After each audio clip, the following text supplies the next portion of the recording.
Alrighty then. Good morning, good afternoon, or good evening, depending on where you're joining us from. Cosmic here, and welcome back to another round of CZN. Doing more Sortie, doing more Black Mask, grinding, trying to stock up for Arabella's release in just over a little week and a half away, and try to get some good Divines saved up to fix her deck so we can do a showcase. Hey, good morning, Scribe. However, the first thing first, oops, I didn't cancel it out already. Is actually there was and I just have not had time this morning to do it yet. So we're having our coffee, and hopefully you have some tea or water or your beverage of choice with you. But we just got our major update for Grand Blue Fantasy with the Summer Stream Fest that had just concluded like a couple hours ago, because obviously it's in Japan, it's in the evening, what have you.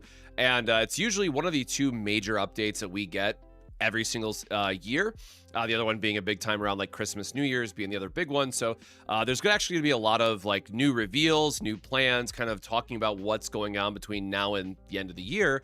And I did see a couple things that are actually really, really nice that we've been asking for quite some time. So really nice to get some good quality of life stuff. So we're just going to read over this, kind of give first impressions as we're going through it. Probably won't take that long to go through, but just want to have my coffee. Then we're getting into Sortie. Make sure we spend all of our sanity today. And then after that, probably start to plan out the tower build that I've been talking about forever, the Survival 7 type of build. So we'll see where that lands, but we'll just see how long Sortie takes first. Been testing Chizuru with Rin. It was a lot of fun team, but season 4, but yeah, elasticity is just always the fun killer, right? Unfortunately. And I also love how nobody is ending this raid. Okay, so again, there was our big summer stream. Also, they gave us like sunlight stones. They gave us like a free 10 pull.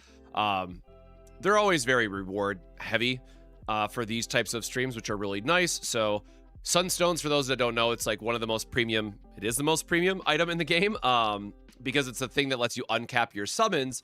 So it's usually one of the more time-gated things, because there's a special event called Guild War or Unite and Fight where you basically do that so you can buy a sunlight stone. So anytime that they give us a free sunlight stone, it's more or less like 3 months worth of waiting for free. Is a very rough but close enough way to think about that. So Grand Blue Fantasy is definitely the long game, you know, as we've talked about a lot of times in the past in terms of what to expect. So there'll be new characters, new artwork, new raids potentially. We still don't have the Tower of Babel, which is a thing that I've been waiting for, because I've always either missed it or didn't have, when it first came around when I was playing, I didn't have a strong enough team to clear it. So it's another one of those things that's like, it's a thing about the tower. It is, well, it's literally the tower in CZN. You have X amount of floors, you got to clear all of them, lots of rewards when you do it the first time. That was the live stream, so of course they have like character performances and stuff. This is just talking about the crystal event that's going on currently, which is like an absolute bloodbath for how it works. Basically, you do like your raids and your skips, and you get crystals for free. So this is really nice that it was actually like 5 free pulls a day. So we got 25 free pull, because what, today's Saturday? This is, and there'll be one more reset. I guess we've gotten like 20 pulls because the crystals should run out on reset today. Let's go on an Adventure Friends collab. Yeah, so this is just like the Recruit a Friend thing they have going on. That's pretty whatever. Oh, we're getting our summer event. So this is just going to say stuff like free treasure skips, more rank points, more XP. Any of the summer campaigns are usually, they're pretty standard. It's just a good time to, you know, farm those raids that you've been putting off, basically. And that's phase 2. Okay, yeah, so it starts August. Oh yeah, this is the one that's current. I was like, isn't it currently live? Yeah. So this is the one that's currently live, and then they confirm that there's going to be a step 2 to it, which is always nice. Summertime limited missions. This is always, again, a great way to get like a free gold moons, potentially sometimes a sunstone if it's going to be in here, which is nice. Raid up, so increased weapon drops for raids. It's pretty standard. There you go. Half anniversary. Free point campaign is nice. Half AP for a bunch of quests. I would have to translate some of those other ones. Oh, damn, 12 and a half times. Well, okay, I just capped out my rank. So this is actually a really good event because a lot of times when you're a new player who's diving in, there are like late game raids that usually rank gate you to like, I think it's 250 is the last unlock. And it doesn't take too long to get there because like you should be farming like M3 raids and whatnot anyways. But this does help you catch up quite a bit. So anytime that they have one of these events going on is quite nice.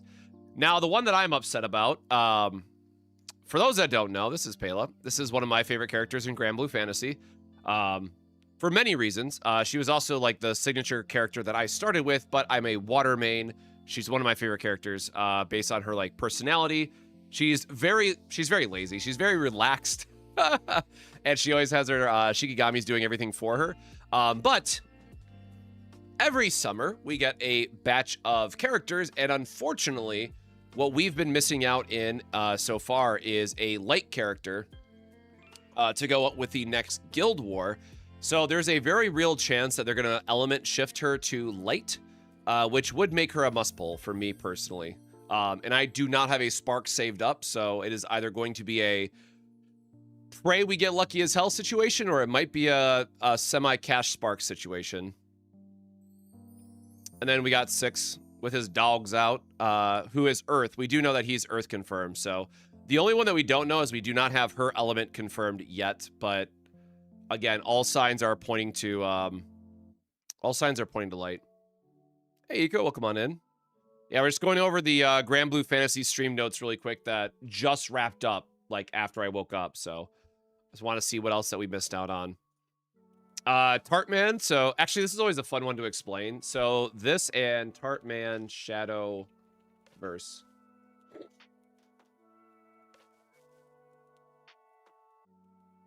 Now, technically they changed it to Miss Tartman, but oh my god, please show the image. Please load.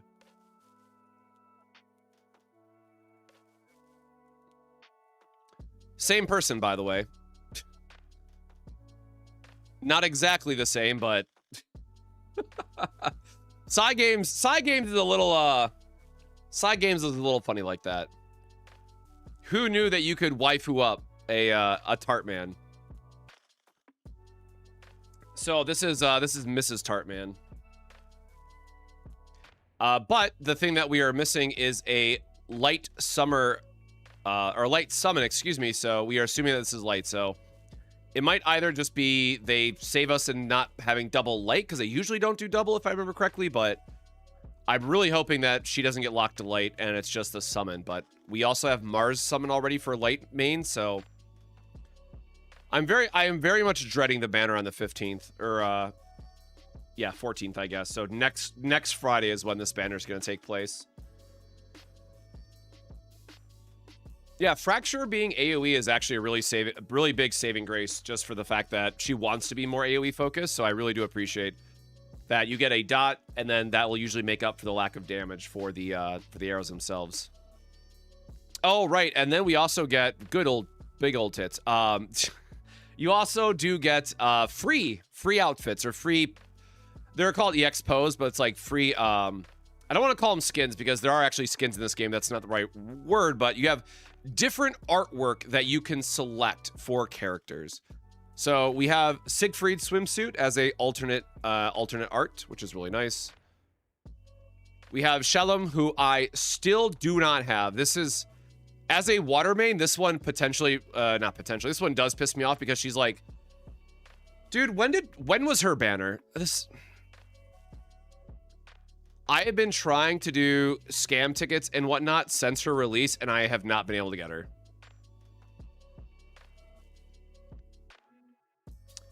Yeah, she came out 5 years ago, and I still don't have her. And she is it's stupid because she has an ability that has just not been repeated in any character since, and will likely not be repeated in any character since. Now, the good news is in Grand Blue Fantasy, you have 2 ways to obtain really hard characters like this. One, you either save up 150 gold moons, which, very long story short, you save up. You probably get that. If you're a completely free-to-play player, it probably takes you like a year and a half to get that, depending on a lot of variables.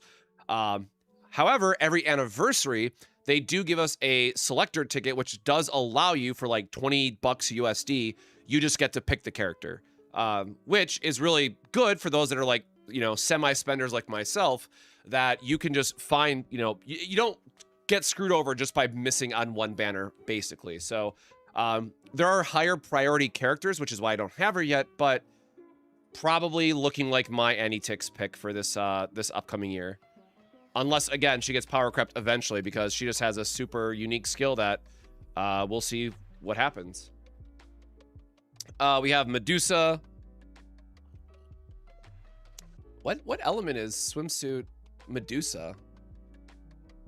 Her grand is Earth. Her Valentine's. Oh my god, Medusa has so many skins. We have Clarice. That is not the right name. What is his English name? I was gonna say Nahum, but that's absolutely not right. Fire Yukata guy. I know exactly who this is. Why can I not think of his name? It's one I don't have, and I'm not a fire main, so I'm gonna. That is not the right name. Slight changes in English name versus Japanese names.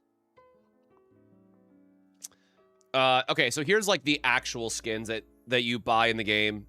They cost basically 20 bucks USD or 3,000 yen, but you get a 10 pull with them. So it's basically you pay for a 10 pull and you get a free skin is how they do their skins in Grand Blue Fantasy. This is the current summer banner characters, Yu and Gwen, which we've already seen. Oh yeah, the story event that's going on right now is being reran. Dread Barrage, yes, this also starts on the 14th, which is a event that I've been waiting for a rerun. More side stories getting added. Side stories are great because they're a way to just get more crystals, get more free pull tickets. So anytime a side story is added, it's worth like 6 pulls, I think, 6 or 7 pulls, with a total reward. So just free pulls going back in the pool.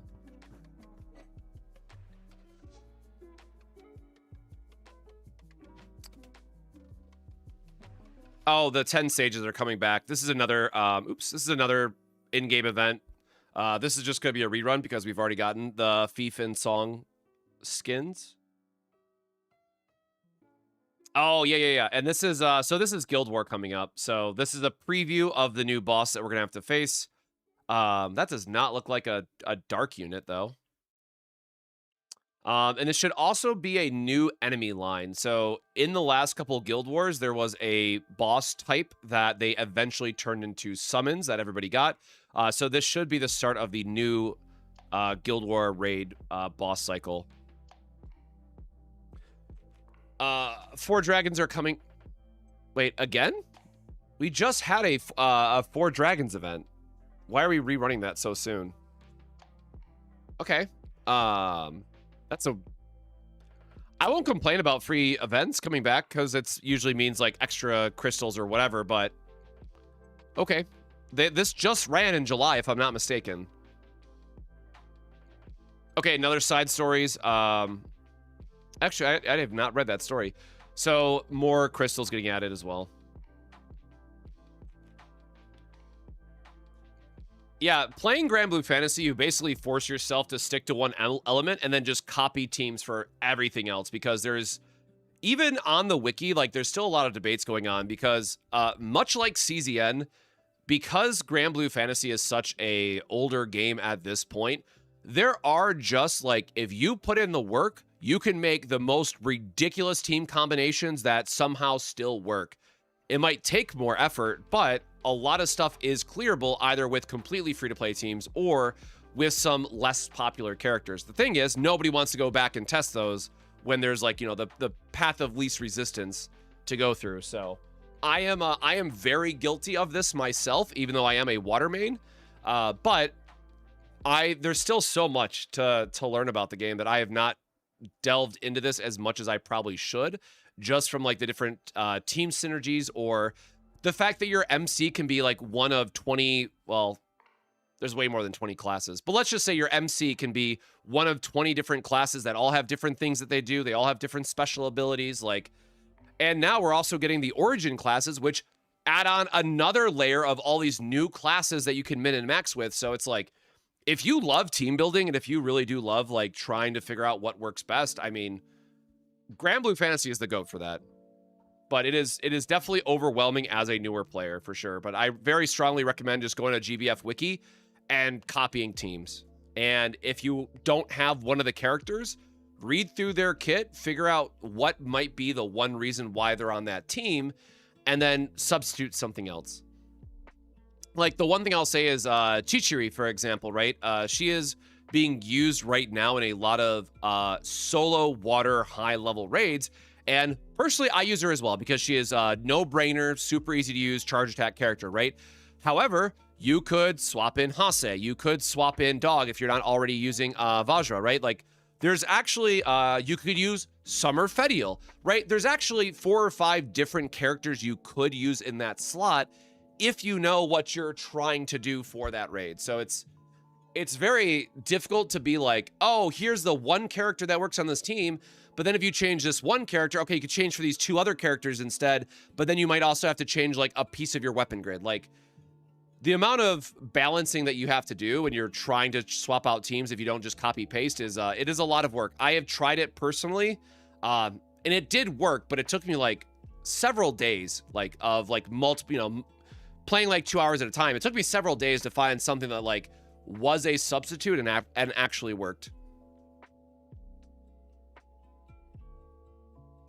921. Oh no, sorry, this was EXO, wasn't it? Is that why it looked weird? Oh yeah, dude, I'm sorry. There we go. That makes way more sense. I'm like, this does not look like a dark boss. There we go. That is the sorry, that's the EXO raid coming back. This is the boss. There we go. That looks like more like a dark element boss. So we got to beat up a teddy bear? Or a rabbit? A corrupted rabbit with a moon rune on its foot. Oh, that looks like the Mysteria Academy actually. This looks like Anne's and Grea's Anne and Grea's whatchamacallit. I want to say universe, but that's technically not the right word. I forget what the school is called.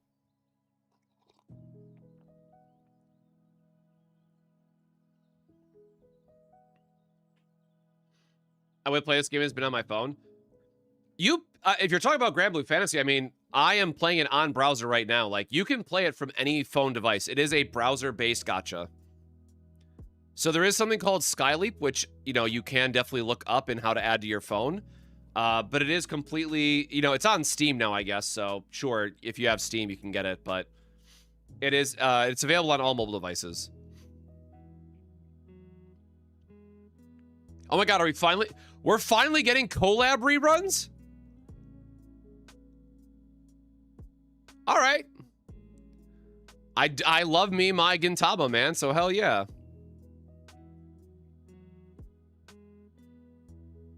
Oh, sick. I guess we're also getting the My Hero collab rerun. I guess. Yeah, and I guess that's a good comment right here. It's like, this is the first time that they've reran a collab, now that I think about it. Now, unfortunately, the only collabs that are, like, meta-relevant are JJK and, I guess, One Piece, if you really want to throw back to old teams. So, I'm hoping this means we'll get the JJK collab back. If they give us the JJK collab, it is a huge win for free-to-play players. The JJK collab basically gave us a meta-relevant summon for every single team for free. And I've been playing for years, and I just recently finished uncapping that summon after literally years of playing to like give you an idea of how insane that the JJK collab was. Final limit break for Tanya. Okay. Oh, and they have like the story pieces from her in her artwork. That's cool. Oh, that's earrings. Oh, this is for Scamchas, like what extra items you get. So they're making some improvements to that.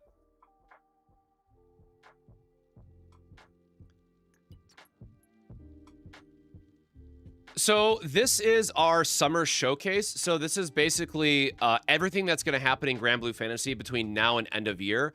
There is also the special summer campaign that's going on, which is a lot of free crystals. So it's not like it's not like a full anniversary event where like you're getting a bunch of free pulls and stuff. Like it's not, let me take a step back. It's not one of the events where I would recommend new players to jump in, but it's still a good event because it gives you a shit ton of crystals. But if you're a newer player, you typically want to wait for either the anniversary event or something that has what we call roulette, which just gives you a shit ton of free pulls. But yeah, this is basically like our, and again, this just finished a couple hours ago. So I woke up, started the stream, and just got here now to go over all this. So for me, it's like all seeing it for the first time as well. That's co-op rooms. That's whatever. Oh, Jesus Christ. Bro, I just finished farming my Hexabullet. Oops. There we go.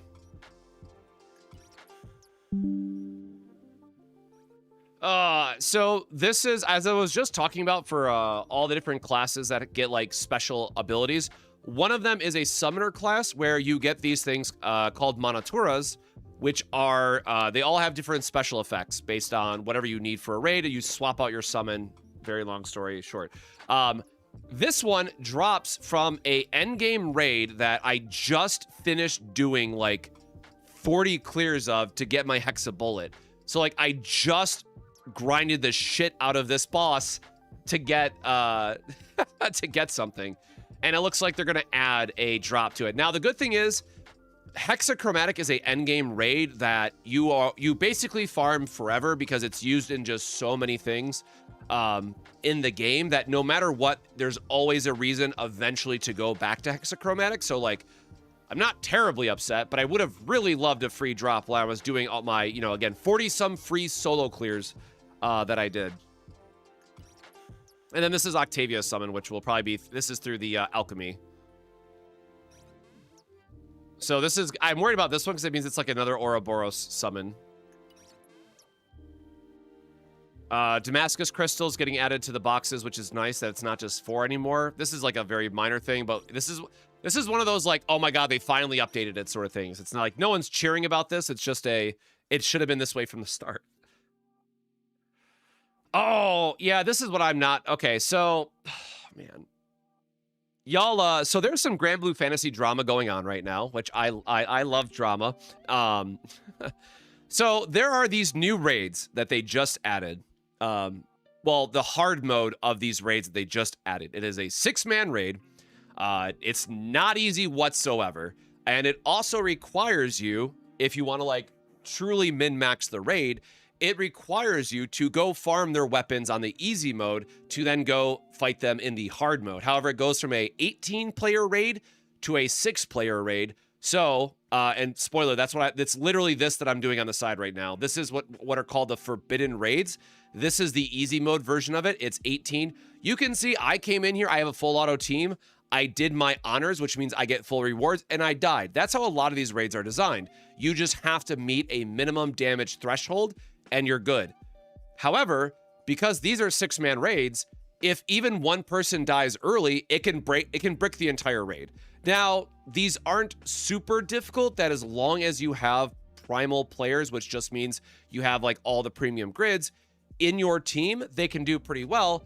However, the water one right now is not going over too well. Like a lot of people are really upset with how hard these raids are. So I am a water main, and they are adding the fire one, which I do need to farm. So for me as a primal water player, this should be easy. Now, thankfully, my second primal element that I've been working towards is light, which means both of these guys I will have elemental advantage on.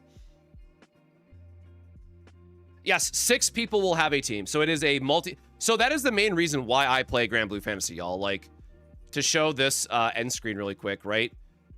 So this is my team and whatnot. And then I got Vice MVP. Oh, and I got okay. I finally got one of my forbidden weapons. Nice. Anyways, so this is my team that I brought in for this. And if you look down here, there's actually other people. I guess I was hoping that I wouldn't get MVP, so it wouldn't show me twice. But you can have other people who then bring in their team of 6 players or 6 characters to fight the raid. So Grand Blue Fantasy, for those that don't know, you basically have a front line of 4 people, your MC plus 3 other characters. You have 2 characters in your back line. Just think about them as free buffs, basically, for your team. But, yes, this is a 18-player raid, 6, 12, 18, raid that we do for Forbidden. So, let me show the full menu, I guess, really quick. So, these are all what was called the Forbidden Raids. This was added in January? I think these started rolling out in January this year. Or maybe it was November of last year. I forget which update it was. But yeah, so each one of these, and of course you host them every day, but each one of these can be cleared 3 times, but you pick your team, you go in. Again, mine is what's called a blue chesting team. You go in, you full auto, you deal the damage. You die, it's fine. But you can see up here it says 1 out of 18. So 18 other people can join this raid. And so end game for Grand Blue Fantasy is actually 6-player co-op raids. Now, this is why guilds or crews are important. There is a lot of ways that there's either Discord groups or they've made finding co-op lobbies a lot easier in Grand Blue Fantasy, where it's like not as difficult to find others to play with. But the biggest thing is the co-op side of it. More recently, the game has been power crept enough where you can solo 2 of the 3 endgame raids now if you have the team. But the last endgame raid that they added, Versusia, I still have not done because it's one of those things where, like, just like any MMO, right? When a new raid comes out, you have to sit there, learn all the mechanics, learn the rotations, learn the different HP thresholds that are going to be important, right? Like, deadass, it is a full MMO raid what these are. So I haven't had time, unfortunately, to like sit down and force myself to learn Versusia, but that is on my list of things to do soon.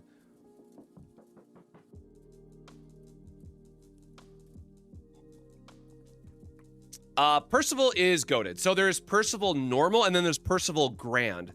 So grand just basically means they're a higher tier of characters, the only good way to say it. And they have a weapon associated with them, but Percival Grand came out in 2020, I think, and is still regarded as the best character in the game. And I don't know that we will ever get a better Percival, a character better than Percival, which is really funny to say. But yeah, shout out, I guess. Now I'm curious to see what he actually launched.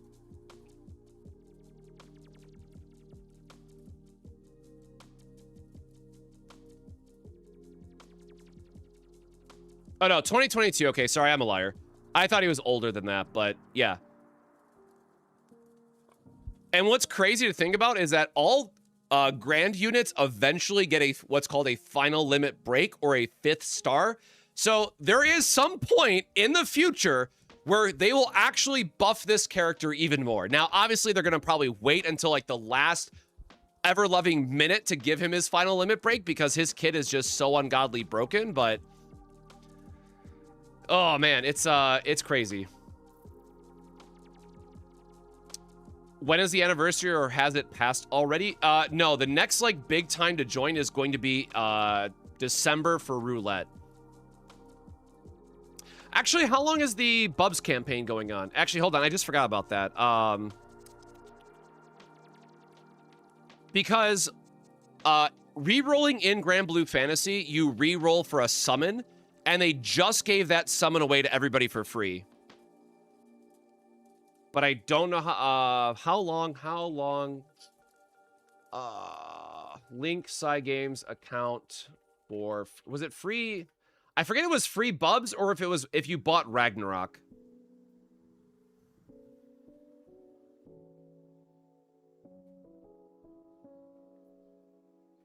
Oh no, it was an SSR ticket. My bad. Okay. So it was, oh wait, no, it does say bonus for linking both titles. Am I wrong? Okay, hold on, hold on.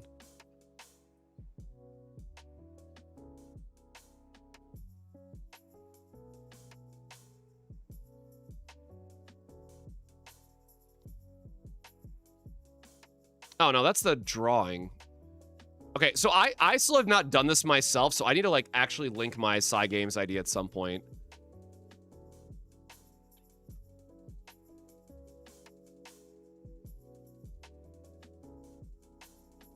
Okay, well, no expiration date. Good. I thought you had to... bonus... Oh, I guess it was a free Choco Bar that you get. This is basically counted as a free uncap, which, by the way, you will never spend these until, like, a year into the game.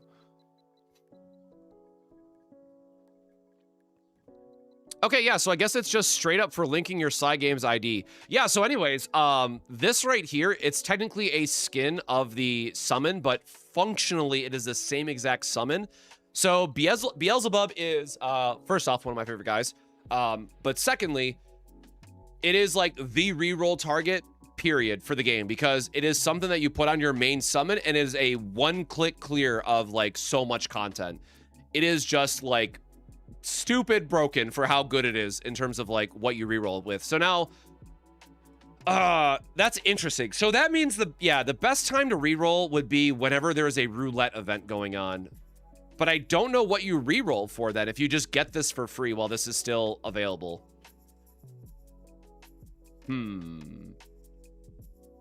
Well, shit, I guess you reroll for Percival, right? Like, you could start a new Grand Blue Fantasy account that gets both Percival and Bubs would be kind of silly. But this is a free SSR, so why have I not linked my Cygames ID? I gotta figure out how to do this. Let me pull this off to the side. Click here to read instructions.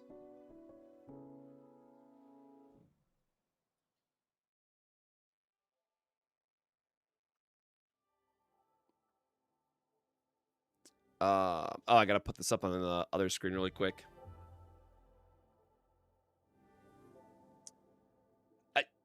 Yo, so true. It's probably 000 because they keep making 000 more and more relevant. I guess that's fair. Like, I should focus on, like, what's a summon, right? That's gonna be more relevant. Okay, how do I do this really quick? So, settings, sign into Cygames ID. Yes.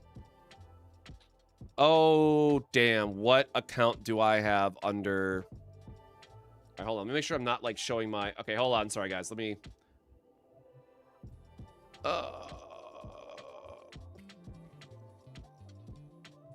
I'm going to assume I used my... I guess I could just check my email real quick, right? So I did this for Shadowverse Worlds Beyond, but I don't remember what email I used.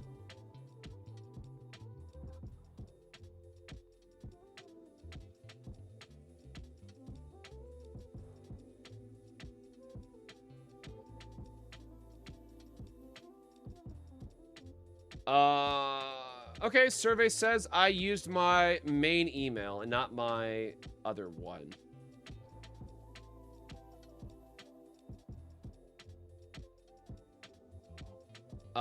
Nope, maybe I did not, because now this says verification code. What the... Oh, shit. Which? I have receipts in 2 different emails, y'all. I might be cooked.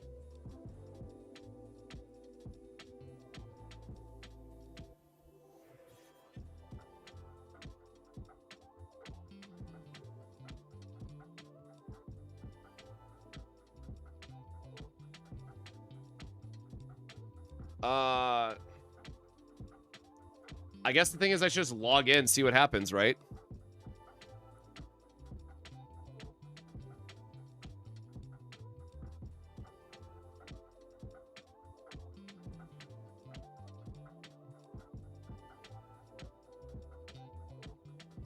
Because it says I can only link it with one, so if I, like, screw this up, I'm pretty screwed.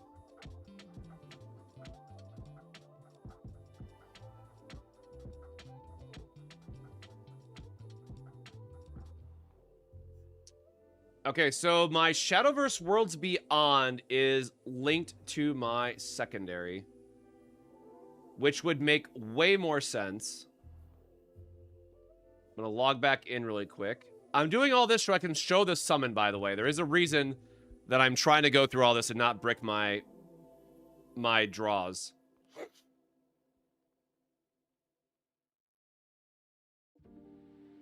Oh, so why did that go to... I don't even have an account under that other email. So how the hell do I have emails, bro? Are you shitting me? Okay. So it's under the account that I assumed it was. I don't get it.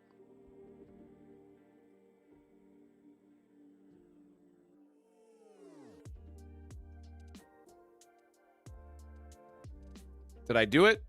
Did I get a freebie?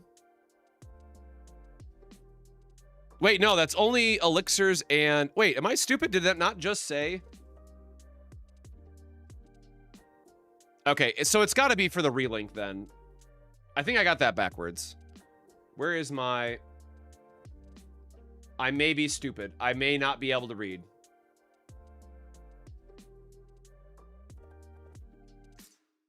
Because it only gave me the pots and berries. So I think it is actually the relink code then. So, sorry. You have to go play Endless Ragnarok to get the free Bub Summon, I guess. Yay, raids defeated. Which now begs the question, because that's through my Steam, so how do I link that?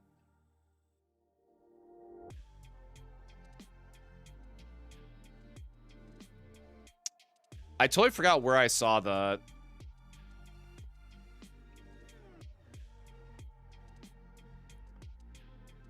Oh.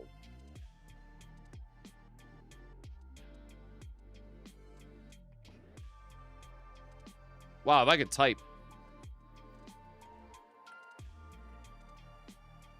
It's my own fault for closing it. All right, whatever. I will figure that out later. So I guess it's related to the Bub Summon instead. Oh,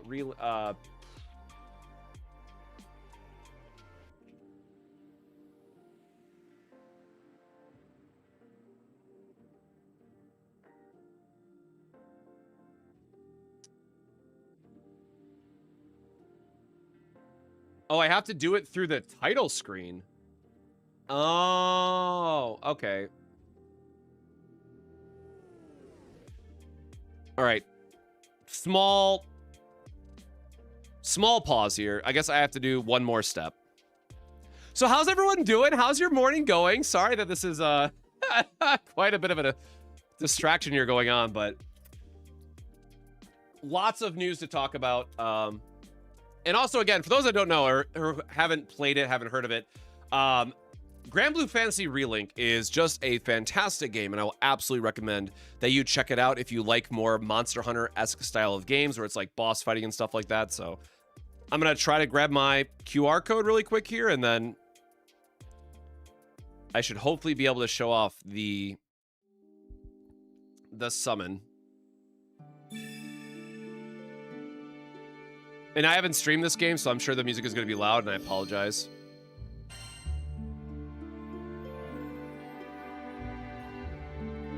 I need to scan my QR code that nobody can see, thankfully.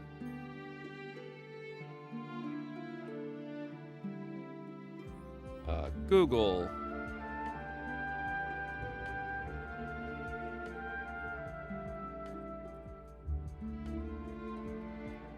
Ability to update your linked accounts. Allow, yes. Verification complete. Proceed to link this game account with Cygames ID. Yippee. Okay, so now...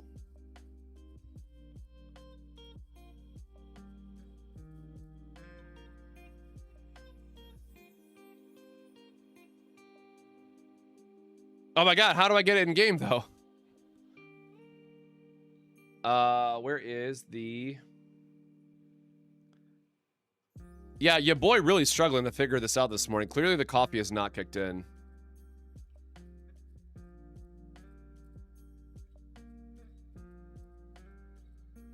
That is on Steam. Claim your rewards.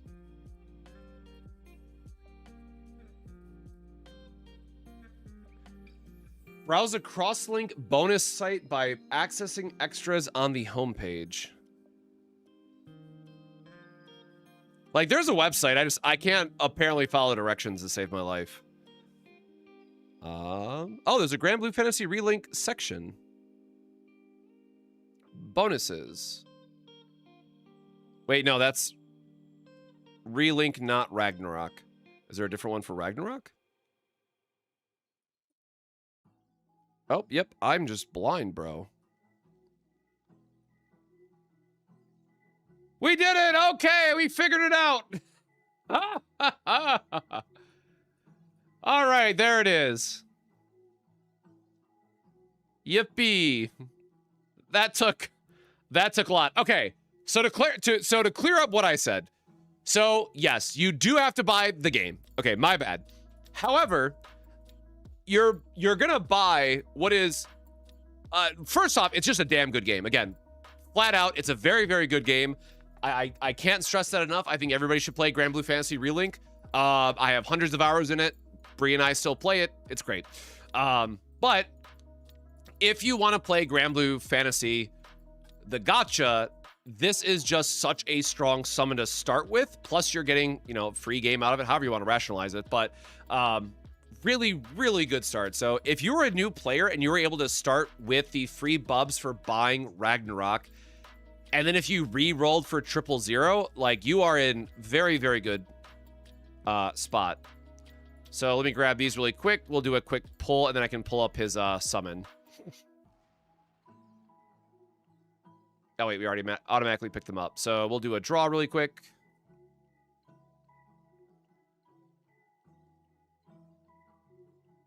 How good deck building can matter in this game. My Tressa score is 35k. Turning my hiding mirror only scores 30k.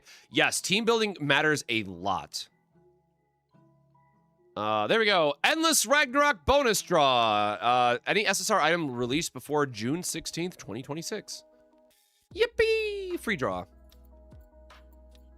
And no animation, so probably going to be a gold moon for me. I do have a lot of characters, so it's more common that or more expected I'd get a gold moon, so sure. Random hand axe. But now, inventory, summons. So this is the base version of bubs that I have. Oh, that's right. You can't show the... It's not like characters where you can click on it and see their full artwork, but... Summons... Where are you? Where are you? There he is. So, again, it is the same... I'm going to favorite this before I forget. So it will be the same effect. Now, again, the thing is you do have to power him up. But his call ability, which gives you, like, this huge damage nuke plus the defense down, if you equip it as your main summon, you basically just get to start every single battle with it and drop a nuke on your enemy. So when you're trying to clear through a lot of early content in the game or even side story missions, basically what you do is you set up full auto to use a quick summon. You set this as a quick summon and just nuke through every stage that you can. So it is a very, very welcomed summon that they've added on. And then for the rest of us, I could actually, if I really wanted to, use all of my other copies of... Oh, I guess we can't use. Never mind. Wait, it does... Oh, I have them locked. It does say that you can use it. If you're like me, and if you have a lot of the other Beelzebub, you can actually level them up as a normal summon. So I could use this as a skin anyways, but for me, I have enough to fully uncap a second Bub summon, which doesn't really do anything in the game, unfortunately. So I might actually just power level him up so I can have the other skin on my team just because. But yeah, that was a very long-winded way to say that, like, this is absolutely a goated thing to pick up if you want to start the game, and also is like your reroll target for free, which is pretty damn awesome. And you get a free SSR, which is kind of whatever, I guess. Those tickets, you know, they do have some value for newer players, but they very quickly just run out of relevance, I will say. It's very hard to hit, like, a meta-relevant character off a, you know, 1 in 150 chance or whatever the hell it is. Okay, new Let's Go Vern areas, sure, whatever. Basically, for those that don't know, these are your, like, daily send-out missions, get free rewards. They're all right. This is something they implemented within the last year. It has okay rewards, but it's free, so I won't complain, right? Plan to hold a campaign that makes it easier gathering, joining materials for featured Eternals each month.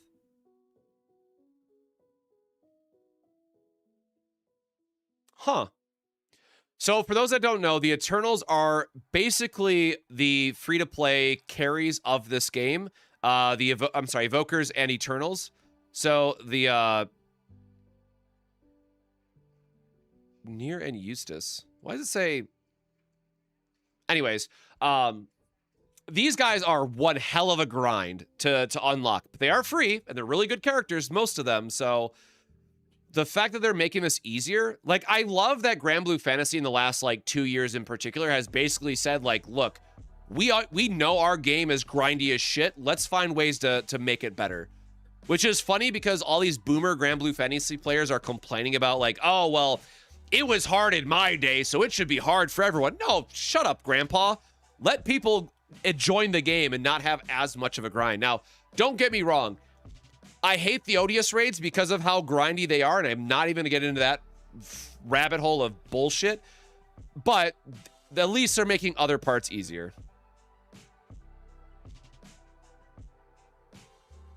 Plan to add a feature to display damage and hit counts from your own actions. Okay, better training dummy testing. That's fine. Oh, thank God. Oh, we've been praying for days like this. We are finally getting the Ennead skips. Basically, this is a block of raids that was introduced forever ago, it feels like at this point. And now instead of having to go in and doing these raids every single day, you can do one per day. It's a one-click autocomplete of all 6 raids, which is something that you always want to do. So, great. One-click clear of all raids. Love that. Implement a system where abilities are automatically activated based on ranked, changing the format of selecting and allocating desired bonuses. They're redoing MC skills?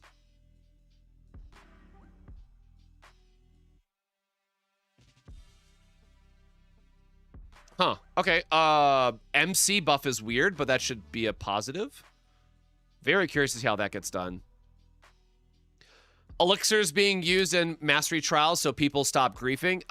Yeah, this is another one of those 6-man co-op raids that we were talking about earlier that's like, people could very easily grief these co-op raids, and it was definitely a bummer that it happened as much as it did. So, full elixirs, which is like a one-time revive that you get in a co-op raid battle, being usable in these for making it a lot easier.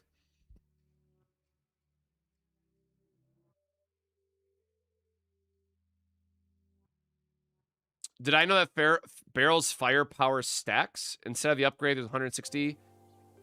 That stacks per turn, though, right? Not stacking damage. Did I look at the wrong card?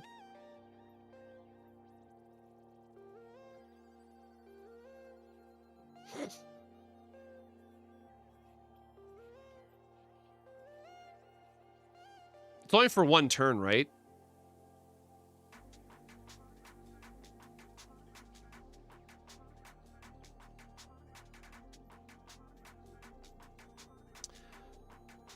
Okay, so it's 160. Oh, but it doesn't draw itself. It doesn't draw itself. You mean this one, right?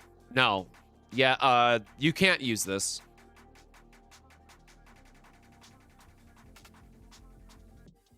You'd have to, like, redo the AP math. No, so the reason why you use Guilty Pleasure instead is because it is just a free draw. And then, I mean, I guess you could make it AP positive if you want, right? Like, you are getting slightly more damage here, right? The extra 40 scaling. But to make this work, let me just do this. There's too much stuff here. Boop, boop. We always cut this, right? Okay. So to make this the same, right, you'd want to do something like this, which means that you automatically need 4 more AP built into your team to still have this cycle. So if you have the 4 AP, which, like, I guess if you're using Typhara, you certainly could. I'm trying not to, like, have something that always requires Typhara, but if you have Olnir or Leia, then yeah.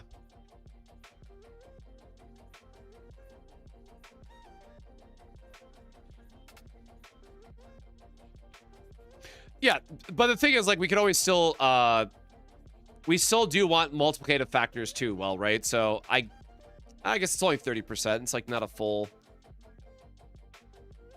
I guess you would do it like this. Yeah, I don't know how I would change it. Oh, sorry, that should have been the. There we go.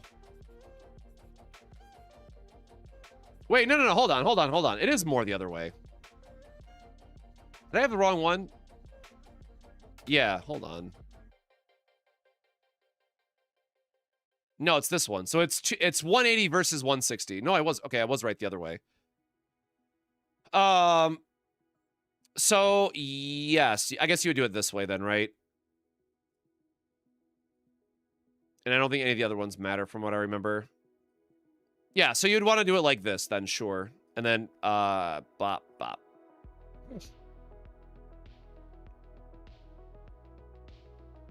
I guess the AP is irrelevant, isn't it?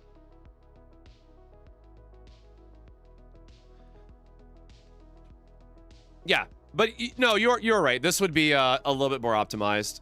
It's one of those things, like, I didn't get a chance to, like, go heavy into the weeds of min-maxing because, unfortunately, the reality is, which I tried not to, like, oversell, but, like, 4 opening found is just going to be way better. Like, because of how good morale is, right? Like, we're talking, I don't know, it's probably like 5x the damage. I don't know what the actual number comes out to be, but, like, the charge shot is pretty cope. If we're being honest, I just really love, you know, trying to max out big damage numbers, but until Cassius gets nerfed or something, opening found is just going to be significantly better.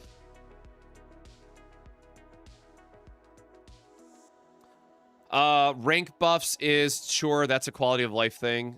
New types of symbols planned to be added to formations and storage.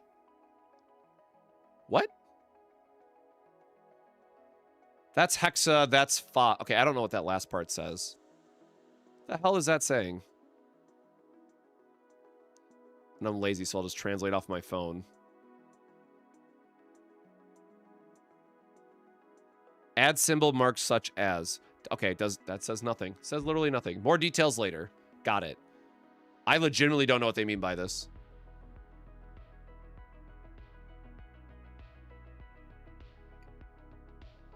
Oh, this is huge for new players. So add a quest that allows you to obtain various materials needed to recruit the 10 Eternals all at once. So this is like the bullet quest that they've added for us water players. So this is a huge grind taken away. And by grind, I mean just like the billion different things that you'd have to do. So it allows you to focus all your efforts into one quest instead of having to hop around and do a whole bunch of other bullshit in the game. So channeling all of your grind into one quest is very welcome for sure. Icon that displays legend versus classic gacha? Sure. IRL collab with Hot Springs in Japan. Look at my little boys, man. I love Vicky just because all of her artwork always has her little rats. Look at these little guys. They got their towels. They're ready to go into the paths.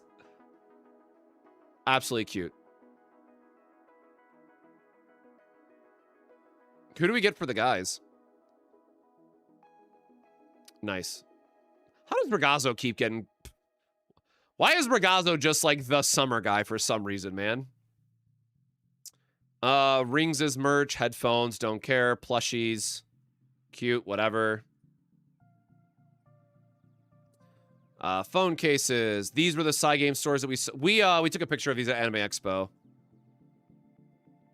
Yep, I'm still mad about this. Apparently, Shadowverse Evolve is going to be getting another collab set, and I want the cards. We are getting another character CD this time. Zed is going solo, I guess. That's a really nice outfit, though. So Grand Blue Fantasy always releases character CDs, so like you get a full song, but then usually you get like an outfit, like some gems or like whatever else in game. Not gems, excuse me. You get an SSR ticket. We got a new song in October. We're getting another Diviners song, apparently. Or not Diviners, goddamn. Generals. Divine Generals. Melodies of Wales. Oh, Aglovale, Lamorak, and Percival album. Oh, this is actually a four song CD. Oh, interesting. Please give us outfits for all of them. There's the new anniversary mat, it looks like, or the new Grand Blue kitchen. The Grand Cipher kitchen, which we will definitely be going back to at some point. Pre-release reveal of some character illustrations for the key visual characters scheduled to appear starting from September 1st. Oh, this is still talking about the kitchen. I'm like, why is it there? But yeah, this is what's really cool is they do like characters that appear in the kitchen for a limited time, and then they'll have like a drink or a menu item based on those characters. But nice. Skyleap, sure, man, whatever. Planning to adjust the drop rate of light. The rate of artifact. Okay, so sure. Just more artifacts, more... Yeah, so as much as I complain about memory fragments in CZN, we also have memory fragments in Grand Blue Fantasy as a new thing that they added. That shit drives me nuts, man. Artifact skill use rate ranking system. Okay, so they're making it more transparent of like what artifacts people are using on each character. This is a very much needed quality of life thing for more casual players. New artifact event scheduled for release this winter. Sure, man. Oh, this was a big one because I knew everybody was freaking out about this. So, as it exists today, all of our pro skips. So I was talking about those raid skips earlier, right? So today I have to go through and I have to click every single one of these because you do these every single day, but you have to go through and actually click through every single one of these. Then go to this tab, then click through every single one of these, then go to this, then go to this tab, then click through every single one of these. Like, it just sucks, man. Like, it just sucks to do these one by one. So they're giving us a way to set up multiple skips. We are getting a skip for skips. We are getting a patch skip system being implemented. Thank God. Like, I'm thankful for the, or again, sweeps, to use like the more modern term, right? We are now getting a multi-sweep feature in the game. Thank God. And yes, this was the big one that I've been waiting for. Tower of Babel is coming back finally because I've always missed this event. It has a ton of free rewards in it. That is like just a super good thing to do. And they're making it a permanent game mode. So no more FOMO of it missing out. You can go through it at your own pace. This is effectively the same as the tower in CZN. There's like special conditions to meet on certain floors. So they're like, there's added layers to it. But you complete it once, you get a shit ton of free rewards. Finally, it's going to be added to the game. And now what is the most interesting thing is we are getting a blue mage system in Grand Blue Fantasy, which if you know blue mages from Final Fantasy, you can already imagine how big of a deal this is. But yes, we are getting blue mage abilities for the bosses in Grand Blue Fantasy. So what I mean by that, for those that don't know, blue mages in Final Fantasy series, they have a enemy learning system where if you either beat an enemy enough times or a certain condition is met, you get to use their skill just for free. Now, what's interesting about this, as we just talked about how broken Beelzebub's summon is, now apparently the wording on this would suggest that we are going to get that summon's call ability for free on MC because of this new learning system. Now, the full details aren't out yet, but the reward for clearing tower, so instead of having to fight him a bunch of times, the reward for going through and apparently clearing Tower of Babel, going through all the floors, is you get his summon feature for free. Oh yeah, pre-releasing.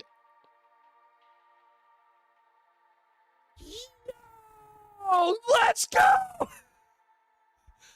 Oh, that's so fucking sick! Hell yeah! Oh god, Bree might still be sleeping. Oh, my bad if she is still sleeping. I don't know if she's... What time is it? No, it's 11. Hopefully she's up. I haven't... Yeah! Yes! This is one of my favorite armors for Beelzebub. Okay, so maybe... oh, that's so good, dude. Okay, so not only are we getting his broken-ass skill for clearing the tower, which, again, as a new player...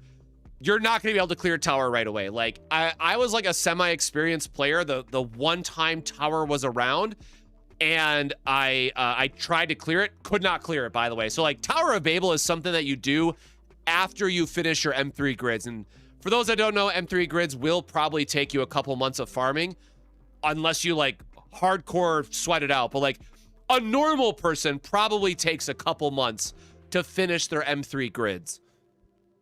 And then you could go to the tower. But, Jesus, man. That is... Yeah, this is... I love this. This is one of my favorite skins in the... Oh, man. Beelzebub. Conqueror of the... Or is it Conqueror's Carapace is the... I think it's Conqueror's Carapace is the other one. Yeah, so, like, bro... Bro, love this armor set. So this is also available in Ragnarok. It's the armor that he uses, but love.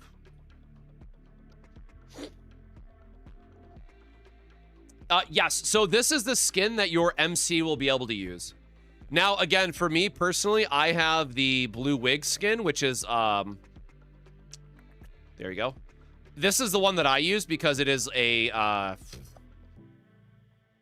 this is a if you know skin, unfortunately. I am still waiting for them to add more animations and, like, sound effects to this one, but I have Blue Wig, which is a, it's basically a bragging rights. For how much you have to sacrifice to get this skin, it's basically, it's a sign of somebody who's insane, basically. But damn, bro, this... I really like this. This has got to be one of my favorite other MC skins in a hot minute.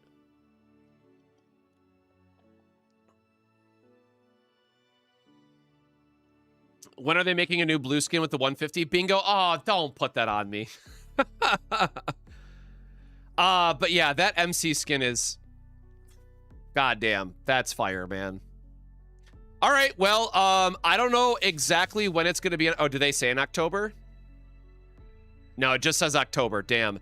Okay, so I don't know when it's going to happen in October because, you know, patch notes and all that stuff with CZN, but I promise you, whenever that off week of CZN happens, if we're not playing a different game by then as well for the channel, we are probably streaming Grand Blue Fantasy for a week, right? Because I will have some farming to do, and I need to get this skin. Let me queue up another raid before I forget. Raid list. Forbidden knowledge. Forbidden knowledge. Okay. Yeah, so anyways, sick. That's all I gotta say. That's hot as hell.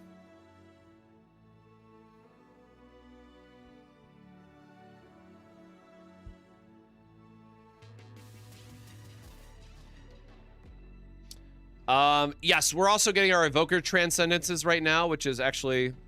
Does it have her... Cool. That's actually really nice. So the one thing I've loved about the Invokers is that they've done a really nice job at, like, bringing elements of their stories together, like, in the uncap art. And it looks like Nira is finally getting a new outfit. Changing her outfit to white is crazy, though. Old Man or Eustace as, not Eustace. What is his nickname again? I just call him Old Man. But I'm super happy that him and Temperance... Their story is really cute, by the way, for the Transcendence. I really did enjoy their story together. Then we get Frau, who a lot of people... Oh, Jesus, what is she wearing?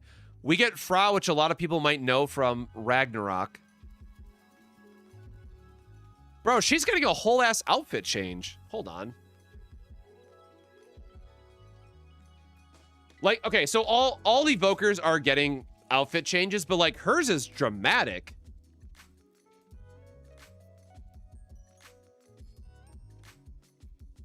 Yeah, like her dress is really, like, I love Frau's outfit for the uncap.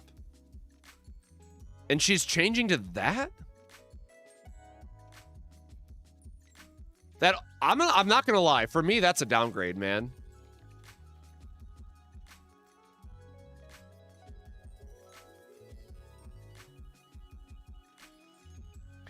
Yeah, I don't know. Okay, for me personally, slops to that one. Oh, you can see Hase's bunnies in the background too. So the other thing I really like about the evokers is that they have artwork for the others in each of the uncaps too. So like, that looks like Hase's down here. I can't tell. Is that supposed to be Teresa? I can't tell who's right here. There's Katz's instruments. There's Kame's hanged man. That might be Death on the side. But yeah, anyways, there's like a lot of hidden stuff in the artwork as well. Do I think Arabella will be good with just Olga? It's very, very hard to say right now, unfortunately. I really wish we had leaks. Like, I'm usually not one who advocates for leaks and gotchas and whatnot, but really feels like we could have benefited from them. But I could almost guarantee... Oh, here we go. Here's a better preview, I guess. Yeah, Nier's is great. I don't know how I feel about Frau's, rather. But we'll have to see, right? Like, my biggest worry for Olga is that psionic characters are always such hit or miss. So I am a bit worried to see how her kit gets balanced. Okay, so Solomon's is getting a big update in October. This is our roguelike mode in Grand Blue Fantasy, which I've been wanting to stream for a bit because, one, it's grindy, two, because it's actually a fun roguelike mode. They're updating when the banner goes live. Ranger Origin. Man, why did Ranger have to be next?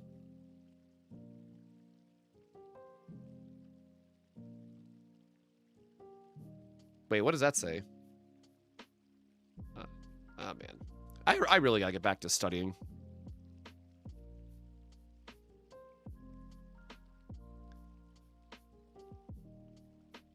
His preferred weapons are bow and gun. Oh, it is the gun. Okay, so Ranger is... Oh, my God. We were having a debate about this, if they would make Ranger gun or not. What is Thief getting, then? I guess we could have... I guess we could have two.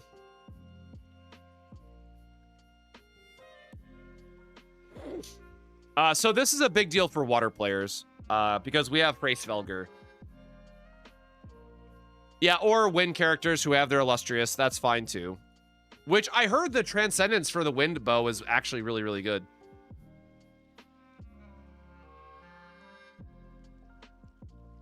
I don't know how I feel about Rangers getting a gun, though.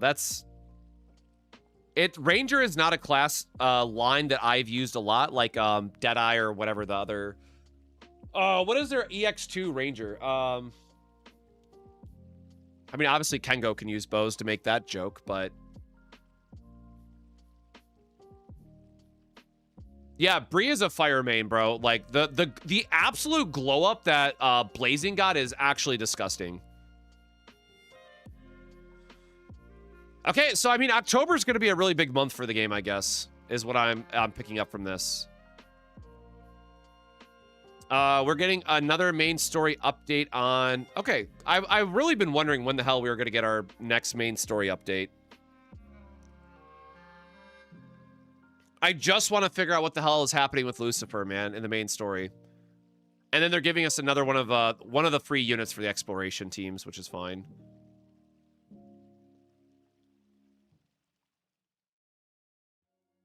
The event Farewell Cold Heart.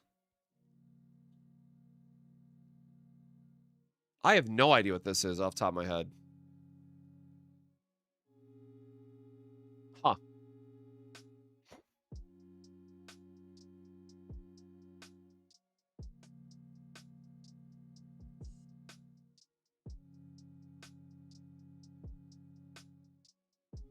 All right, comments did not help. I am probably just blanking on what the hell this is then. Shaman King rerun. Rerun? Don't we already have Shaman King? Am I crazy? Has been confirmed to be held on January 15th. Okay. Do I think Effulgent release is worth keeping in Hidemari Hugo's activate swords in draw pile team? I'm pretty sure I cut that in that build and I don't remember why. Time to use Race Velger without needing bullets. Yeah, don't put that on evil on me, man. There's gotta... Surely Rangers get some type of bullet ability, right? I literally just finished farming my Fa bullet like 2 weeks ago now.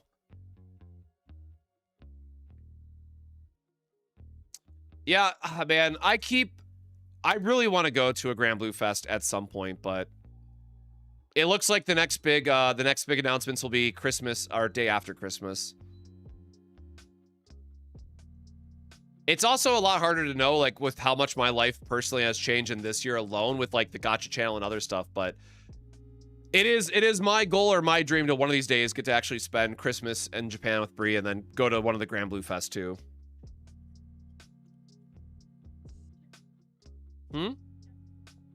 Check Twitter. Can I open that on screen? I probably shouldn't open that on screen anyways. Well, oh, I should pull it off to the side because I don't want to leak DMs, I guess. Yeah, I saw that. I'm not happy about it. Yeah, so yeah, Bree, this is what Bree wanted me to see. I am so again, for those that don't know, I just got oh, where are they? Oh, where are they? Yeah, so Grand Blue Fantasy Weiss just where is my camera? Grand Blue Fantasy Weiss just had their like set as well, so I got like the ultra rare Sandy and Lucifer artwork from their story, and now apparently they're getting another card in Shadowverse Evolve. So I need to find a time to get all three of these together. So one more card that I have to chase, which is also going to have a signature version. So I hate everything.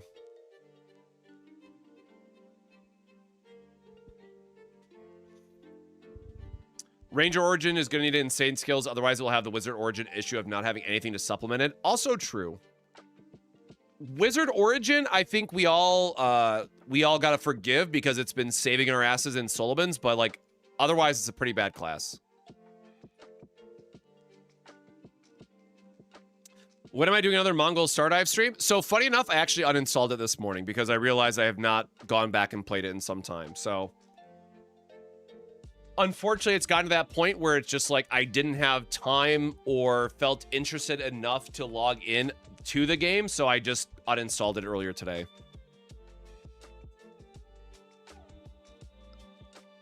Yep, thank you, artwork. There's all the songs. Are these previews then? Yep.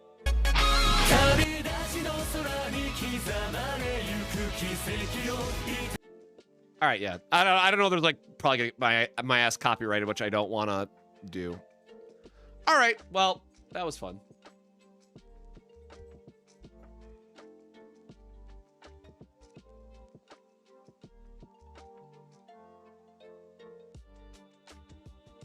Oops, my oh shit, now my other screen's messed up. There we go. All right, well, that took a little bit longer to dive through all that than I wanted to, but oh shit, I meant to, sorry y'all, I meant to farm this in the background while that was doing that. Totally got distracted.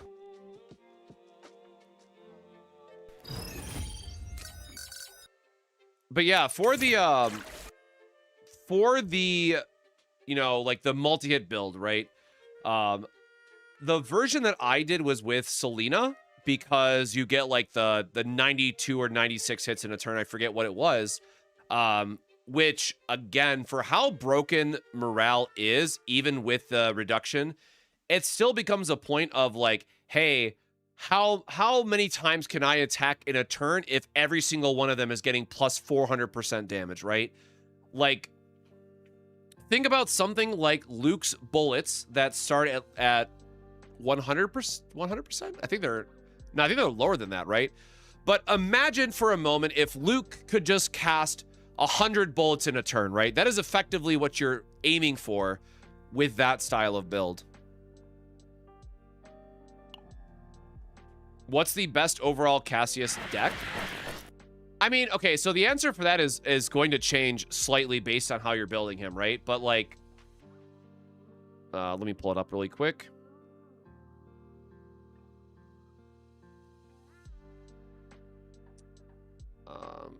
Because we also have to keep in mind of how are we hitting the 20 morale cap, right? Hold on, let me just reset everything. So your default Cassius build, which should be like your starting point for every single person, no matter what. Oops. We cut Joker because we don't need it. And we'll start here just because, right? So your starting version for Cassius should basically, oh my God, should always be here. Now, there are a lot of different considerations that you want to make around this point. And hey, Neo, how's it going? So with survival cards, and I'm just going to grab Gilded Nest because it's a neutral and it works for the conversation that we're going to be having. Oh, thank you. I clicked the wrong one. There we go. I clicked hide on the wrong. Let me just delete this real quick.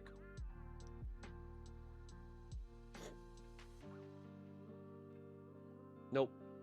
Okay. So this is going to be your default, right?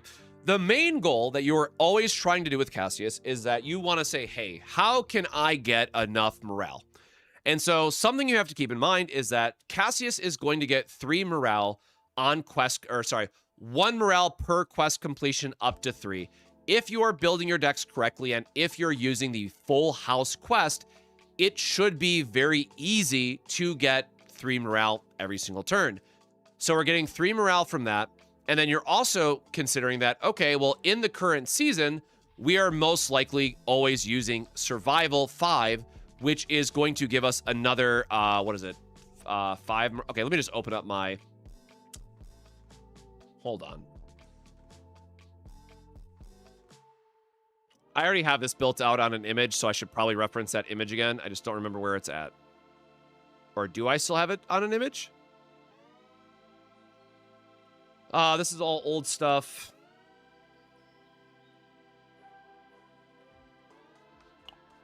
Oh, we ran out. Why is that suddenly too big? Okay, hold on.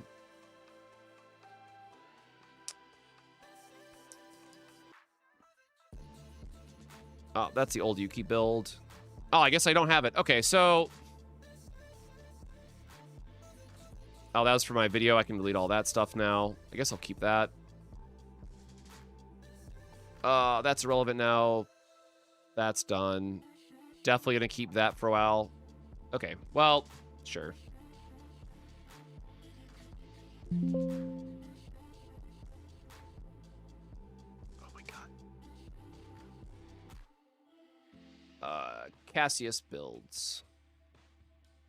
And this was my notes from my last video that I don't need anymore. Okay, so keep in mind, we're always going to want to go for... Is it this one?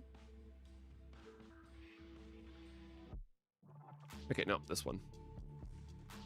So, we have our Season 4 buff, right? Unfortunately, this is broken. Nothing else is worth ever considering, or you're just building it wrong, and that is a factual statement. So we have Season 4 buffs, and we are getting the 3 morale to start, and then with Claim, because we're going to have a way to give a harmful effect, this is also giving us 4. So we're getting 7 morale from our seasonal buff. Let me go to this.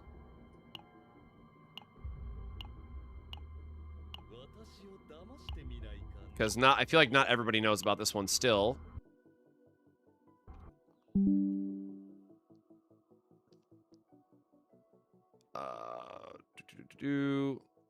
That is not. There we go.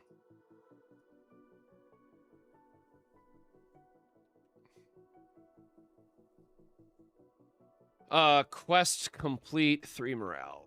Actually, I should flip this on the other side now that I think about it. Whoop.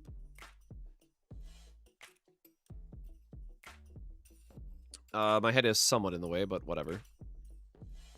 Okay, so this is our starting point, right? So no matter what, this tells us that we want a Cassius build that is going to give us 10 morale, right? Because at this point, we are only ever going to get 10 more morale for our builds because it's capped at 20, right? So we use the stock standard Cassius core, as I'll call it.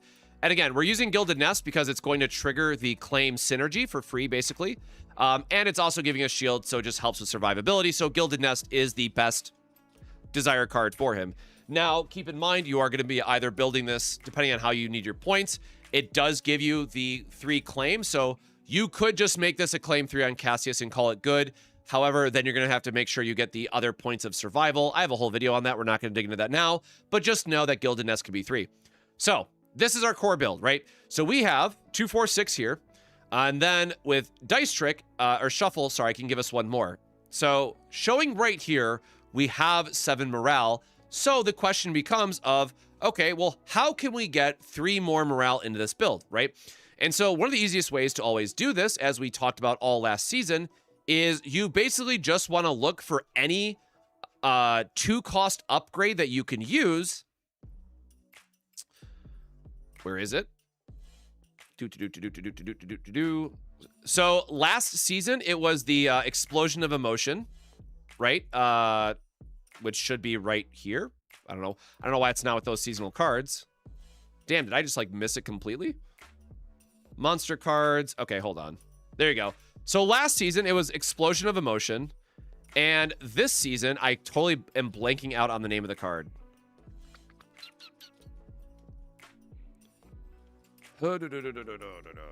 I definitely skipped over it somewhere. These are all monster cards. There we go. Instinct Resonance. Jesus. Okay, so Instinct Resonance, which is really important because as a base epiphany, it can give us 2 morale. And then notably, as with any other upgrade, it can give us an additional morale on top of it. So oftentimes, right, where a lot of people make a mistake is that you will incorrectly copy a Devil Dice, which is only going to give us 2 morale, where instead you can use a upgrade, which is going to give us 1 more point of morale, and now relevant for this season, is going to give us a resolve, meaning we're getting even more shielding off of our Gilded Nest. Now, keep in mind, we're also getting resolve from the Survival 5. So our shields are getting a lot stronger this season than ever they were before. So one of the builds that I talk about that I'm going to have to redo eventually is that I want to do a Survival 7 build for Tower because it's just broken. So where does that leave us, right? Then we get into a spot of, okay, well, we have 7 morale here. This is going to be 10. So at this point, it gets a little bit awkward. So then you say, okay, well, what other cards do I want to include? So to take this one step further, there's actually a scenario where you might want to change this out for the morale. If you're not using the survival build for whatever reason, you know, then you actually want to do a neutral morale 3. So this is where the conversation gets really weird because Cassius is too strong. I don't know another way to say it. Because now technically if this ever rolls straight, we are overcapped on morale. So you'll notice that we still have 20 points left over to do whatever we want with. So like, okay, now we wanted to consider, well, what other neutral cards do we want? Or, you know, do we want to try to swap this morale for a resolve? Because now what we can do is then say, okay, instead of having morale here, we can make this a 1 resolve. And then actually what we can do is put a divine over here to make sure that we're still hitting morale cap, but now also we're getting 2 extra resolve into our kit. And as I just explained, this season's really good for having insane shields. So now it becomes, okay, if you want like just a stack universal Cassius that can go on any team, you probably want something like this instead, where you are realizing that Resolve is very, very good this season. So if I were to make a like neutral Cassius build this season, and I tweeted this out forever ago, this is what I would build for a use it on as many teams as you want. Is this perfectly min-maxed? No, because as I just mentioned, you might want to change up some of your divine options knowing that you're not going to use Survival 5. Now, why would you ever not use Survival 5? I have no bloody idea. That's a you thing.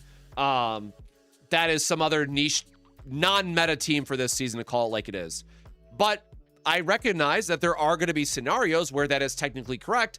So if you're not using Survival 5, you actually want to swap this to the Morale version. And also then keep in mind, you have to make sure that your build has enough draw baked in. Now, if you're using Full House Cassius, you should still have enough draw baked into your kit. It shouldn't be hard to get a dice trick, the Morale version.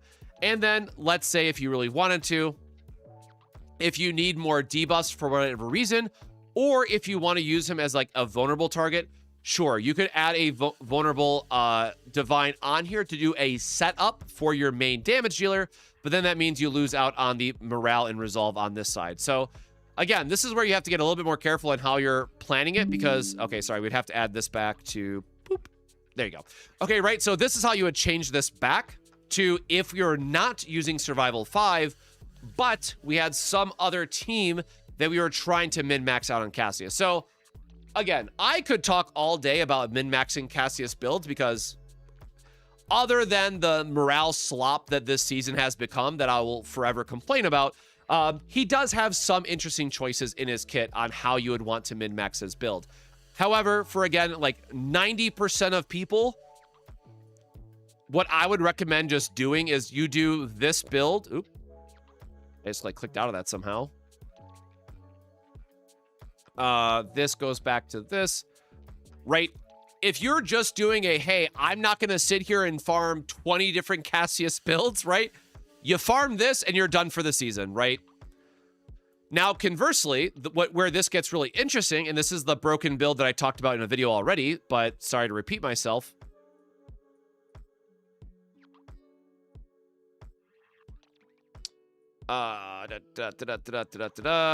Upgrade. Whoops. Gosh darn it. There we go. Okay.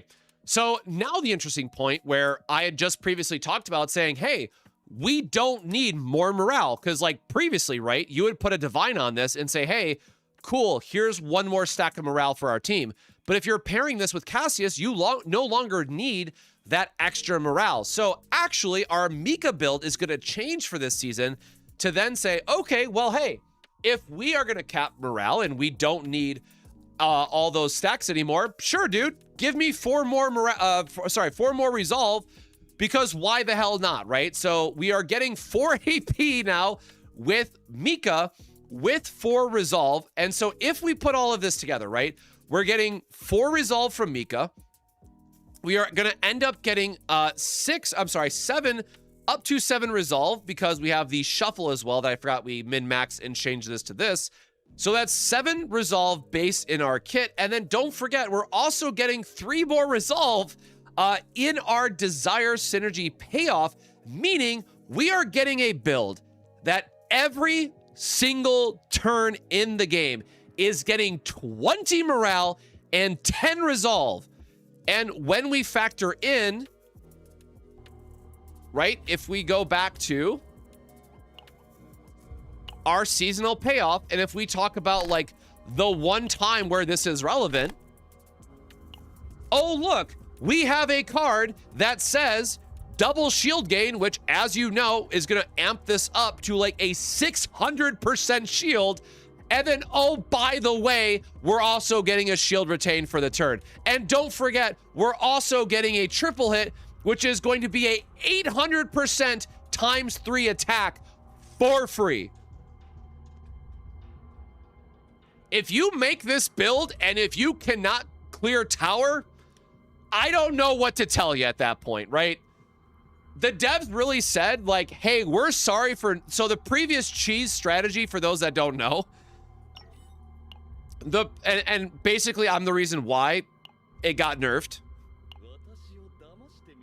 So the previous cheese strategy, it was just to put torture toolbox on every single person on your team, because the way that this worked out is that you would have enough actions to where you could do your full Cassius combo to do morale decrease on the enemy. So every single turn, no matter what, you are putting a massive damage nerf on the enemy while also getting a fortitude buff, so you would not take any damage basically on every turn in the tower. So unfortunately, I got torture toolbox nerfed because I broke tower. And now if you do, and you know what, I probably should just do the video anyways, because they're not gonna nerf Desire mid-season, right? Like, there's no way that, based on all the kickback that they got on how admittedly dog water this season is, they're not gonna nerf Desire mid-season. So probably the next video that I'm gonna be working on is breaking Cassius again for this. Actually, did we finish the Mika build? I don't even remember. I know we got close on a... Sorry, I'm just trying to remember if I farmed Mika or if I have to redo Mika again.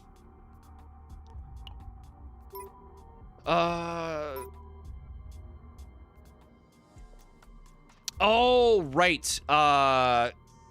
Yeah, so I technically have to change it because we were doing this based on, we wanted to test if this worked or not. Mid-run, we were able to fix this. So unfortunately, I have to redo this anyways, but this one's really nice for feralization, but unfortunately, this only works for whoever casts the card. So this is really good for, like, Chizuru, I guess Tenebria, kind of, depending on which version of Tenebria you make, right? But unfortunately, this is not just a free damage amp. However, again, we do want to trigger survival with this team. So, yeah, I'm going to have to go back and refarm this anyways. Which, on that note, we have not used our Chaos Delegation yet, so I am going to use my Chaos Delegations really, really quickly. And then we're going to do Sortie.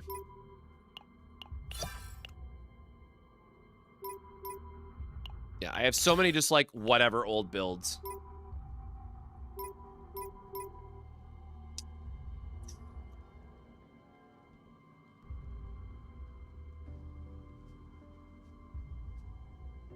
I don't know why I built that.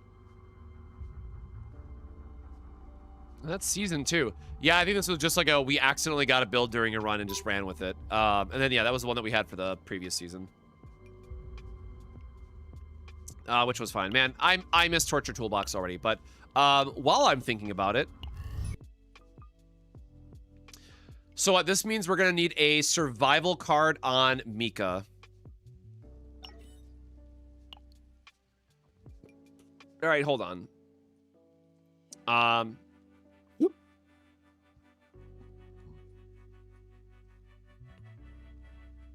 Nope, that didn't work. There we go. So let's just copy this really quick. So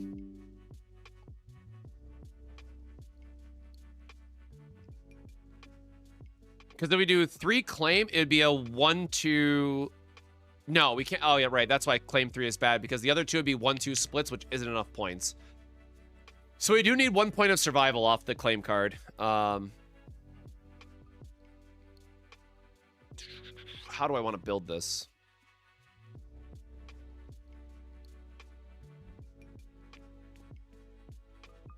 I guess the other survival cards do suck, right? Like, I'm not... It's like the only good one is Driven Hunt, from what I remember.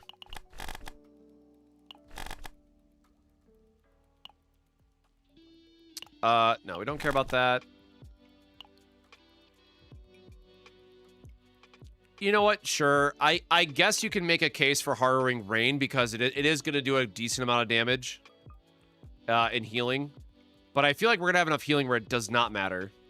Because we're going to have Mika in the team plus Cassius. Like, that shouldn't be a big deal.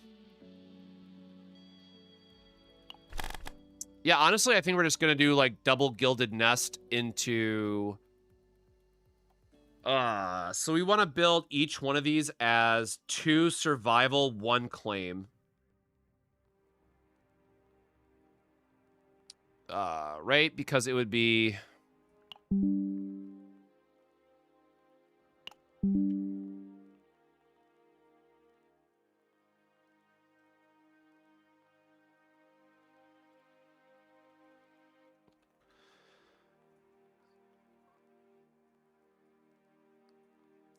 Because then that gives us 4 survival, 2 claim, which then means our last card can be a triple split.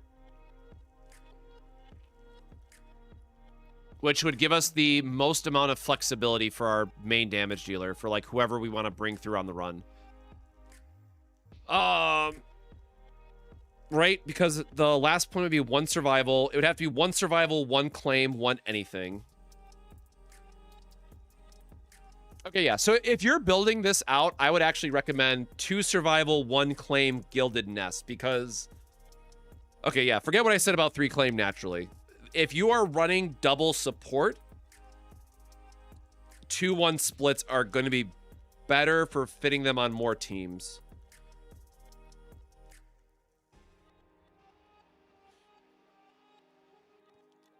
And this way, if we get like a mid-season buff for control, because control is just so ass right now. I don't know if people watch Sue's video or like my videos where I ranted about it, but like this entire faction trait, whatever you want to call it, is just such dog water ass. I don't know what, like, I think Sue said it best. Like, I think the devs just thought that Scorched is better than what it actually ended up being.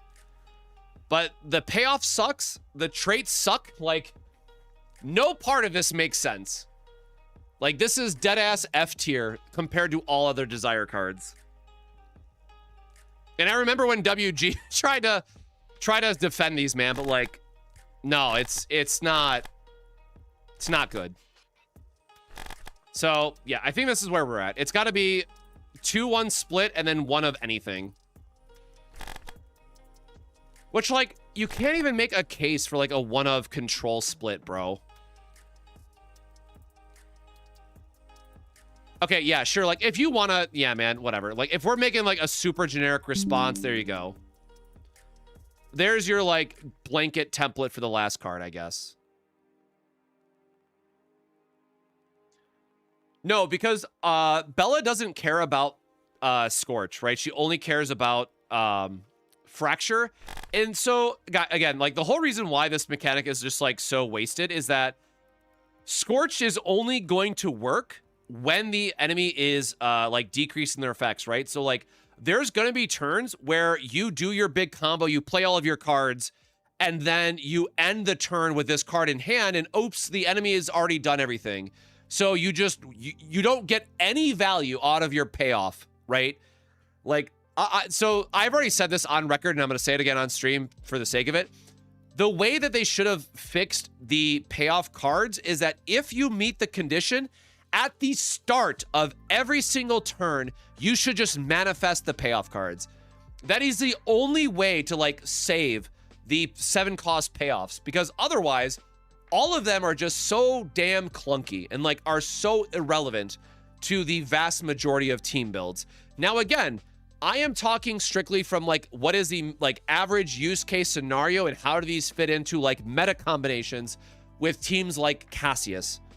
Obviously, there are some niche scenarios where you can still make these work, but at least for right now, they are just not usable. Like, there is no... Legitimately, there is no use case for these cards. And it just feels bad. Feels like Scorch won't do much until Olga. So even in Olga's kit, right? Based on the information from the devs, based on the dev preview today, Olga only cares about Fracture. She only cares... Or I guess, you know what? Hold on. Let me be... I'm pretty sure it said Fracture. Do I still have that image? Nope, I don't. I am like 99% sure it said Fracture. Let's go look at the image together. I am very much always going to be a person that'll say, keep me honest.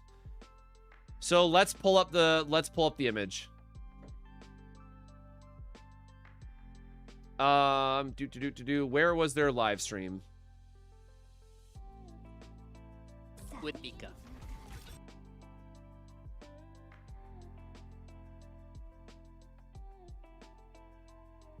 Nope, that is the 3 of them together.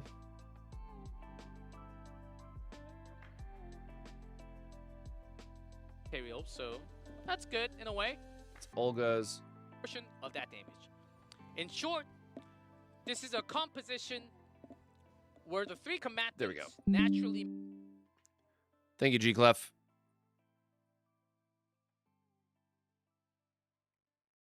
Ah! Yeah. Agony and fracture only, man. So, like, not even Olga can save it. Not even the dot focus character works with the dot. I swear to God. No, I'm sorry. I'm like, again, look, not guys. Game development is hard. Like, I want to acknowledge that up front.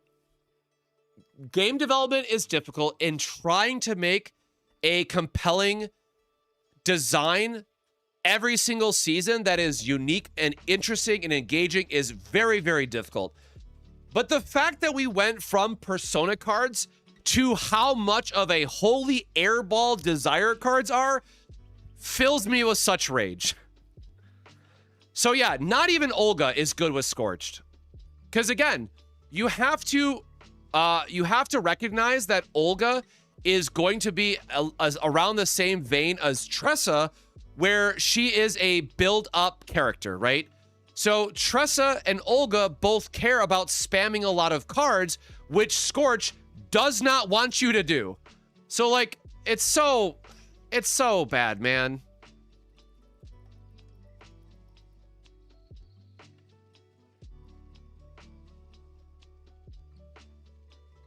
No, fragmentation is its own debuff.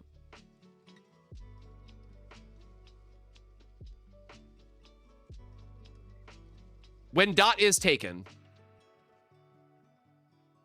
Oh, I guess it would work with Scorch then, because Scorch counts as a dot itself, right? Yeah, I'm thinking Scorch is worded like 0 in, but it's not. But here's the thing. It still doesn't work because you have to build up the cards before you use them, right? Like, think about how Tressa plays.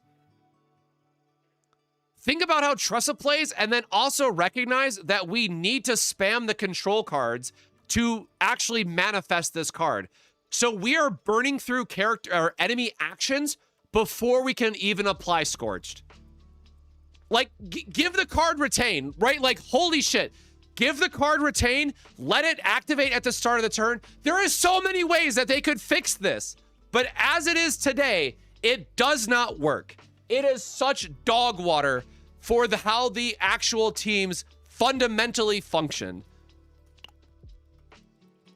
It's so frustrating, man.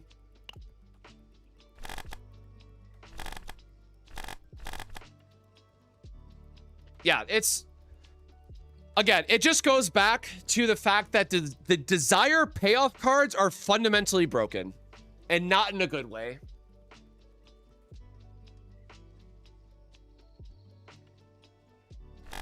So again, I don't know how, like, look, we got a mid-season buff for Persona cards with Adelheid, right? Because Vanguards could use the broken Persona card. I just have to assume the devs are going to do something. Like, these Desire cards suck so bad. And I'm sure the devs have gotten a ton of feedback by now. There is no doubt in my mind that they try to fix this for a mid-season update. Because otherwise, like, Bella doesn't care about any of this shit either, man. It's just a letdown.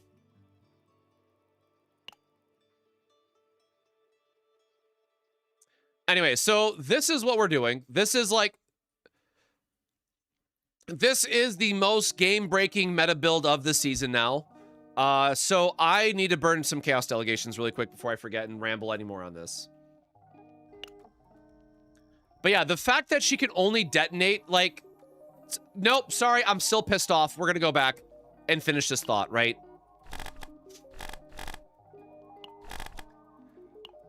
Oh...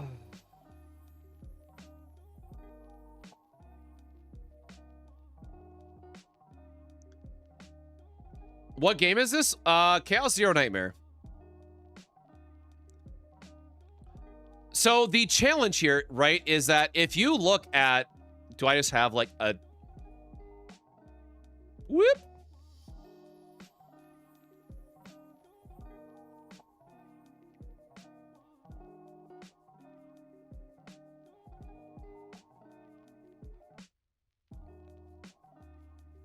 There you go. Can activate Agony and Fracture that she herself applies to the enemy, right?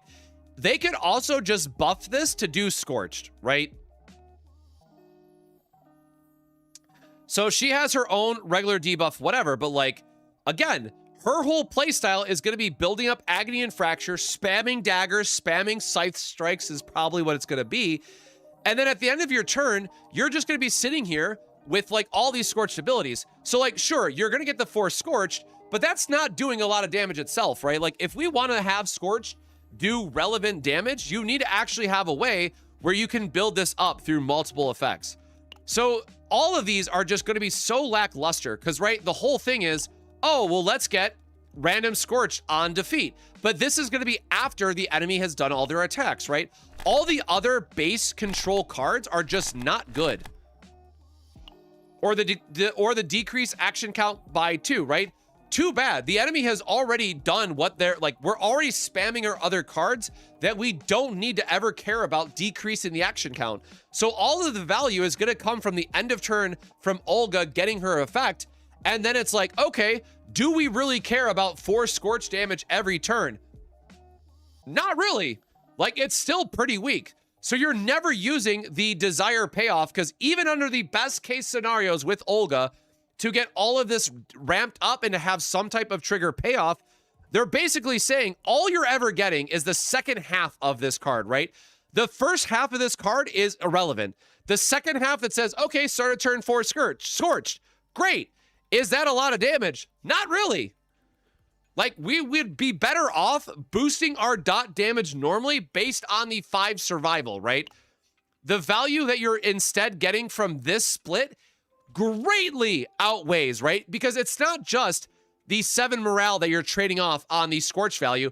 It's the 7 morale that is going to be buffing up every single other attack that you're doing on the team, as well as ramping up your damage from the new Fracture that's going to be doing damage too, right? Like, there's no world where the control is ever going to outweigh this build.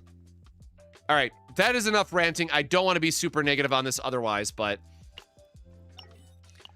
I just can't stress enough how dog water control is.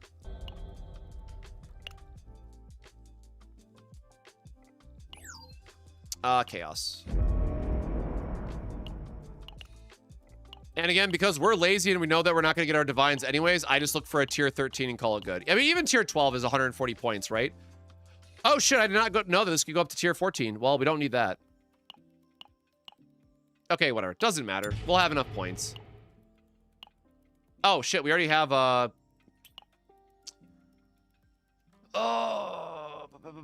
who else? I mean, whatever. We'll just throw her in the team because she does AoE, right? Yeah. I just want to burn my free delegations before reset, before I forget. But again, I'm so sorry, y'all, because I don't want to just like overly hammer the point home, but like, I have to believe there's going to be a mid-season update. There just has to be.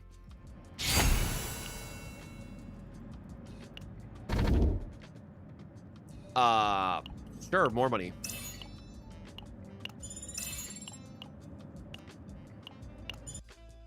Oops, clicked out of CZN.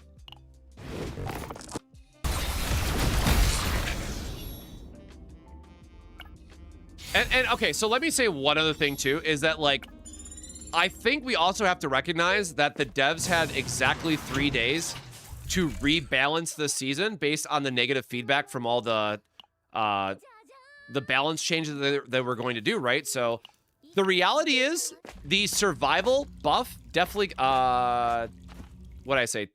No, I said 2 survival. So we do need to actually build a survival card here before I forget.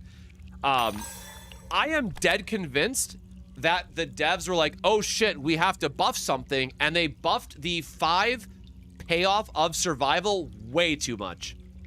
And so unfortunately, when they tried to do these emergency buffs, and again, for better or for worse, they ramped up survival, they just made it stone clear everything else in the game.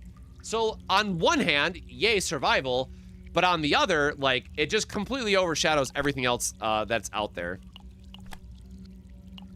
Okay, Yeah, so again, we want to do a 2 survival, 1 claim, so the base survival card we take here does not matter. What we're looking for is going to be a Gilded Nest as our finish card.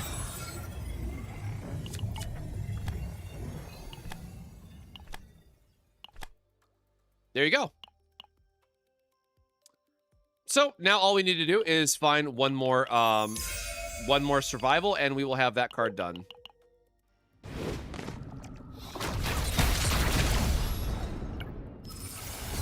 But again, game design is hard. Game design is hard, period. Game design, when you also have to factor in a meta for a deck builder like CZN, I do not envy the devs' positions, man.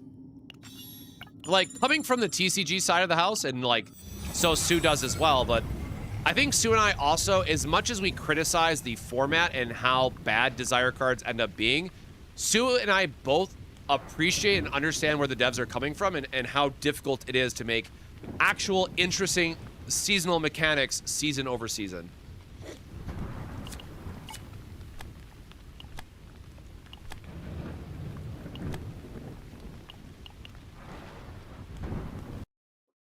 So do we just build 5 survival now on all teams no matter what? 95% of the time, yes. It unfortunately just that heavily outweighs everything else.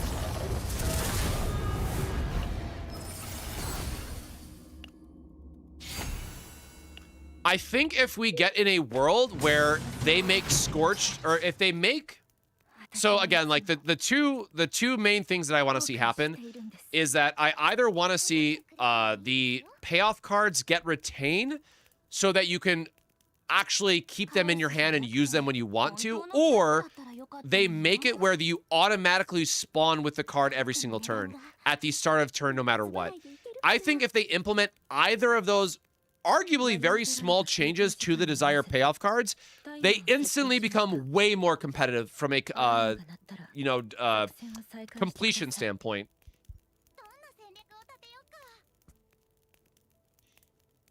Yeah, I definitely acknowledge it in my videos, and I want to like re-emphasize that point home. Like, the Persona cards were just like too good.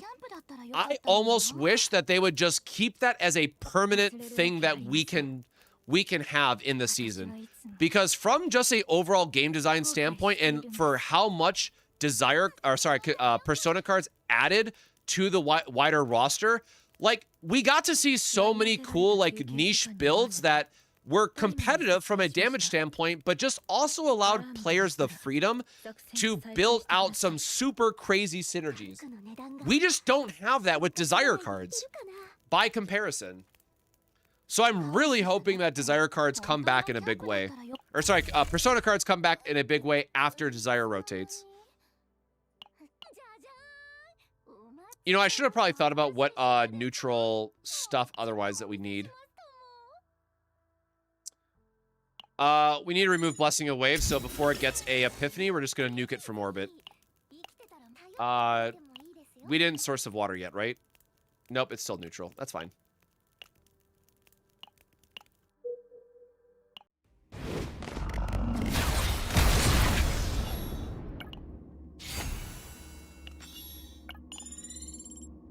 Yes, okay, or again, for fair point, which I don't expect them to do, but I would also really like to see Scorch just reworked as a flat dot, right? If Scorch gets reworked as a flat dot, period, I think Olga gets insane too. So I might be a little bit biased, but that's what I'm really hoping for.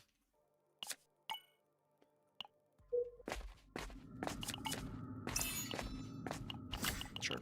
Again, as a reminder here, we're just looking for a survival event now.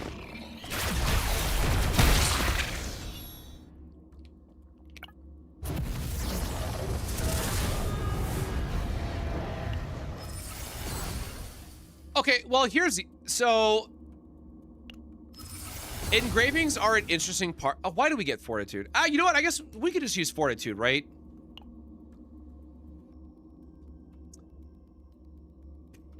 But if we swap to Fortitude, we don't get to do the funny meme build with Survival 7, right? Because our shields won't be as impressive. Fortitude's hilarious, though. I guess that's fine.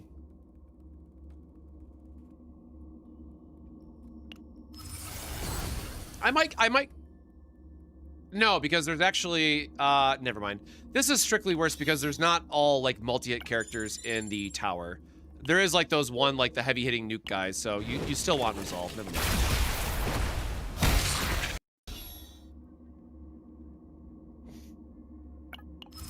But anyways, what I was going to say about engravings is that, like, they are entirely broken.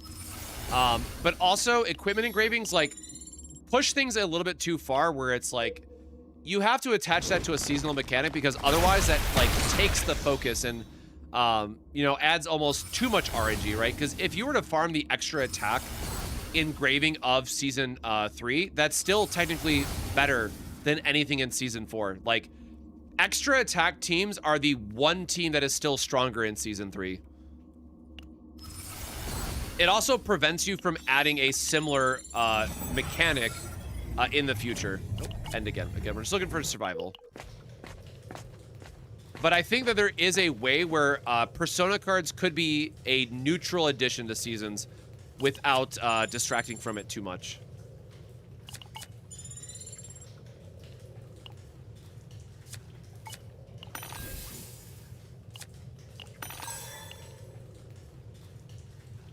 Yeah, Season 2 is a lot worse, for sure.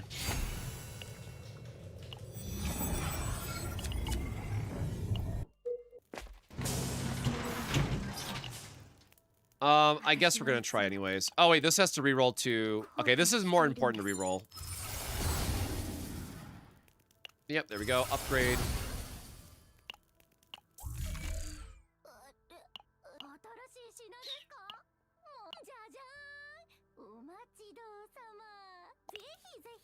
Okay.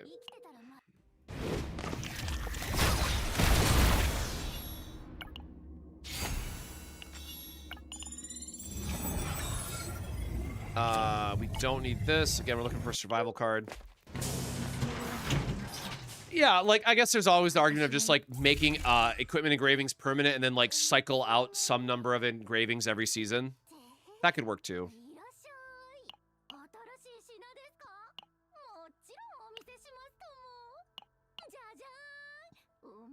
Oh, I guess Flashbang would have been good.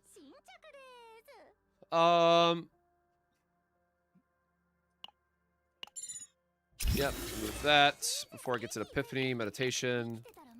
I guess we're gonna try to re-roll this into Resolve.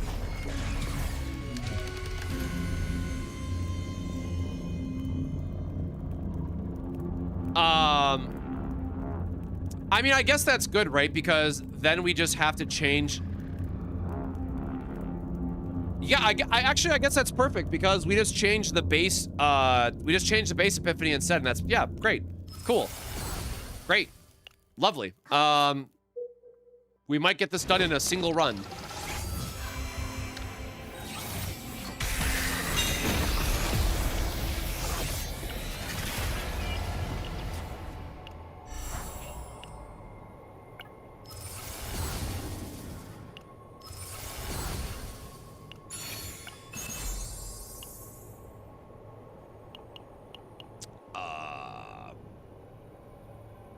I mean, it adds a debuff, I guess.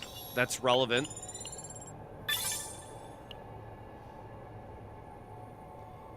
Well, the other side of it too, right? There's always the Path of Exile argument where it's like you want to have a seasonal mechanic and then like you can build up to a point, but then you realize that there's like just mechanical bloat at some point. I mean, I guess we kind of already have that with people being able to select their seasons, but you would have to find a way to never mind. I guess that is our answer. Our answer is that you just have the different chaoses.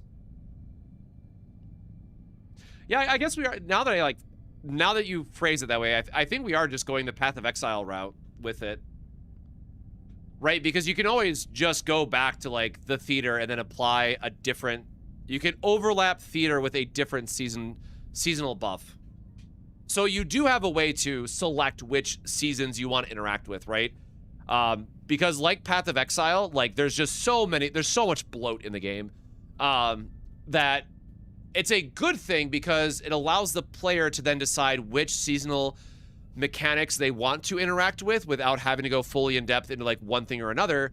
But then the downside too becomes like for newer players, like, so even like me, like I have, I don't know, 500 hours in Path of Exile at this point. Path of Exile 1 and 2, right? But for that, like, I'm still a Path of Exile newbie in that regard, 500 hours in. So I think there's a challenge there. And so, like, how do you focus on how do you make it digestible, right? For, like, the more casual player. And that's why I did build out the seasonal tab in the build guide document of, like, oh, if you're trying to search for this, it's in this season. So I might just have to work that more in the future, I think is how I'm thinking through this, is the reality of it. More work for future me, which is fine.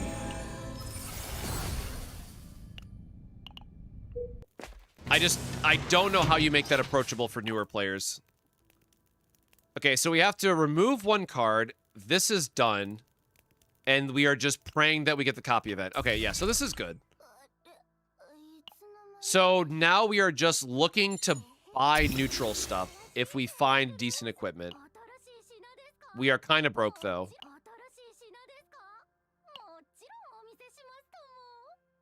Wonder of the Void is banned again, right? I feel like it is.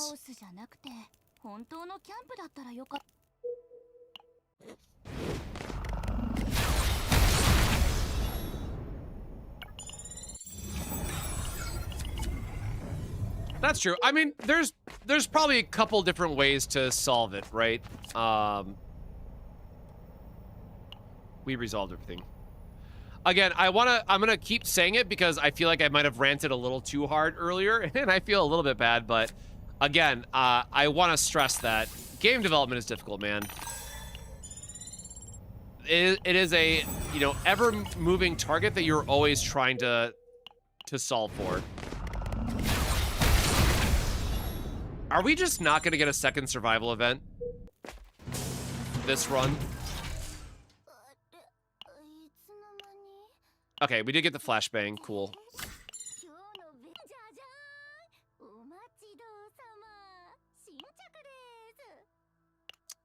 When shield game threat ability is interesting, but not quite what we want. I'll just save the gold here.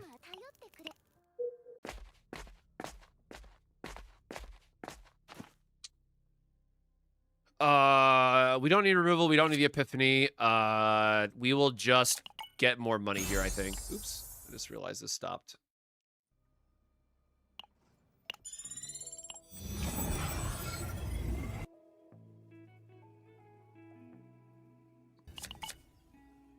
Oh, you know, it's gonna be really unfortunate if this run gets bricked because I just don't.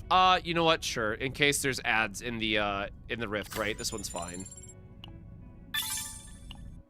If I don't get a survival event, I'm gonna be pretty ups. Oh, thank God.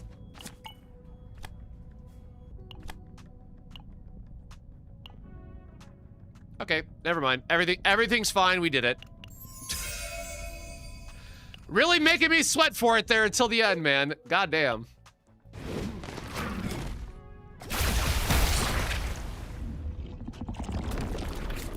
Yeah, again, I think we're, I will die. Do we want this? I mean, it's more. What does the boss drop again? The boss can drop the. Oh no, because the boss can drop the pulsating egg, right? Which gives us more health.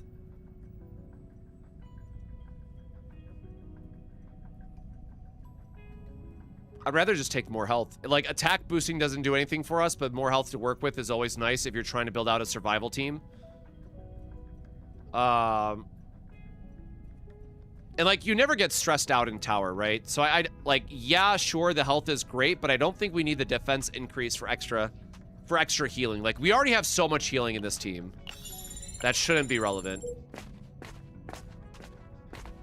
Okay, well, there was another desire event, another survival event.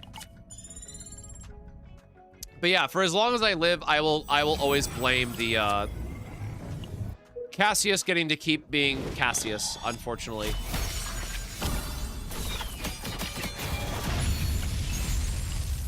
Oh shit! Yeah, thank you. There we go. I forgot about that one. That is a very good trinket to get.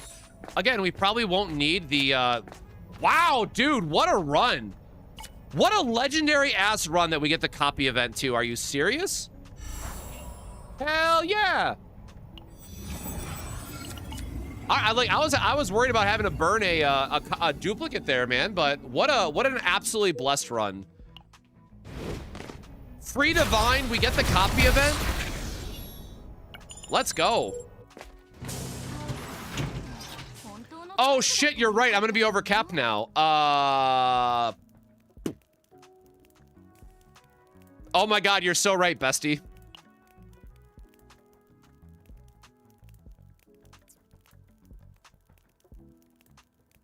Damn. No. All right. Whatever. I'll use a duplicate card. That's fine. Dang.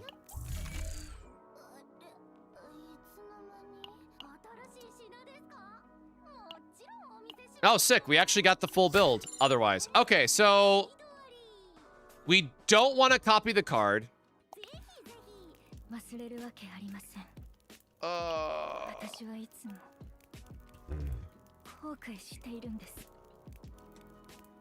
Okay, dude, I really got to do my difficulty 8 clear at some point. I deserve to take the L on this one because I've been putting off doing my clears. Okay,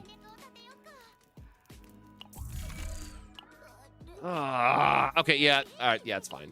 I take the L. It's fine.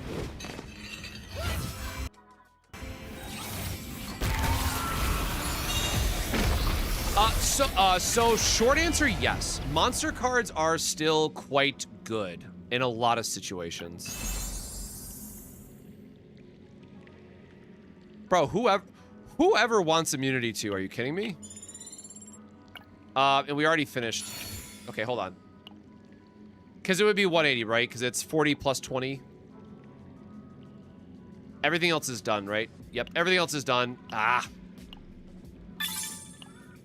Anyways, so some monster cards are actually quite good. You can always go for the Dominion?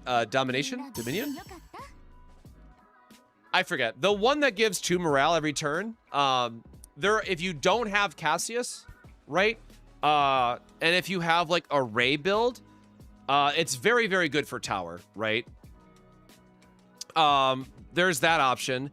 There are some multi-hit ones that are very good on Tressa for stacking Agony. That would also be fine. It's just, they're not really like what I would call meta staples, but there are teams who can actually leverage them quite a bit.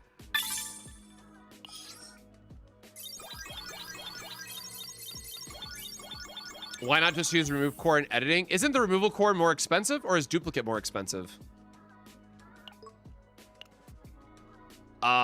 So yes, very good question. I could have just used the removal. I thought removal was more expensive though. Oh, I have to, gosh darn it. Let's go fix this before I mess it up. Arc City.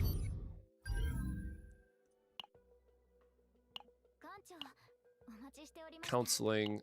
It's honestly been so long since I've cared about anything other than divines, because I only usually ever do divines.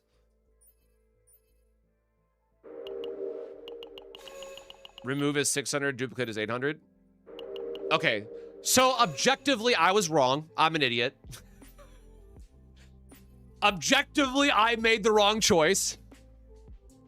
I can acknowledge this up front. But yeah, I usually only ever do divines.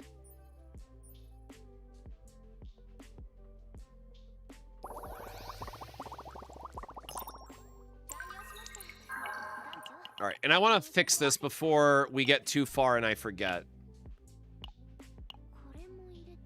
Oh, sure, she got her 61. Great. Thank you.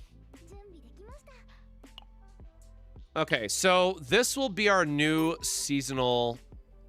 Okay, well, I can delete this one since we tested it and we know it doesn't work. Yeah.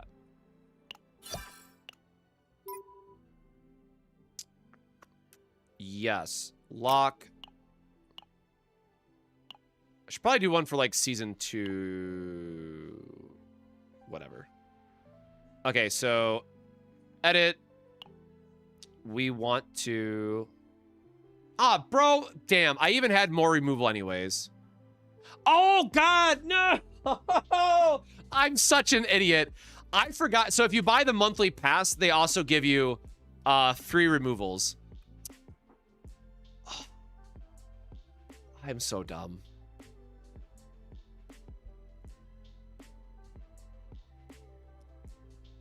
Man. Okay, yeah. I messed that up multiple ways. Okay, so now I want to keep the base, but I want to re-roll the neutral, right? Oh, it was... Sorry, I'm thinking of... We got the Fortitude during the run, but that's not the one that we wanted. We want Resolve. Random.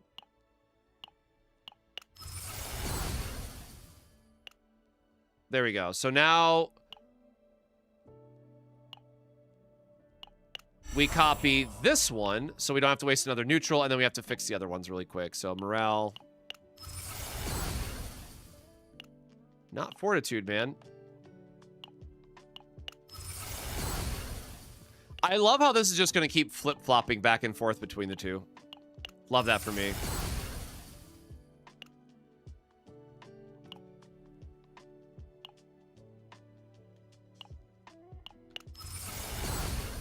Okay. I'm like, there's not that many choices, bro. You son of a... All right. Thankfully, this one's, like, not as expensive, so it's kind of whatever, but... God.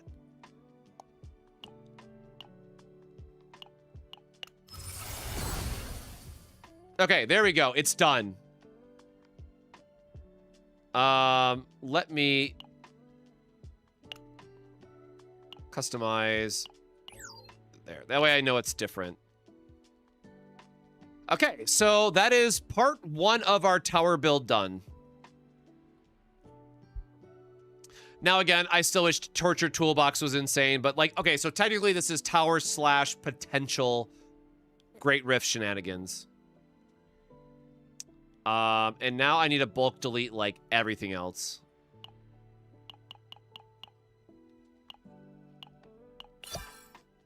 Okay, so now we want to go do the same thing, but Cassius.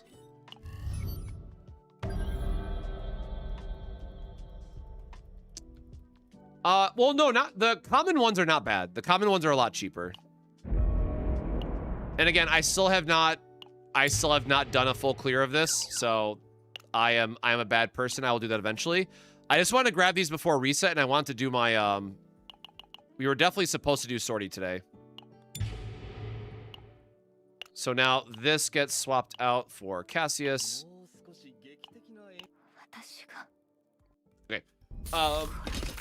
Quick time check. If you've been here for a while, please make sure to stay hydrated. Make sure to go grab a water for yourself. I'm going to go grab another quick beverage before we get this next run started, but make sure to take care of yourself. Make sure you're staying hydrated. If you're like me and haven't eaten yet, maybe go grab a snack. Make sure you're staying healthy. Take care of yourself. Take your medication as well in case you forgot. We're going to remove those 2, and I'll be back in just a second.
All right. Well, unfortunately,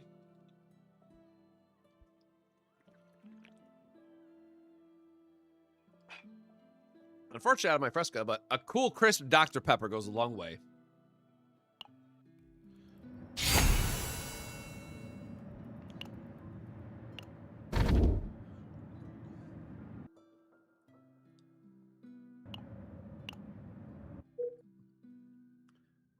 Bro, if one more person sends me this Moogle deck box, I swear to God. It is so perfect, though. So, for those that don't know, I love Moogles. I actually have a Moogle collection from the Final Fantasy trading card game. And I have every Moogle signed by the director of the game because of my good friend, Justin, has been helping me collect all of those. So, I love Moogles. And yes, they just recently announced that there's going to be this like premium Moogle deck box for Final Fantasy. So the one thing I will say, like, it's a little bit bulky, which is a little bit annoying, but I really love that they added these like straps to it. So you can like, you know, just keep it off your shoulder or something if you're playing in a tournament. So I'm gonna have to see like how plush it is, but I love this little dude.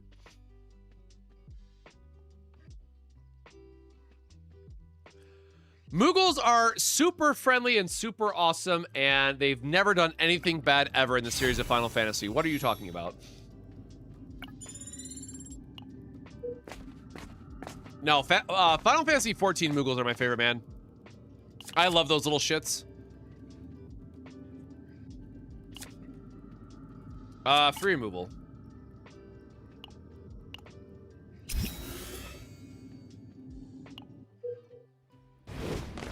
I'm not prepared to farm mini Hexaman. That would be such a pain.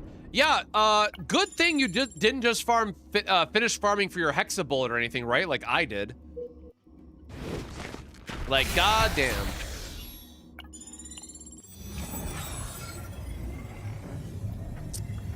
Okay, yeah, so we want the same. We still want to try to find the right base card. Nope.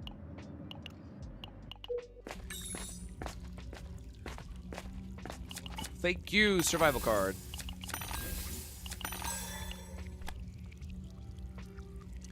Oh, nice. Yeah, Final Fantasy 14 is a good ass time for sure. The one thing I will say is like, please don't skip the story. I know that's like it's a tall ask, but man, the story is actually very, very good in Final Fantasy 14. I do miss it.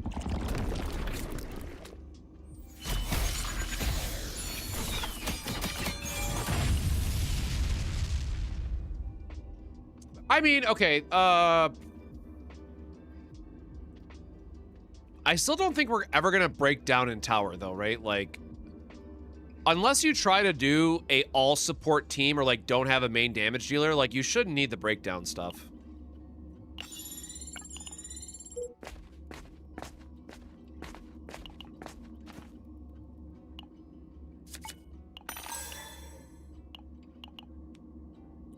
Spam skipping through that thing? Damn. How does it run on the Switch too, by the way?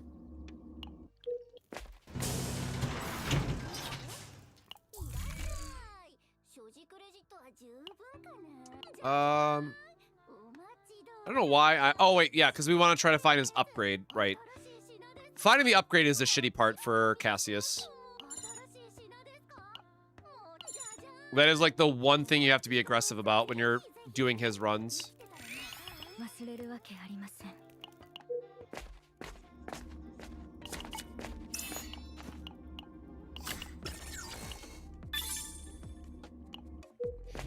I'm trying to just give my boy gifts and he's stressing out hard, man.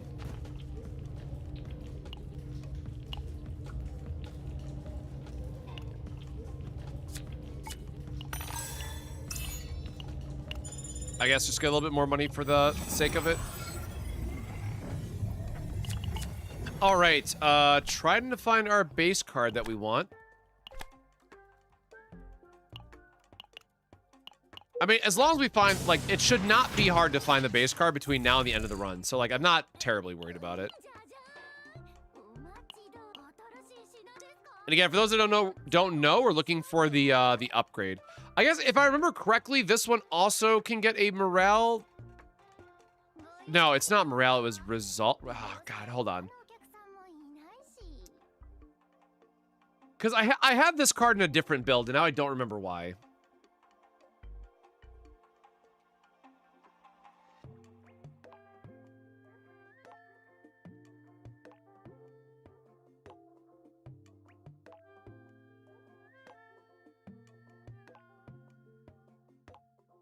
Oh no, it was just resolve as well. Okay, yeah, never mind. That's pretty.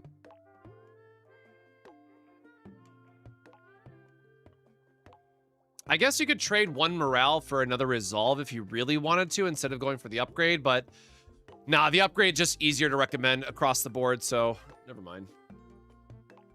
There's like some strange min-maxing you could do here with morale and resolve.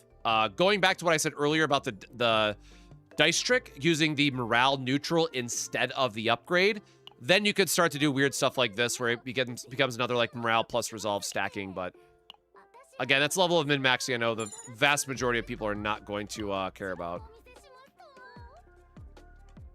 Again, this one is like decent because you're always going to open up with devil dice on Cassius to draw, so like unironically, this is good on Cassius because your weapon choices otherwise are not great, admittedly.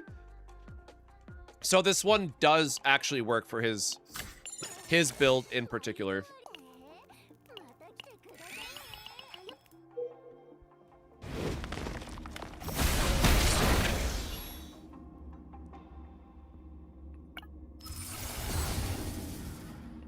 Draw, sure.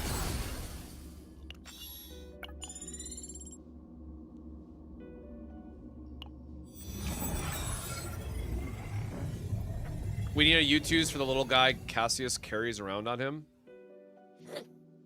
I would love a U2s of him in general. But Cassius is my boy and, well, will continue to be my boy until he gets nerfed in the ground. How have we not found a gilded nest yet? Hello? Like, again, no matter what, we will see one on the end boss because you get so many rerolls. But, like, at the same time, what is going on here? Like, just how unlucky it is at this point. Sure, man. All right, yeah, whatever.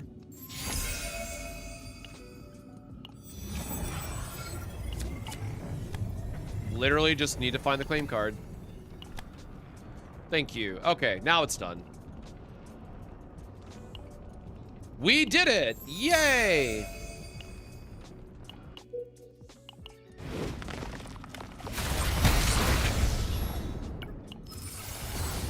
It's always nice when you get to finish it on the first half.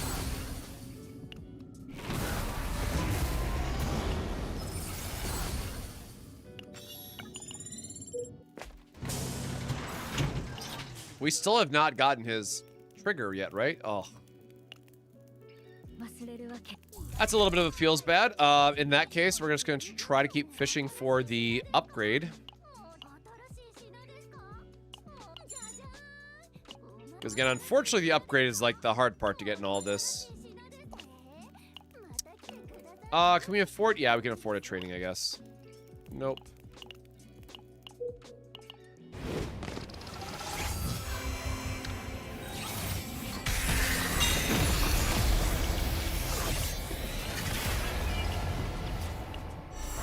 All right, we're gonna have to do this the hard way, I guess. Again, we're getting way too much AP generation going, but maybe there's gonna be some like AP tax in the Great Rift. Like that's the only other thing I can think of, man.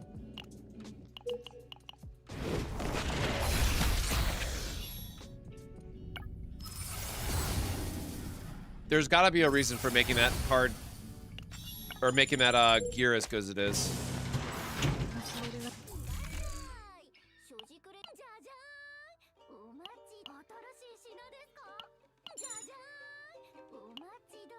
I mean, I guess we need to try to find a legendary chest piece for him, which drops in the second half, so there's still a chance we can get it.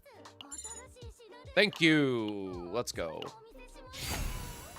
All right, we are in business. We can fix the build from this point, thankfully.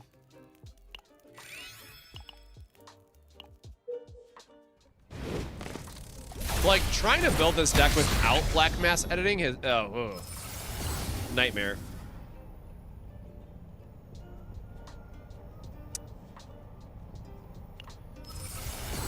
Okay, I totally forgot about trying to roll the base versions of those, I guess. This might be a double run.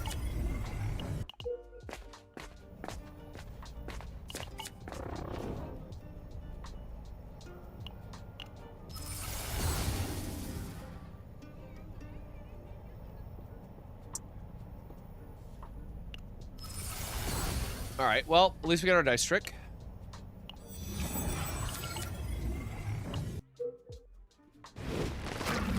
I forgot that we still have to Epiphany all the devil dice. So, like, we're definitely ending this run without having a finished Cassius deck, unfortunately.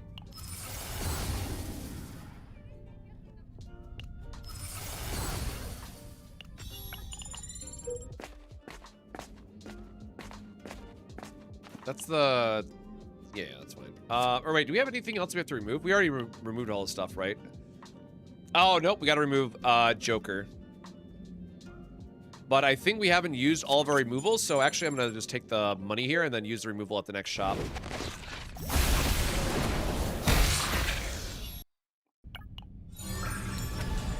Yeah, rolling attacks always just feels terrible.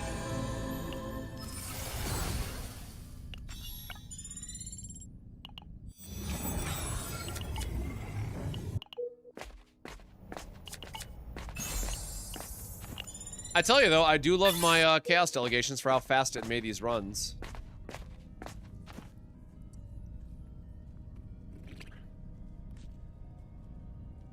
Oh wait, no, we don't. No. We don't copy, right? Because it's 3 plus. Yeah, no, we don't actually need the copy event on this one. The heal does not matter either. Okay, well, sure.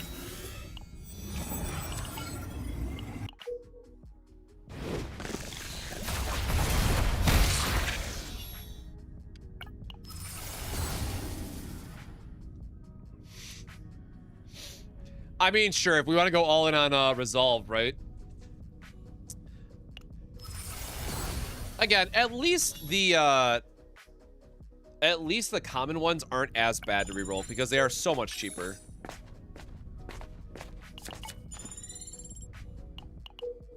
We have our Desire deck done, and that's all fine. Desire card, I should say. I'm sure I'm not missing anything. Like, no, we have our upgrade. We have the 1/2 Gilded Nest. This has to get re-rolled.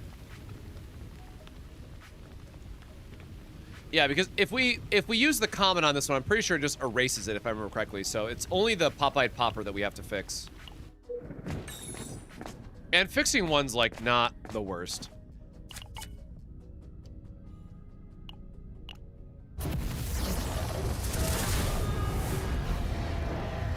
Ah, dang.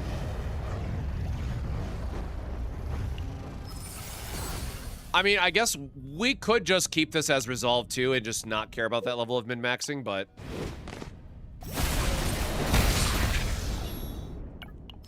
kind of do want to max it out. I swear, because it's the one we don't need, I'm seeing Fortitude way more now. I'm like, my brain is recognizing that I'm drawing that instead, which feels terrible.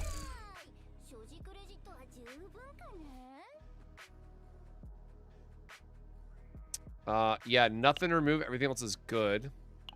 We still don't have the... Well, we never got the chess piece, I guess.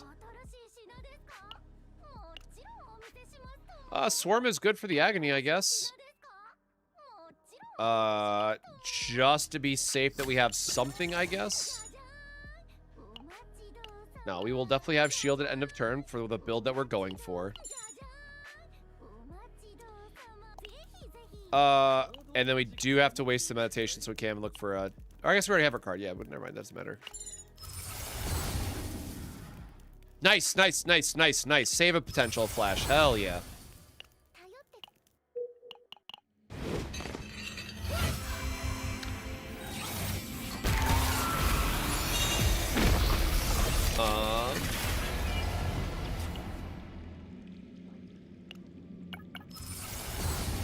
Oh, it's a source of water. Got it. Okay. Let's see what we get.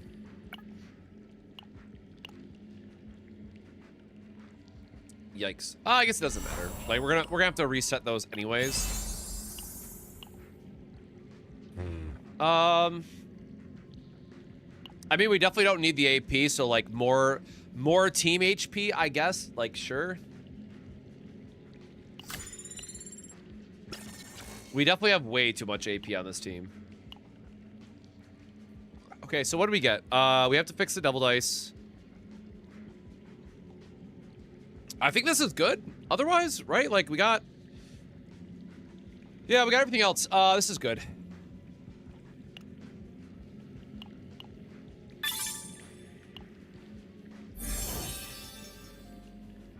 The gear kind of sucks, man. Like, do I actually want to keep this?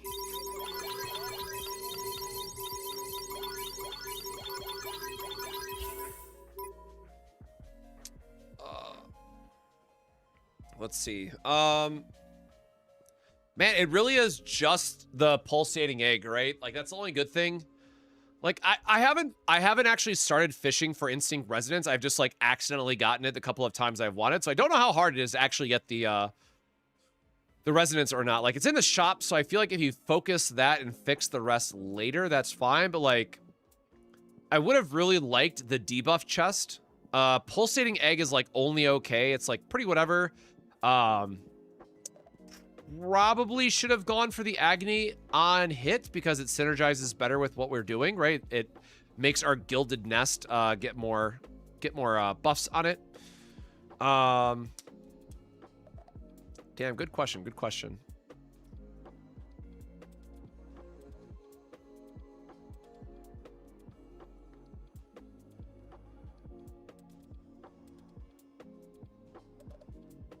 Yeah, I'm not sure, actually.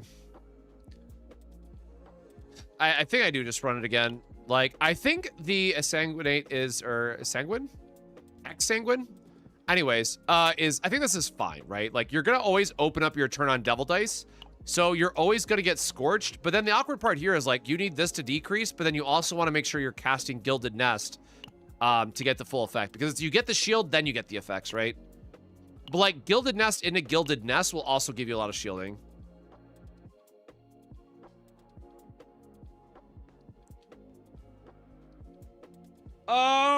No, I'm gonna scrap it. We're gonna go again. I'm gonna lock it for now, but that is probably just a redo. Do I know if decreased fortitude and mark count for harmful effects in claim 3? They should.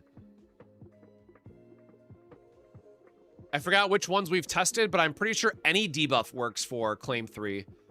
And conversely for Gilded Nest. Oh, right. No, we just have the... Damn, they're only giving us 4 days?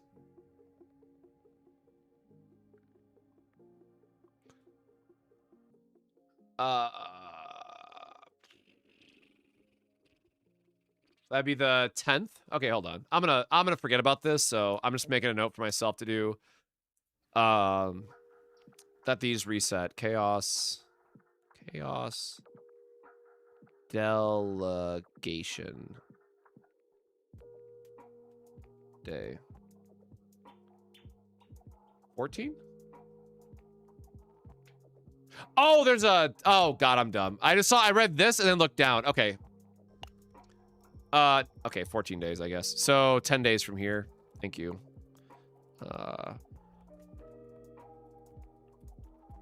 Oh, wait, so you can... Oh, no.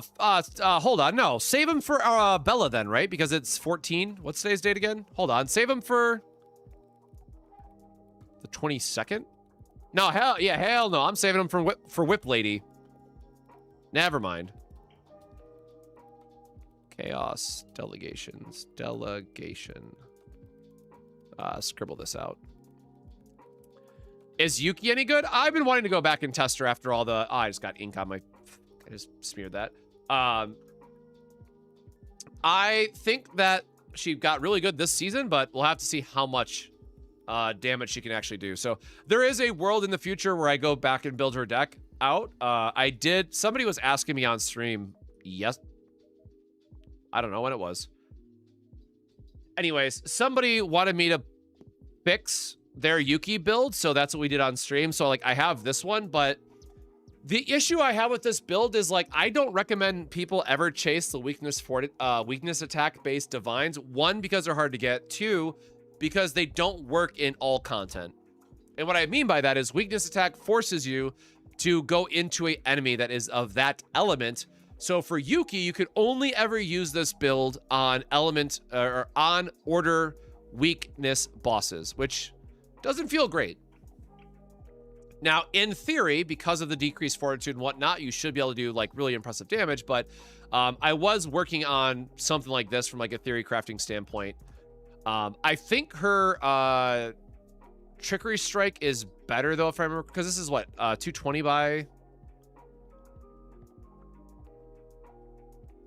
Yeah. So the thing is, I guess quick side Yuki rant for everybody.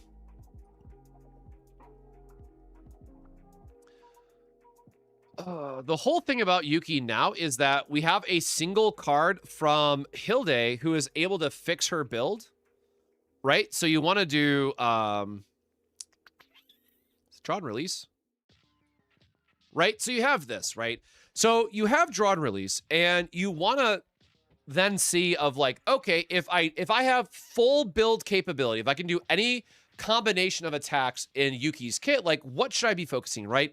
Because the idea is that you go through your full turn, you spend out all your buffs, eventually you'll have the rest of Yuki's cards in your hand, and then you use draw and release to cycle them all back in case you didn't trigger inspiration, and then you'll immediately redraw all of them, triggering the inspiration, meaning you'll always get the full damage off of Yuki. And so what's interesting about this is that if we go to Trickery Strike, right, we can now actually use her highest base damage card, right? Because previously, I think because this one's like 200 if I remember correctly, right? Oh yeah, it's 220, but it's a 2 cost, right? The issue with this previously is that you were always trying to do like a reduce 1 cost to try to make it cost 0 to do all the extra damage. But now instead, because we can fix our AP, we can now use this version of Trickery Strike, which is going to get an extra hit, and we can make this a 30% damage increase. So now instead, you're able to do this like single target multi-hit Yuki build that on paper should do a surprising amount of damage, because as we talked about earlier, thanks to Cassius, right, we're able to get the full max morale value. Thanks to Hilde, we're able to push it another 100% I think I always forget which is self buff versus which is team buff. But we can push this damage even further with Hilde, and then, hey, you know, she still does good damage herself. So I'm really curious to see like where this lands from a min-maxing standpoint, but otherwise, I know a lot of people are still going to be like, oh, we'll just use, you know, I still wanted to use her in a AoE setting, so why did I... Oops. Oh, we'll just go back. I know a lot of people are still going to use... Oop.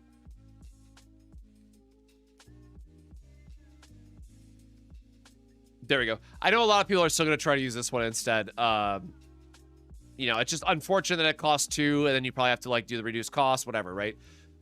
Because the other builds were all about, like, hey, we have to use Trickery Strike for the damage effect, right? Or for the... Oh, my God. Inspiration. Which, again, is really good for its effect that you can, you know, get the extra damage, but... Trickery Strike should, you know, yield you more damage if you're able to now find enough AP in your team to do the 30% damage increase on top of all that. So we'll see. I've been wanting to do a Yuki build for a while, so that might be like the next video during downtime. I guess it just depends on what I want to do next week. I have not figured out yet what I want to do the week before Arabella. Why don't I use the build preset feature? Because I change stuff too often. What was I doing?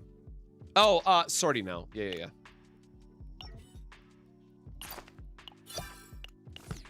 Let me not forget my crystals.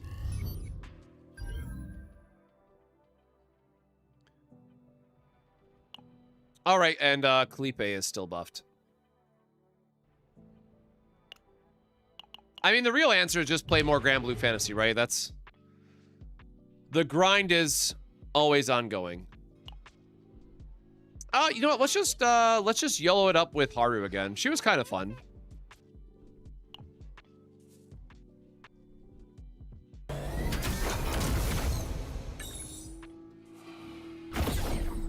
I do want to keep checking out the, My Hero just came out with a, Vampire Survivors clone, which I really do love Vampire Survivors anyways, but I can't imagine it's good to do that style of game in a gacha, and I know there's like a JJK version being worked on as well, but it's like, man, I'm a sucker for Vampire Survivors. I kind of want to try it out.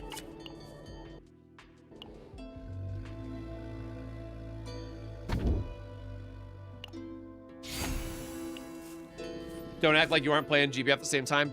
Well, so yes, but I need to play more of the roguelite mode that they added to Grand Blue Fantasy, which is gonna take like I can't play that passively. I have to actively try. And notably, like, it's actually a pretty difficult game mode as well.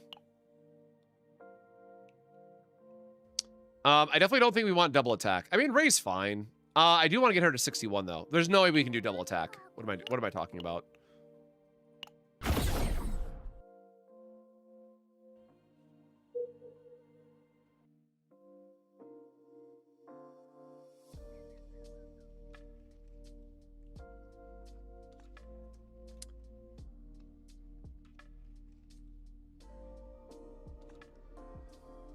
Oh, wait, weekly? Wait, no, today's... Okay, say Saturday, sorry. Neo just pinged me on the... I just saw Neo's ping about, like, doing weekly bosses. I'm like, don't think I forgot this time. All right, so same rule as always. I like to find, like, the mythic items so I can eventually make a tier list on which the best ones are, but... oh, nice, double empowered, sure. Let's go get beat up.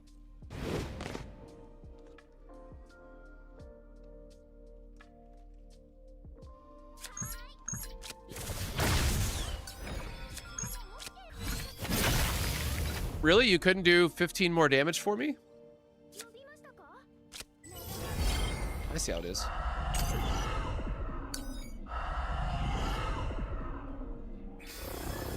That boy hungry.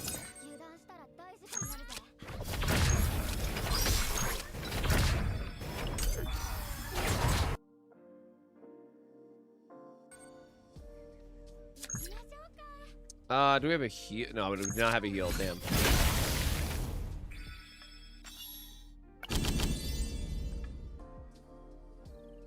I mean, draw 2 for cycling is always good. Can't complain about that, man. It was straight across, I said, right? Yeah, straight across and then down.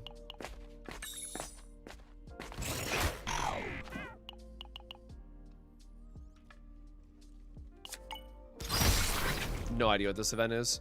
I do not remember. My savior, that's you. At the start of battle, 3 vulnerable on all enemies and decrease stress of allies by 2. 3 vulnerable is a lot of damage early on, actually. I sure don't want to fight him. You know, yeah, we're just gonna throw this on Ray, I guess. That's fine. Yippee! That was a very slow roll.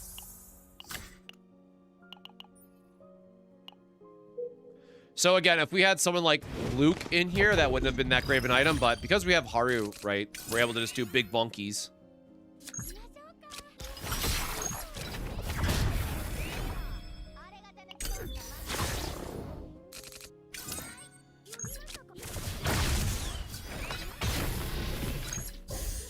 I guess let's see if we get a... Yep, I'll say, make sure we can heal if we can heal.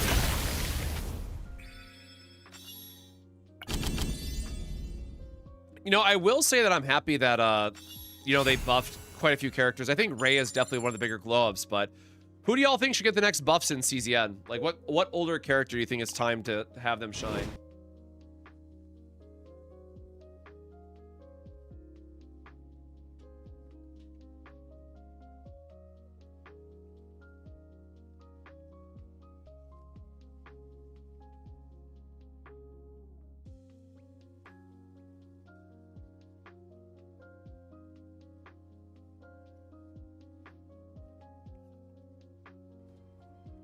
Chizuru, Maribel. They gave Chizuru... didn't Chizuru get more damage on her basic attack build, I think?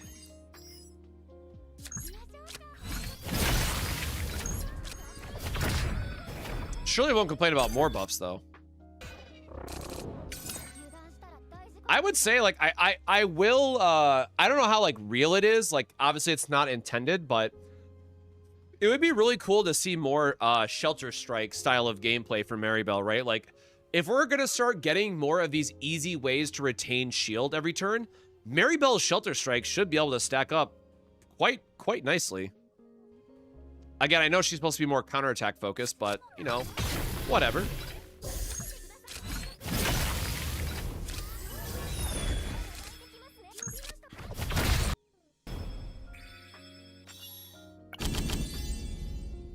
Yeah, unfortunately, Bind is one of those things where, like, it was definitely okay, and then it sucks because, like, on one hand, there's, like, really cool niche team setups you can do, but oftentimes you're just like, hey, this still feels bad. Oh. Random rare fate. Hello.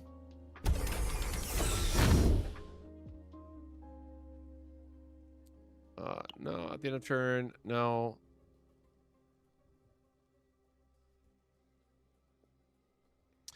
Dude, I still want to do a judgment run to make it happen, but trying to get, you know, the unique card part is pretty rough. I mean, I guess if we just remove Dark Blade, we'll trigger it. You know what? Yeah, whatever, man. This is definitely not the one that you would pick, but I do want to just... I want to drop a nuke on him. I'm a simple man with simple goals.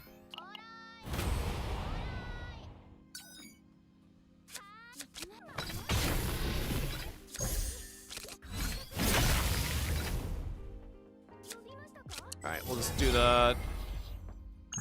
you know, I guess we have the extra action point this way.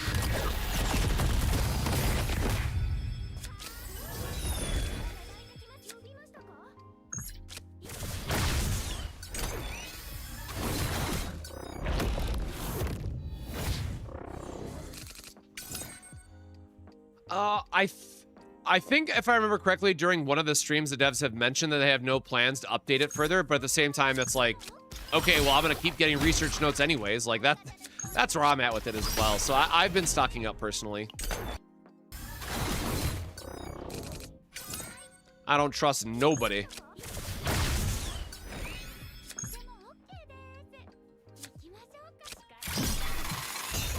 Remember when Anchor Shot used to cost 1? I'm so glad those days are gone. Okay, so we are definitely gonna kill them off this. So heal a little bit, and then big bonky time. Okay, forgot we had a vulnerable on there, but still able to get the anyways. Just more healing for her, I guess. It's not really exciting for anybody. Sure.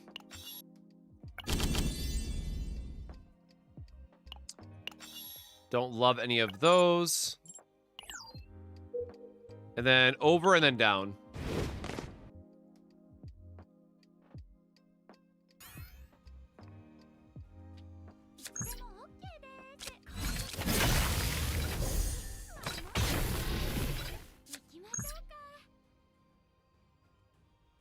I guess try to see if we can draw the anchor. Yeah, I should have done this first.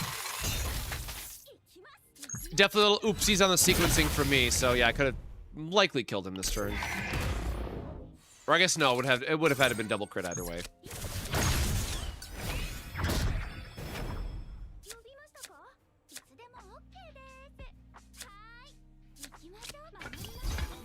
Oh, I guess we do have enough for both. My bad.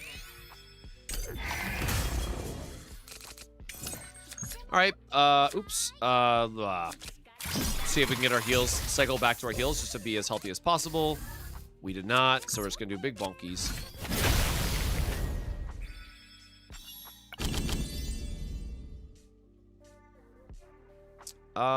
No.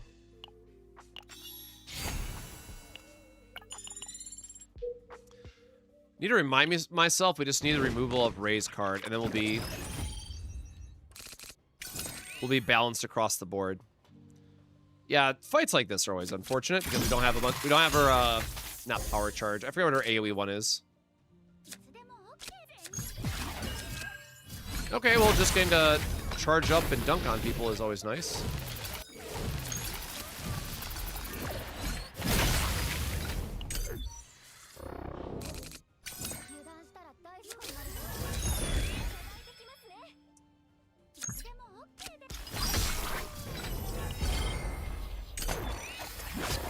Yeah, we still don't have our sortie tree completely maxed out either, so we don't have the full crit buffs and all that stuff, but we are certainly trying to. I guess we have a little bit of extra health we can heal up here.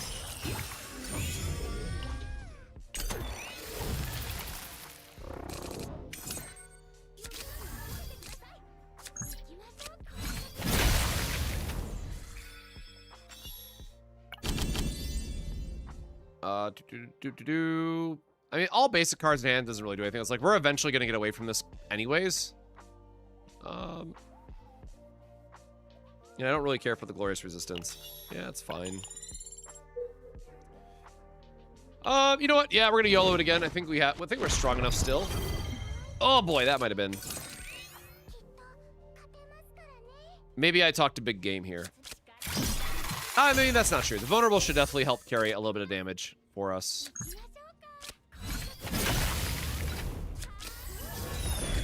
We're in the we just gotta believe category.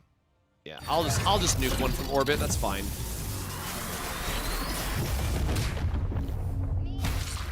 I think if we can go through and kill everything in a couple sequencing turns, it should be fine.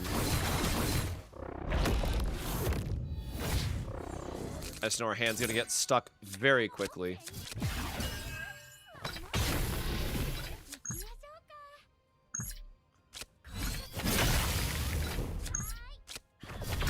Really hoping for a crit there.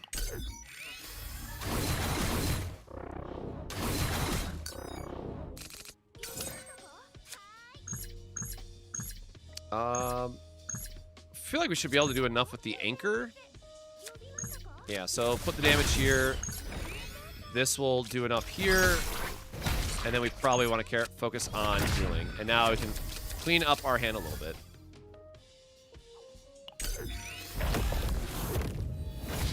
And he's going to give us 2 more, but that's fine because we should be able to... Oh, it's not in hand yet. Oh, that became kind of awkward in sequencing, but all right. Oh, wait. No, I forgot. It's not... Gosh darn it. I forgot it's not going to give us the draw 2. So now we're just going to try to raw draw 2 to get the anchor here. Does not have the extra damage. Okay, well... Bit of a cursed turn. All the weakened and vulnerables stacking up.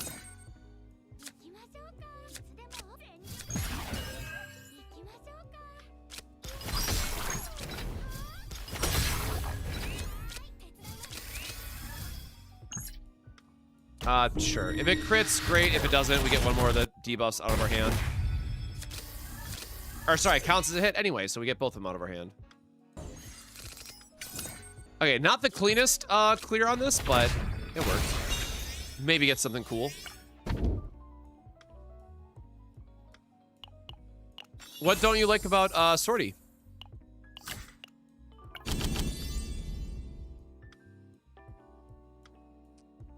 Nope, all those are fine.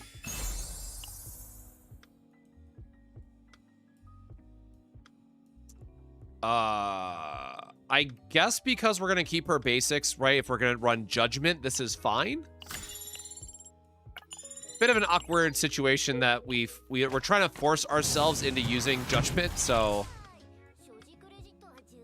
that's what happens when you go for the fun run. But I think we're sticking to this game plan. Yeah, I'll take our free dodge. That thing has saved me so much in the past.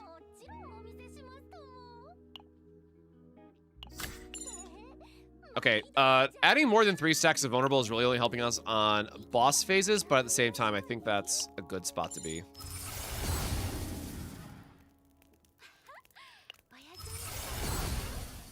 All right. I do love my double hit anchors.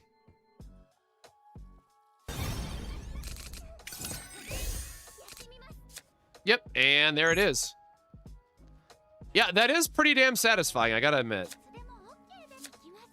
Oh, wait, does this increase all damage then? So, 1267. Oh, sure. That does increase her damage even more. Love that.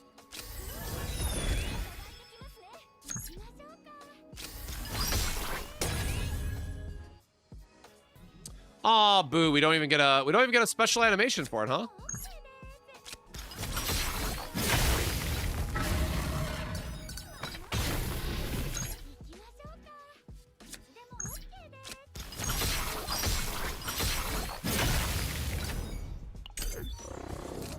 Buy Whisper of Madness after drawing a card. It changes the cost of cards in your hand. Oh, Whispers of... I don't even know that one off the top of my head. Damn.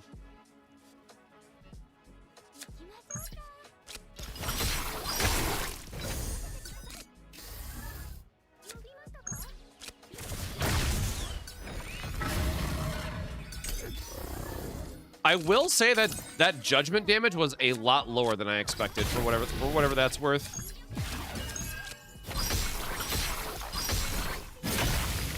Bonk.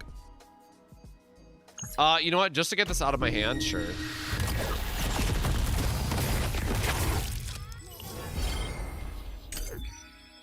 I think we're fairly safe here no matter what.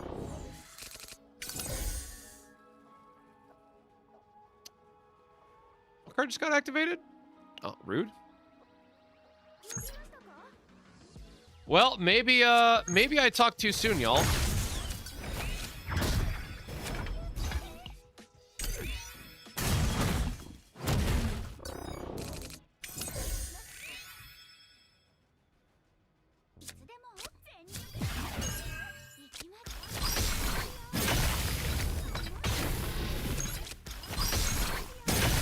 There we go. There we go. Okay, feel a little bit better now.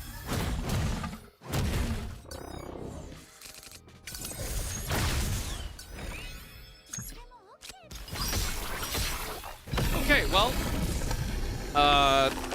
definitely need some more damage, I guess.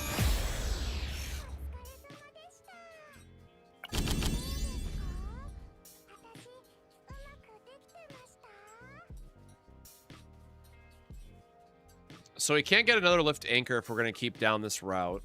This does nothing for us.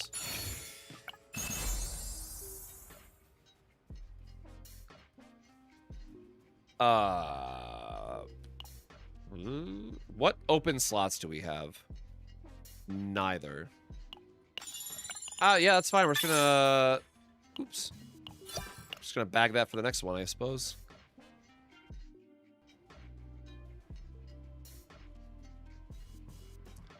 I'm not sold that I have enough hits for Sweet Dreams. I'm being perfectly honest with myself.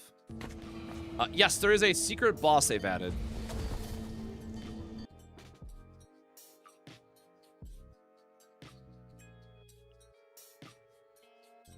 Oh, what is,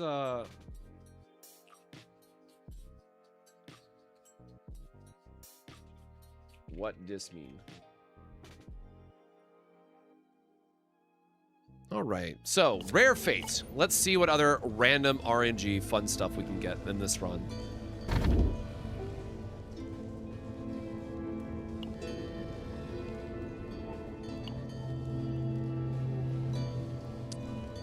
Honestly, could probably just use more, like a 3% damage amp is quite low. AP we haven't really needed. If an odd number of cards are in hand, increase damage amount of attack cards by 33%. I mean, that's pretty damn dope, actually. I mean, obviously that sucks on how we have to weave things, but... that also means we can't just open up with Anchor Shot because we go from 5 cards to... Is it on play or is it on... Interesting.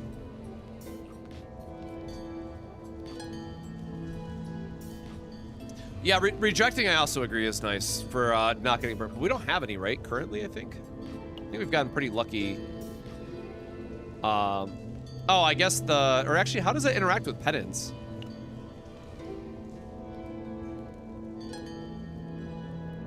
You know what? Sure. I don't actually know how this works with penance.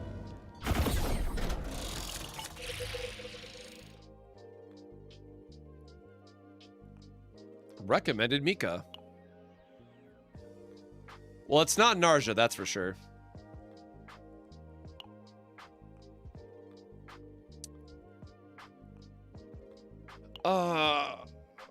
Remove basic card, gain 2 signature cards. Can you, like, just miss on getting her, hue?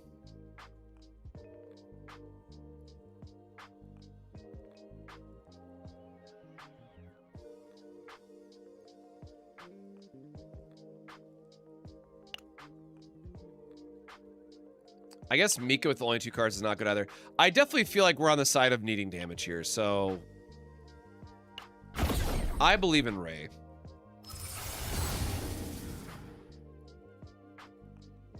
Ah, it did give us extreme. Damn.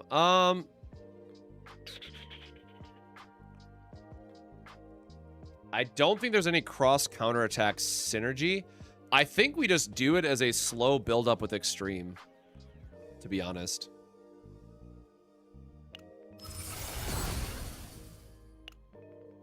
Like, Ironclad would have been ideal. And then Fighting Spirit. Bleh. So, once again, I like to do the random mythic. So, we're going to go this way, actually. Unfortunately, missing double shot, but we'll see what this gives us.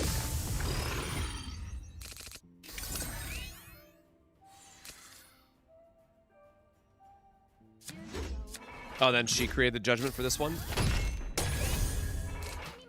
Yeah, I mean, the fact that you just get a free AP, basically, right? Because 10 Tenacity is always just going to kill whoever gets in front of it. That's interesting.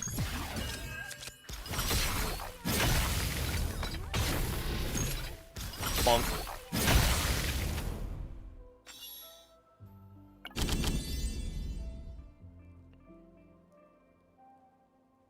Can't take any of those.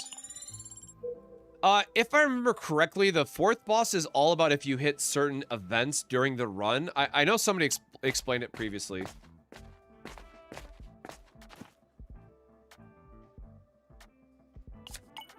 Sure, Random Divine is hopefully gonna help us out. Does not help us out. Oh, actually, it's the draw 2 one, so maybe that's fine. Activate all basics. Sure, man.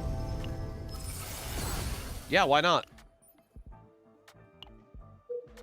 I like a free draw 2 at the start of my turn, by the way.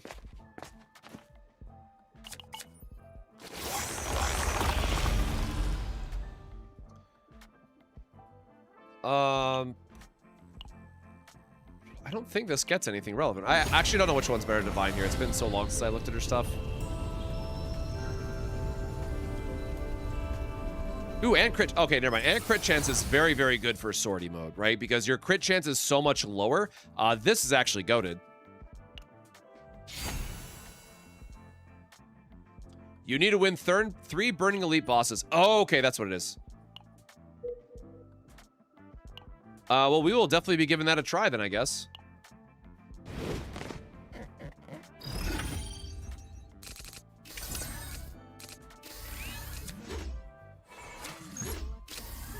Bonk. Oh, I'm so dumb. We had both the draw 2s in our hand. I was just thinking about the bonkage. Unfortunately, tunneling on the bonk was not good there. Oops. All right, this whole turn was awful. My bad. Let's just pretend this turn did not happen.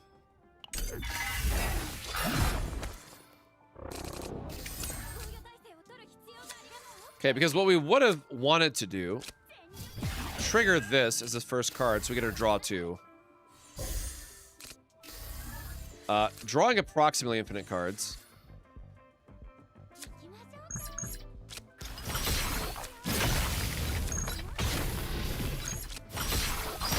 Sure, could have cleaned that up a little bit, but whatever. Make sure to get some fat shield. I think we healed through it last time, if I remember correctly, to be honest. Apply combo? Sure, man. It's free buffs, and we can get a shield somehow. Yeah, I definitely don't think Judgment is worth it. I was really hoping it would do a little bit more damage, but seeing it play out has kind of been, womp. Starting with the third attack. And it's a trinket? I mean, I like my evade. Yeah, I don't know about that one. Let's just grab a random whatever for 9.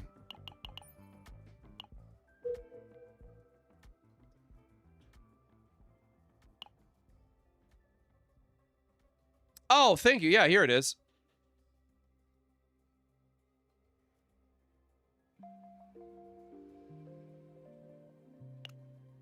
So neat.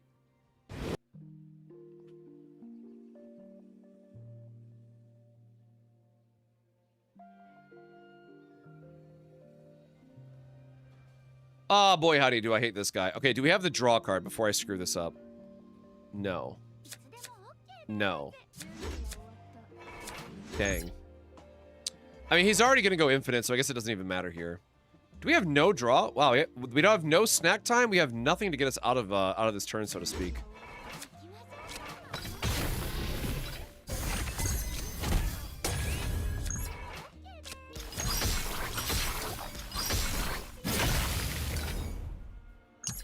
I guess because we're going to go for like the full turn sequencing, we can use Fighting Spirit here as well. It's the last point.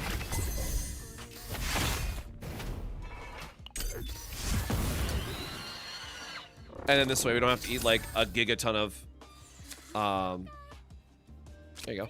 We don't have to eat a ton of the debuffs here.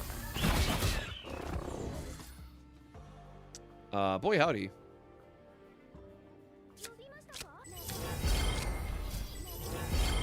Just spam some basics, I guess, and then we can draw 2 anyways.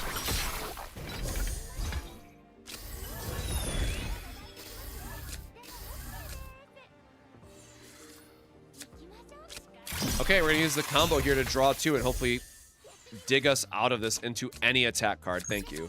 I'm like, we should be able to cycle our entire deck here unless I'm missing something.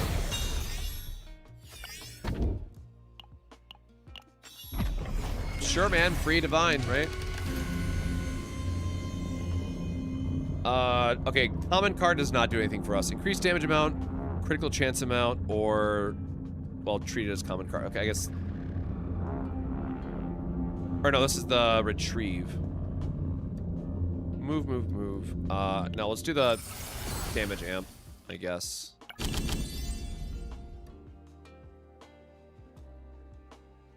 Oh, nice. Well, there's some shielding to go with our resolve thing that we just got, so sure. 1 evasion and 1 immunity on this is actually pretty funny, though. Yeah, I definitely am. I'm never taking the evasion again, though, or the judgment again. For 1 cost or lower cards.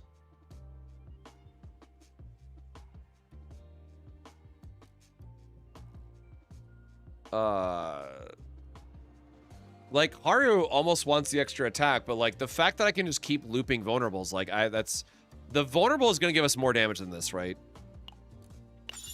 I guess we just take the money. Ray carry time? No, absolutely not. Well, I guess, so if that no, we're still going to go for the, charged up boss. I want to try to see all the mythic items we can. I don't think they added any mythic items for this season, though, which would bum me out.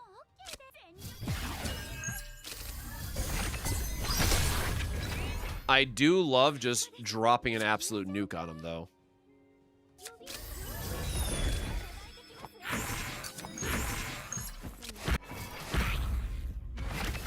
Try to get a little bit of a bonk action here. Love that.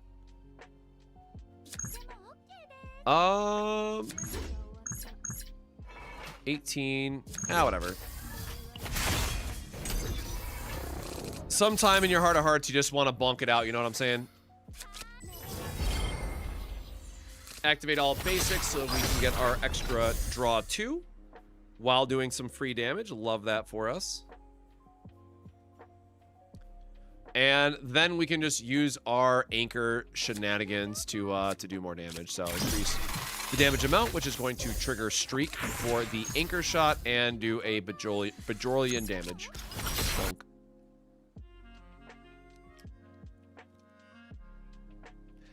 I feel like Ray Carry would be an interesting attempt as well.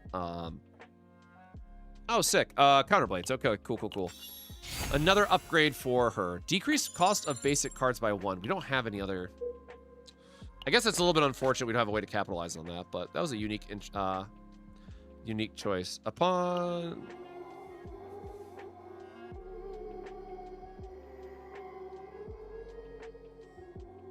Oh yeah, this is the one where you have to, like, expend the contamination. Which is just not worth it. I'd rather just take our Divine, man. Oh, unfortunate. I thought we had more to go there.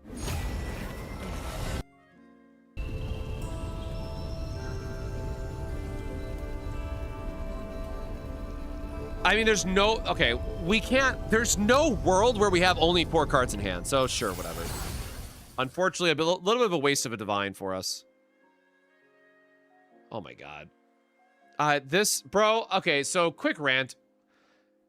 So I mentioned this earlier, but like the whole thing about this new raid that they added is that there's like this debuff mechanic. So the trade-off is all the weapons drop with a debuff, but you have like a super strong payoff.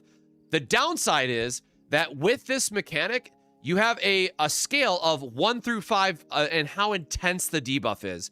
So before you even upgrade any of your weapons, you want to try for like a level 1 or level 2 debuff. And that's before you even consider all the different types of debuffs that are on them. Like, I cannot get weapons, man, that are, like, actually good and worthwhile for this. It is insane the amount of RNG they added on this one. Forever just farming these daily raids. Draw until 4 should activate first. Well, I still think because of all the other extra, like, draw 2s and snack times and stuff we have, right? Like... I just don't see a world, if we also factor in retain, right? I don't see a world where we have enough for all that. Okay, there's my draw 2.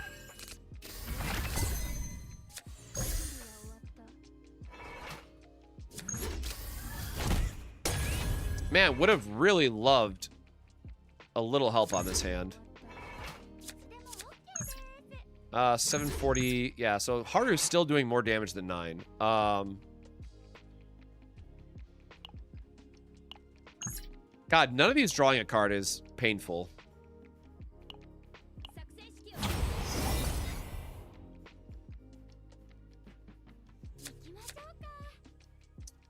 Yeah, alright. Play out the upgrade, grab some shield, whatever. We're just gonna have to eat the contamination on the following turn, probably. Yeah, so like this. I don't know how we ever can get this maxed out. Because again, I want to save the AP for like other stuff. So like, as soon as I combo, it's going to trigger this.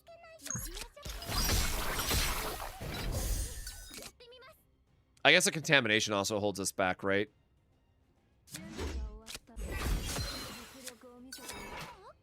Ugh, unfortunate. Sure, that becomes free, I guess. I was really thinking that would do more damage. Foolish me, man. Okay, we're getting hit kind of hard. Don't like that. I was not even paying attention to that. I'm gonna be so honest.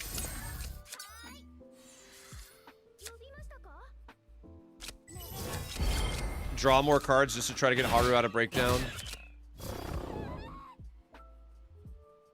Wow.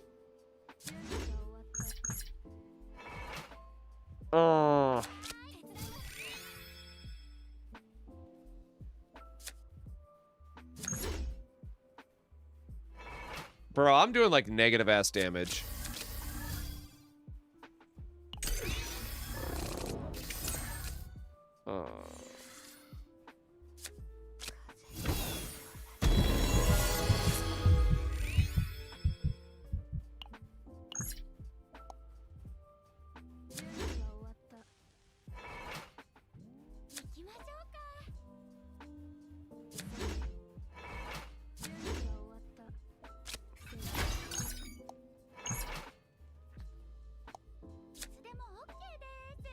And it only increases that card by 20%.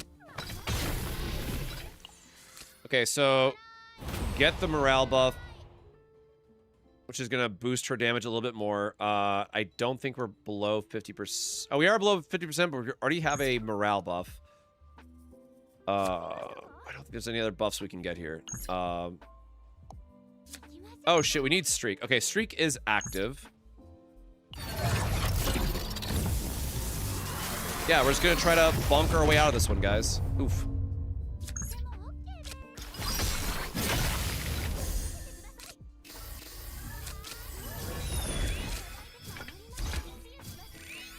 I love all the healing. 1390 it gives us 94. I forget how much these are hitting for. 70 each. All right, should still be a net positive. Or no, they're hitting for 105. Okay, I was slightly off. Anywho, we got him on this turn. It's fine. It's fine. Maybe try to dig out a little healing if we can, which the answer is no. So that's unfortunate. Oh, I meant to do left anchor, not the other one. I don't know, he's dead anyways. Sure, just stronger. That's good.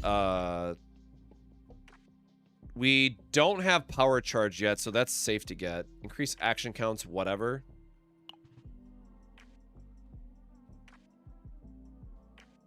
I think that's fine.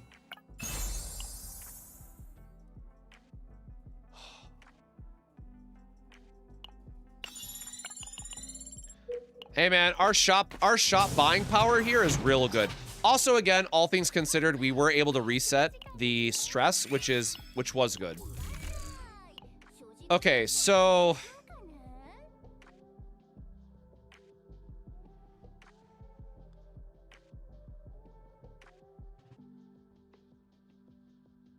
I guess we still want to cut some cards, right? As long as we don't duplicate cards, we're fine. That's like kind of weak, but it works, I guess. Okay, that is okay for 9.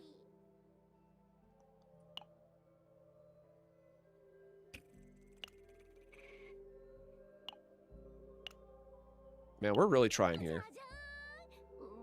So the other thing is, I don't know sortie gearing as well, by the way. So that's that is very much an on me thing.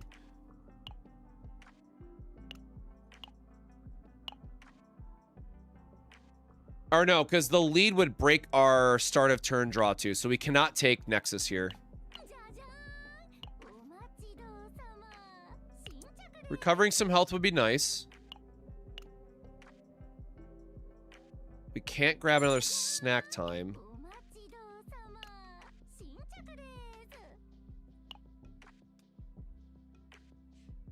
Oh, just more crit chance. God, that's 250 for that, though, bro.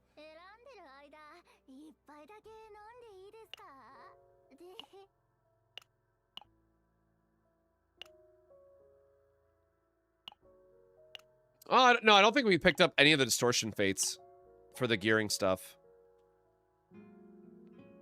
Oh, I do, actually. Or wait, no, is that the mutation? Wait, which one is that? Was that mutation or was that generic?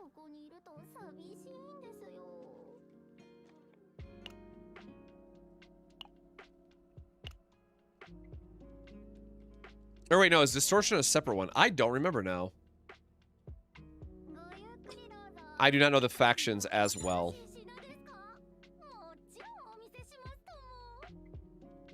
Buy that 42 card, it's insane. Oh, sorry, we were talking about Whispers earlier, right? I'm trying to find some, like, other attack options or just what other shield stuff we got.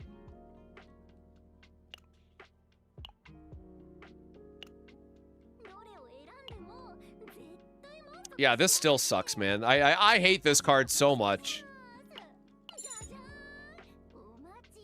Or not some max HP. Yeah, I think we might just be a little bit cooked here. I mean, Heavy Bash could work, but we also have enough vulnerable, so I don't think we have to rely on... I don't think Heavy Bash is what we're looking for.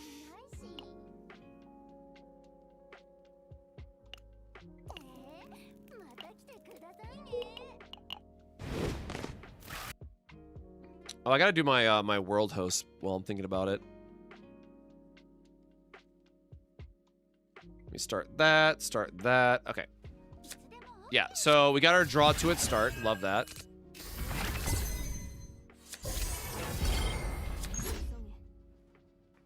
This is absolutely hilarious to me. I guess there is a reality that I should just save this for like a relevant turn if we're trying to like delay actions, because I forgot it has retain. But like opening up with this really doesn't do anything for us.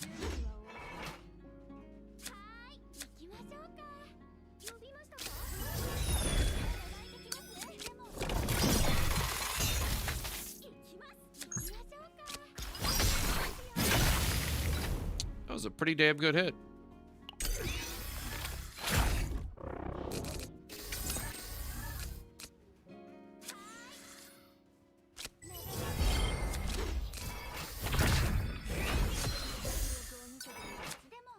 Yeah, certainly would have loved a little bit more help there from our abilities. So this into the double strike. Unfortunately, we drew the anchor after. I think there might be a... Because, like, that's doing, what, 3K? 12 to... Or I guess it's doing, like, 27. I forget when his invulnerable... We might be able to cheat the invulnerability stage if we time the judgment right. Do we have anything we can do with 1 AP? Oh, I guess we could do... we could use extreme, but that's kind of whatever, too. Okay.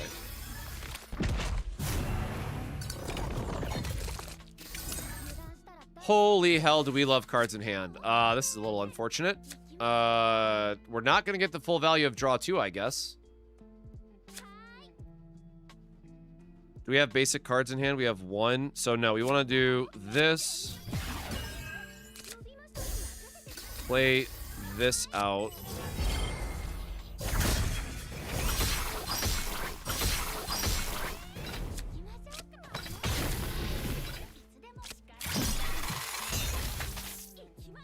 We gotta fully buff up our anchor shot. So if this crits, we can skip that stage, right? Do we have anything else to boost damage, I guess? Nope. Okay, damn. Well, we tried, but at this point, he's in his phase, so it's kind of whatever anyways. I guess we do this anyways to sack the vulnerable on him. And then next turn, we should just be able to, like, Hue at worst. Yeah, sure, that did work. But I like my Bonky, so... Go Haru. Okay, not bad. Not bad.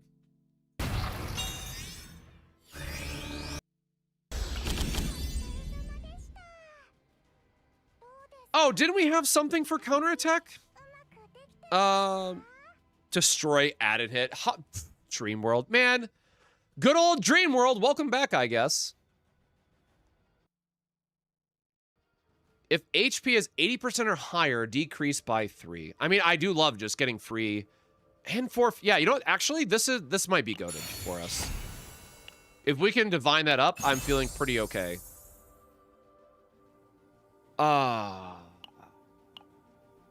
I want more HP, but I don't know how much this might hurt the run. Sure.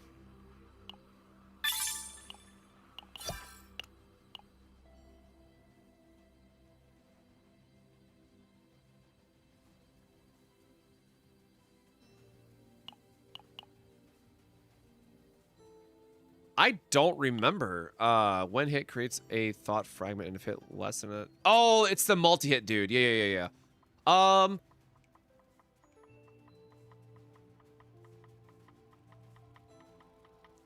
Probably, I guess. Like, I don't want to do Soul Collector.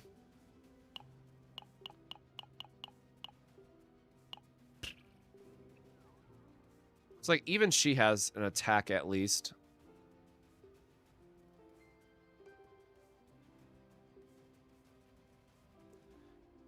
And we do have, we have streak on our anchor shot as well. Plus we have, oh no, dude, we have multi-hit from the gloves, right? So all of our basics have multi-hits too. No, this should be fine. This should be fine. As long as I'm remembering the mechanic correctly, and it's just number of hits and not one hit dealing multiple.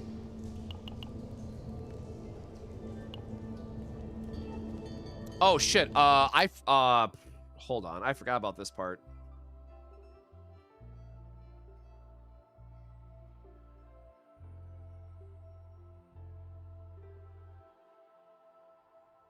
Where is OBS?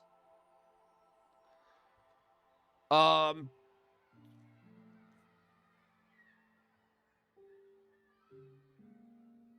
mean, it's never the last choice, right? Because we're not exhausting anything.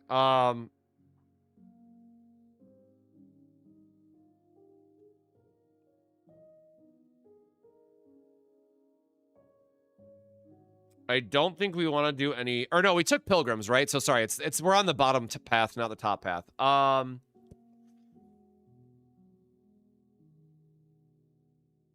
guess Sekrid's Pulsation? 2 men, draw 1, retain 200% shield. Because we don't have a lot of shield gain for the shield god. If 5 or more cards are drawn, 2 AP. Actually, wait, no, hold on, sorry. This one's bad, but we did Pilgrim's path, right? So this one should be fine. So 1-1-2 is what we want. 1-1-2.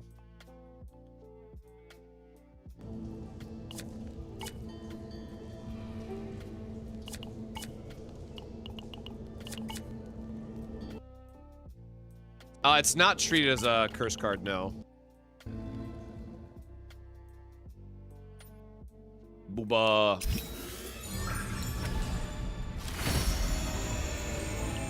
Yep, and there's the card.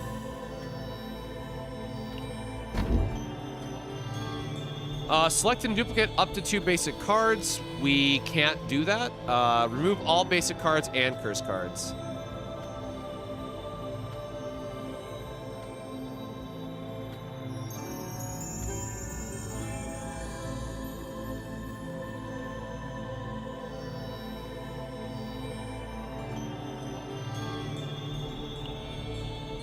Can I decline?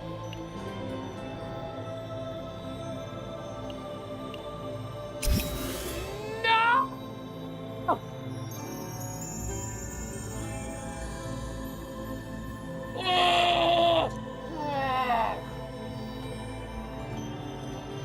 All right, well, I might have just failed the run.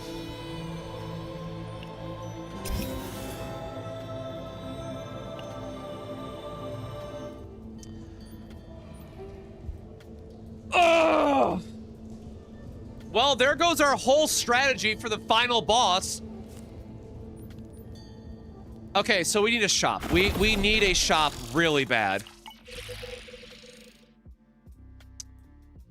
Or if we can get like a multi-hit character would be okay, so none of these. None.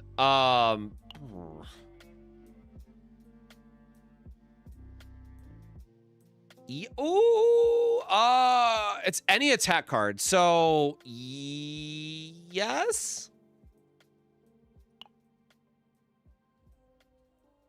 Oh, this is awful.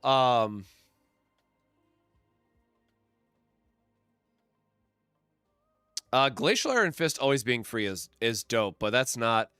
Oh God, this sucks. Yeah, okay. I think we're just dead. I legitimately think we're just dead here. So let's go for, I guess we still want to do a powered up, right? So I guess we do,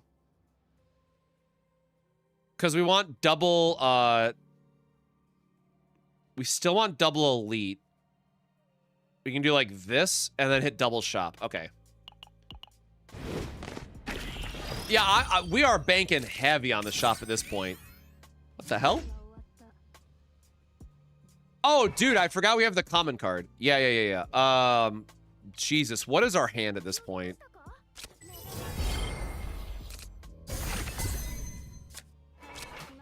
Bro, I got just so much shit to cast out now. Holy hell. Sure, bonk that guy. Put this in our hand. Lift anchor. Do this. Okay, actually... Okay, you know what? I forgot about that accessory giving us... We might be able to high roll into accessories. So that's probably fine. Oh shit, we didn't streak. My bad. There we go. Now we can do this. Now we can do this.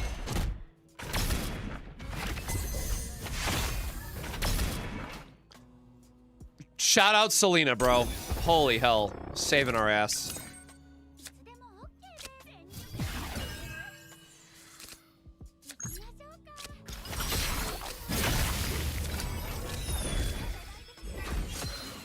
Oh, that should be... maybe that's not good enough. I will just get my anchor shot back. Okay, you know what? Maybe overreacted a little bit. As long as we get good RNG rolls on cards, we should be fine. Obviously, I'm still going to look for some basic attacks here to help us out. Or we just go tanky as shit. Oh, no, we can't grab that because it's Judgment. If 8 or more cards in hand, sure. It's an attack. Whatever. We lost too many attack cards.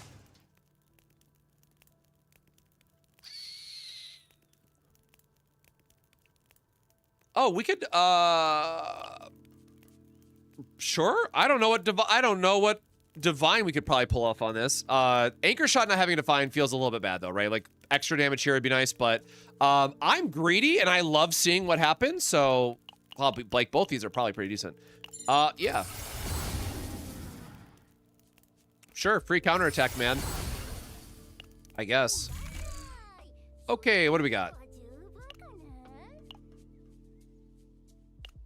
I think our equipment is fine.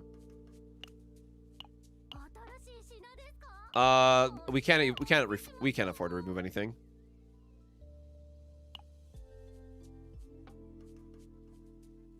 God, there is a striker multi-hit neutral, right? I'm pretty sure that there is. I'm just blanking on, like, the weird Resolve Vanguard one. Midnight, thanks for the follow.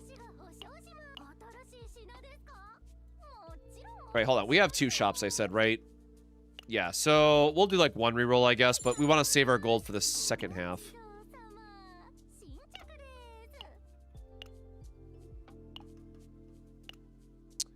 Okay, yep. Nope, we're just gonna save this. We're gonna get punched a little bit. Oh, I hate these guys. Holy hell.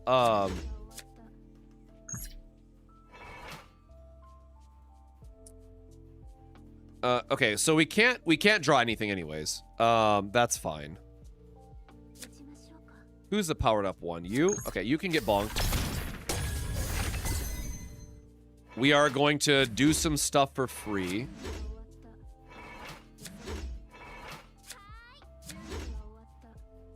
Oh, we don't have a single... Wait, we don't have a single Haru card in our hand.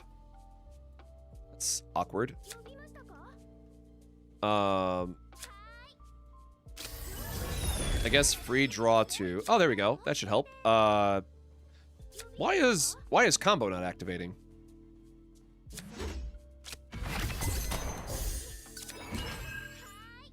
Sure. Activate all basics, which isn't going to do anything, unfortunately, because there's no basics left to activate. We'll do Haru Sweep for the vulnerable stack. And thankfully they're not doing anything this turn, so... Oh, dude, I just said how we don't have streak.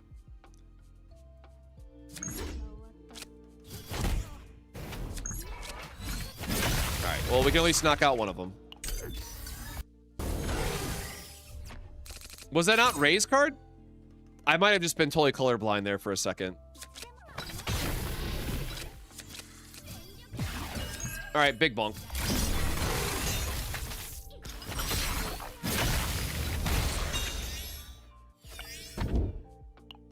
Sure.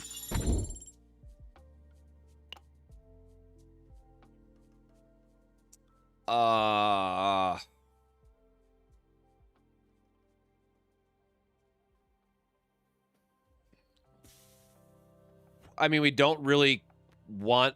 I mean, Fighting Spirit still has value. I think all this is fine, actually.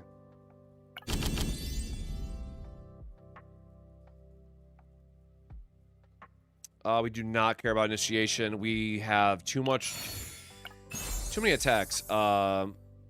Okay. Yep. We are gonna hopefully rely on Haru to do big multi-hits for us. We'll do a question mark, see what we get. Nope. Go into the mist. When a 2-cost or higher card is exhausted, increase damage amount of the next card by 50%.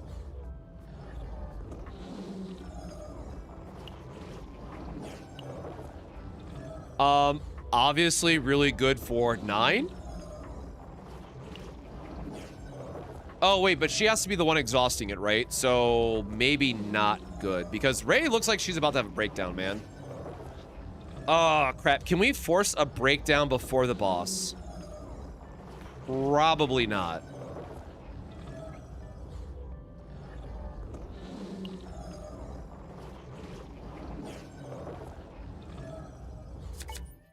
All right, whatever. All right, well, probably worst one possible.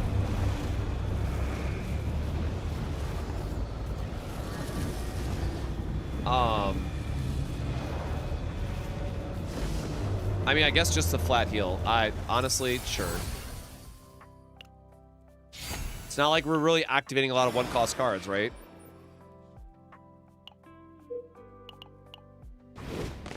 Oh, I forgot this is a regular elite, too. All right, well, so there you go. There's one way to get our multi-hits in. Do we have any of the draw to? No. Oh, we do have a draw too. Sorry, it's this one. Great. Random 0 cost just to get out of our hand. Gain an AP, get that out of our hand.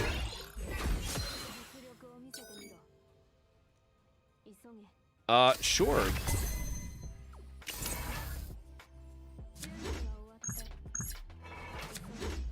I guess that's not really doing as much damage as I would hope for.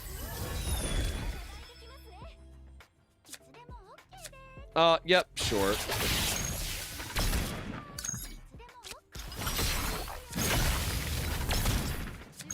And I guess just to use the last bit of attacks we have, because why not? Because again, Selena's gonna give us the extra trigger, so cool. That should be a very easy cleanup then for the following turn. I forgot we had the draw 2 there, that's my bad. Yep. Again, just regular elites not being too bad.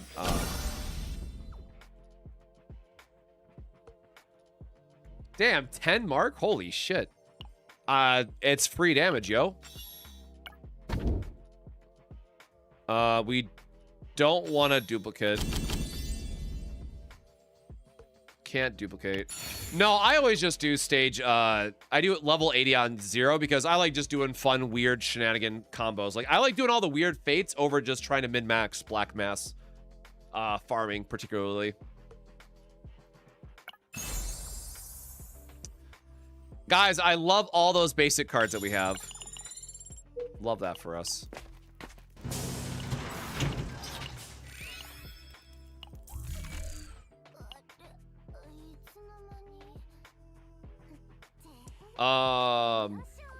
I mean, we have a lot of draw, but that's not something that's consistent.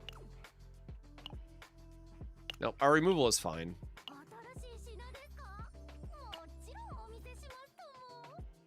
I guess because we have the draws and stuff, like this should be fine. We have not picked one up yet. Oh, what the hell is that? Increase critical chance by 25% against targets owning shield. Okay, well, that's not... That is not on the menu for us. Or wait, do we have an open trinket? Okay, no, we don't have an open trinket slot. Draw 2-1.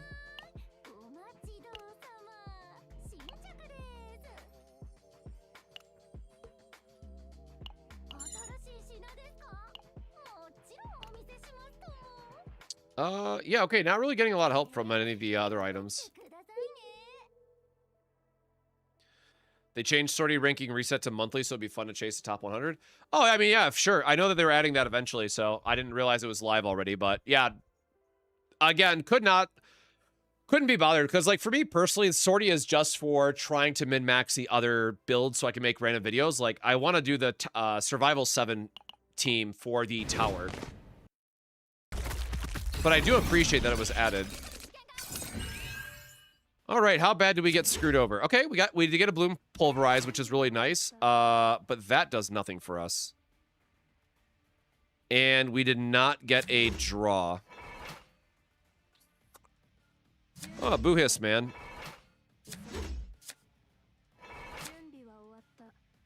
Okay, well, that's a little unfortunate, I guess. I'll save that then.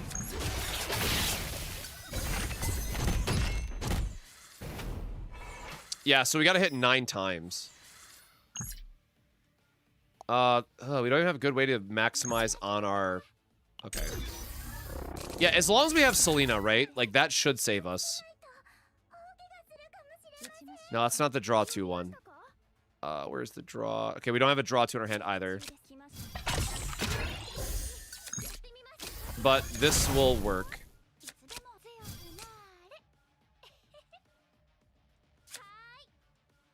Yeah, that was not a good trigger for us. Oh, we don't even have Hue in our hand yet.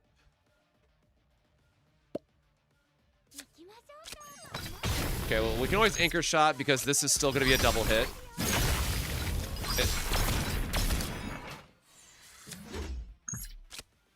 And then we have Bloom for triple hit.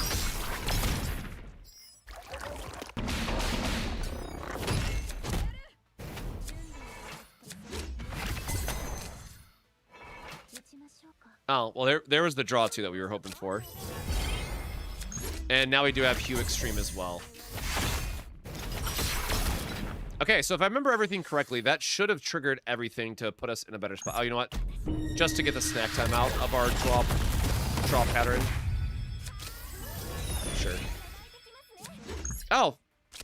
Yippee, we have enough cards in hand to make that worthwhile. Nice, and we just looped back to charge energy.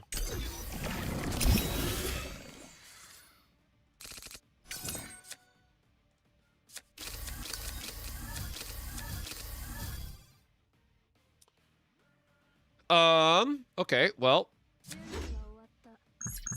Let's gain our fortitude then.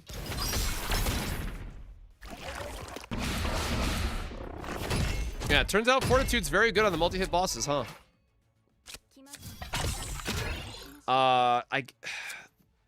The passion too, like, or the passion weakness really doesn't do anything when our main damage dealers aren't benefiting from it. Yeah, for 1 turn critical chance, but she's not gaining anything.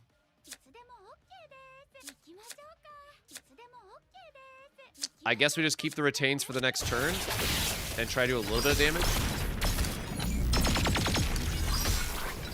And this way, on our follow-up, Haru will get the charge energy draw plus just dealing, you know, damage.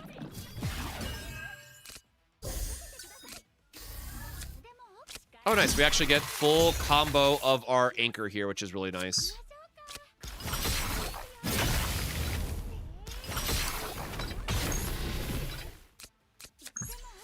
Then we get to do this damage again, and now with our full buffs, Judgment is going to be at full value. Which, unfortunately, still does not crit. We're going to defense up again with the Fortitude. I guess we should have done this first, to be honest.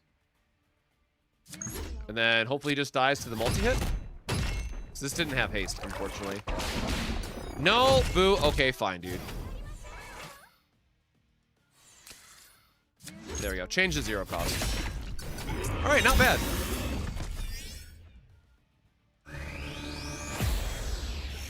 That was a interesting sequencing, all things considered.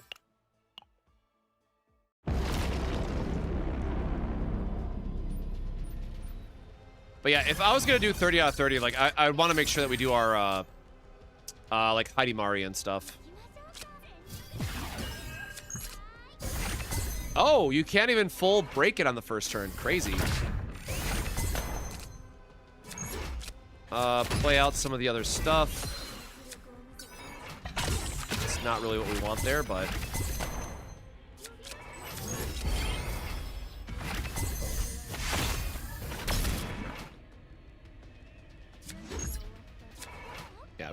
we still don't have the streak, but I guess it deals more damage without. All right, well that's our setup turn, I guess. I mean, he has a shield though, right? So I can just bonk the shit out of him.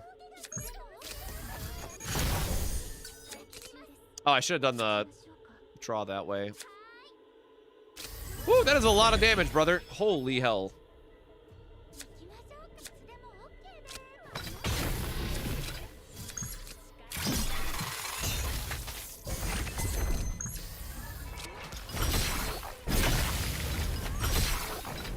Oh, wait, it's damage. Okay, hold on. It's a multi-hit, so haha.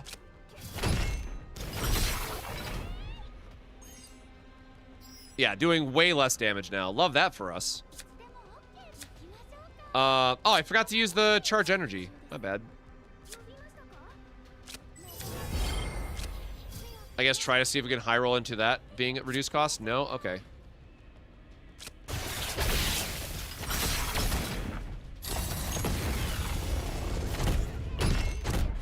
Morale and fortitude. Damn, go 9 with all the counterattacks, bro. She out here swinging. All right, draw 2 to start.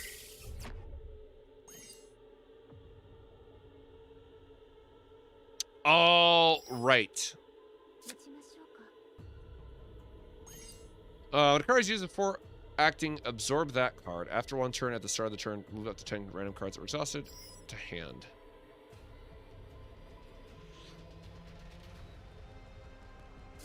I mean, what could go wrong, right?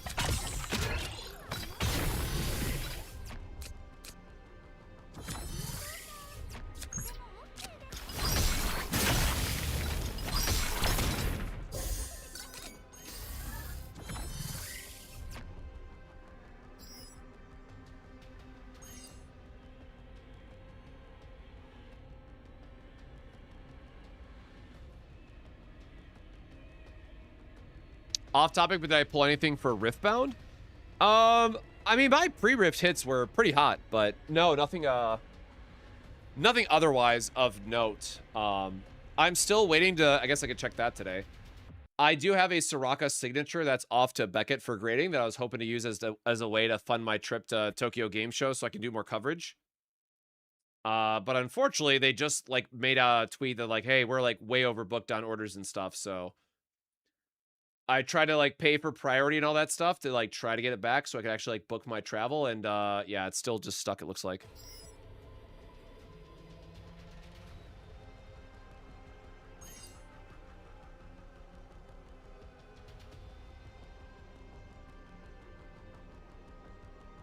Oh, because you... Well, I'm gonna be over 5 cards anyways. Like, there's no world where I don't have, like, a bunch of retain cards and stuff. So, like, I'm already stuck with this hand. Right? Because we have the retain plus other stuff. But, like... Oh, I guess it's just the 2 great because we use the other anchors, so... I think, like, no matter what, we're not going to be getting everything back. But now we can go for our cycle of everything else. Oh, I just realized we had to draw 2 again. Yeah, I really thought this would be, like, just drawing the next card. This is a lot worse than I thought it was going to be. This card is not good for my setup currently. Oh, we do have Anchor Shot in hand, I guess. All right, well, let's try to do as much damage as we can with this boy again.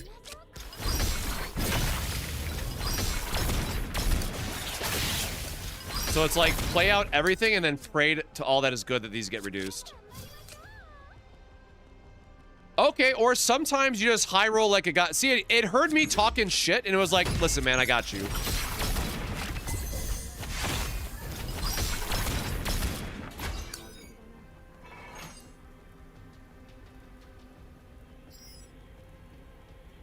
Can I explain this boss mechanic? I'm struggling to beat max modifiers. All I've gained so far is that breaking shield good.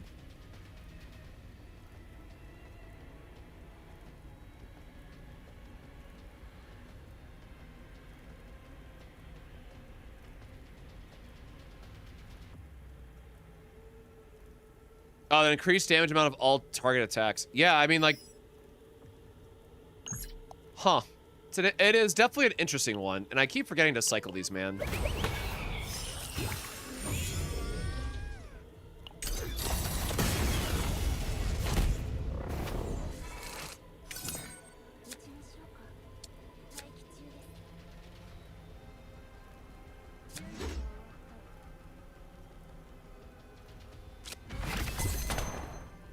Oh, we had a draw 2 right here. I'm so dumb.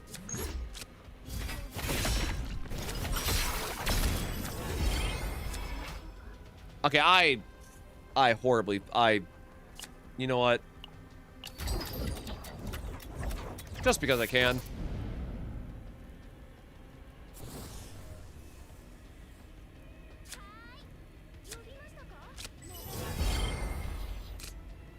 There we go.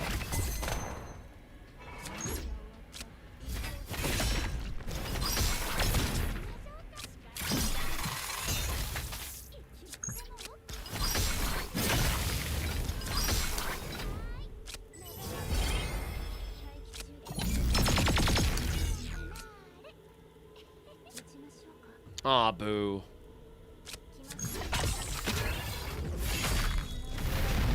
Nine, you're doing your best, girly. We love you.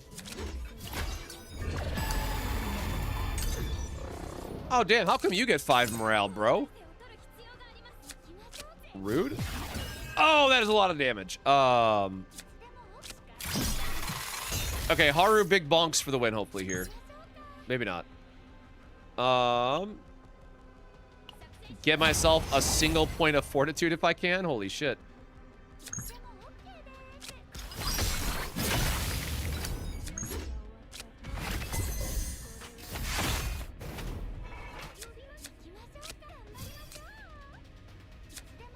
All right, never mind. Whisper of Madness, greatest card ever to live, man. Greatest one ever. Card's busted. Gotta love the card player bias, right? Huh, that's an interesting one. So, like, what other good neutral AoE cards are there? Is there a neutral AoE pulverize? I don't think there is, right? There's like the shock. What cards have pulverize? Because that does seem very relevant for this. Close the document out. Where's my...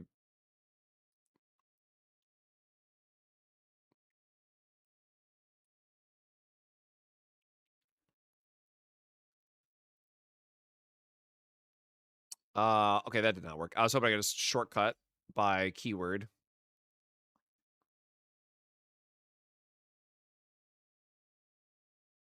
Oh, wait, true. Okay, I guess you can. Okay, so what do we got? What do we actually have from, like, a strategy perspective? Maribel the Goat!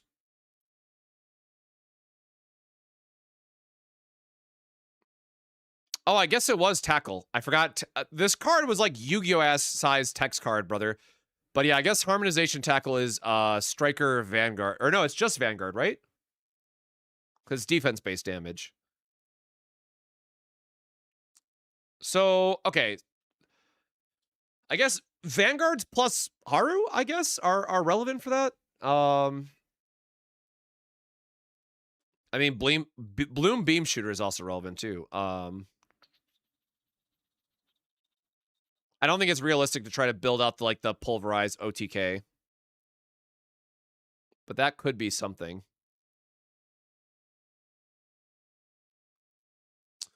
Hold on. If we go to deck build, if we go to... Because now I want to see what the different options are. It was a Bloom... Okay, fine. Nope.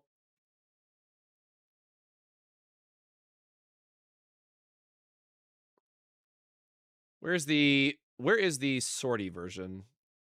Oh, wait. Sortie was unselected. There we go. So now I should be able to find Tackle. There we go. Harmonization Tackle. What is the show Sortie effects?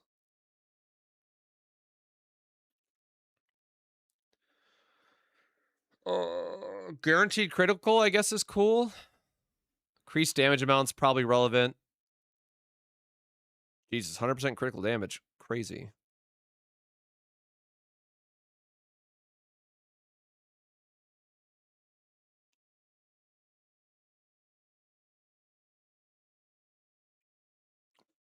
Apply Celestial because why not, I guess. Oh yeah, the damage increase one was actually been very funny on a number of builds. Interesting. Oh, increased damage amount by 200% in a boss battle. Sure, man. There you go. There's your answer. And then the neutral ones are just kind of whatever, right? Vulnerable. I think you probably still want vulnerable just for increasing damage loops. All right. Yeah, sure. Thoughts on the opener version of Hilde's arrow card? Which one?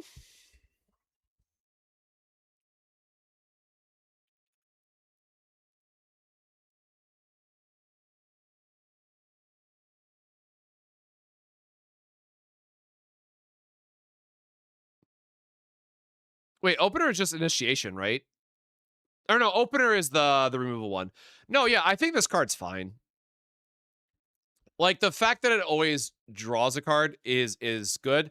Here's the thing though, right? If we are assuming perfect team builds and let's just say that we have the AP math figured out, we've got everything else that we need, this will always be less damage than this. So if you want to talk purely min-maxing, it's always going to be worse.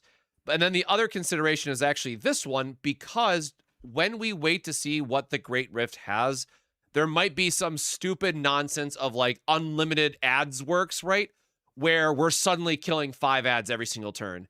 So this one might actually out damage all other versions of Quiver Arrow, assuming they try to shill the gimmick that hard. So it's a little bit harder to say kind of where it's going from there, but in general, if we're talking about like pure min-max damage, and let's say that you've actually, planned out your AP and everything, you still want to use Quiver Reload, the first one.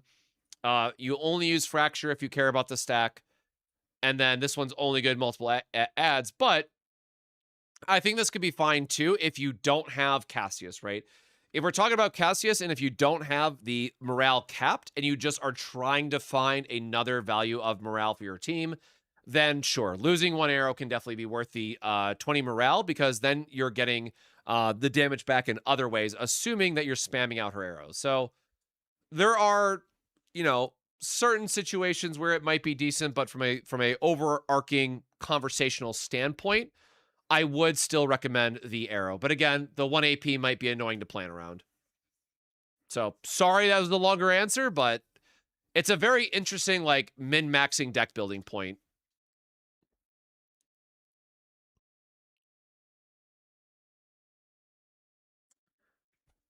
Current information is a bit broken.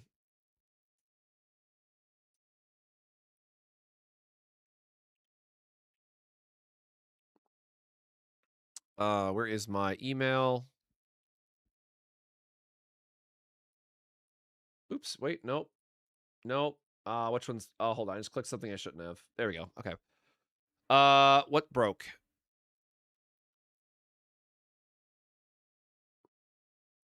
It looks okay. Oh, wait, no, hold on. Where did that, there we go. I don't know why that got there.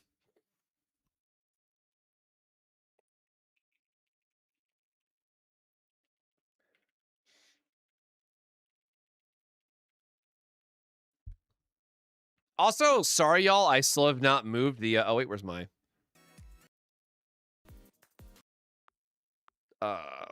sorry, I still have not moved this anywhere yet, but, like, I don't know where to put it. I don't know where to put it. And I feel like it's still good information to have, because, like, I want to put it on here, but then, like, there's not a good, right, like, I'd have to, like, put it here to... Maybe I do just move it here. It's just we're getting to a point where there's like too much information to try to fit into this like smaller area.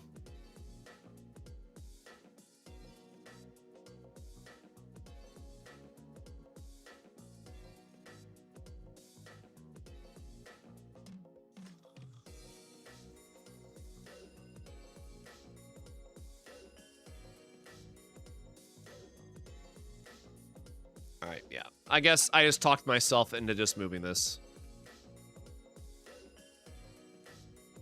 Oops, wait. Nope, down here. Whoop. Oh, I don't have enough frames or cells yet. Oh shit, where did it just go? Okay, there we go. We're good. We're good. Everything's fine. Everything's fine. Like, it's not pretty, but it's in the right spot and it works, right?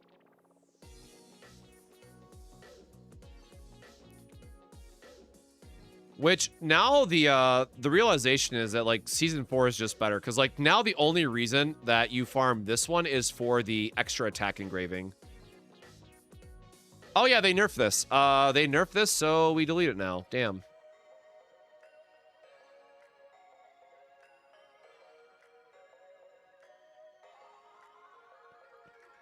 As of, what is today's date even? I'm just gonna say August 2026. The only real reason to run this chaos is for the extra attack engravings for teams that use Selena. Who else does a lot of extra attacks? I guess Hilde works, but Hilde wants season 4. I think it is just Selena.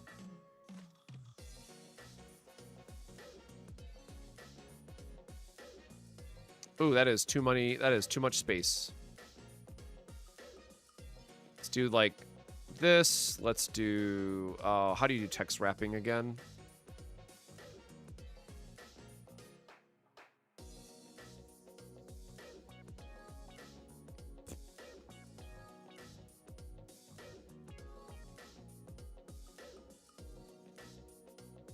Wait, there it is. I can do it as one of these.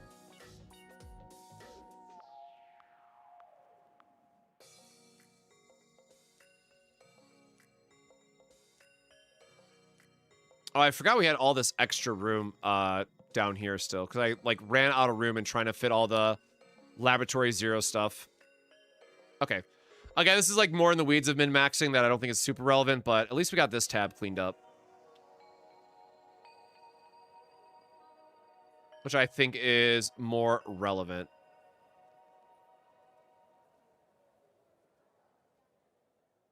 Cool. Yeah, all right.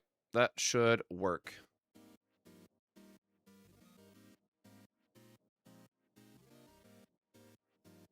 Okay, so the question is, who are we running through tower with this team?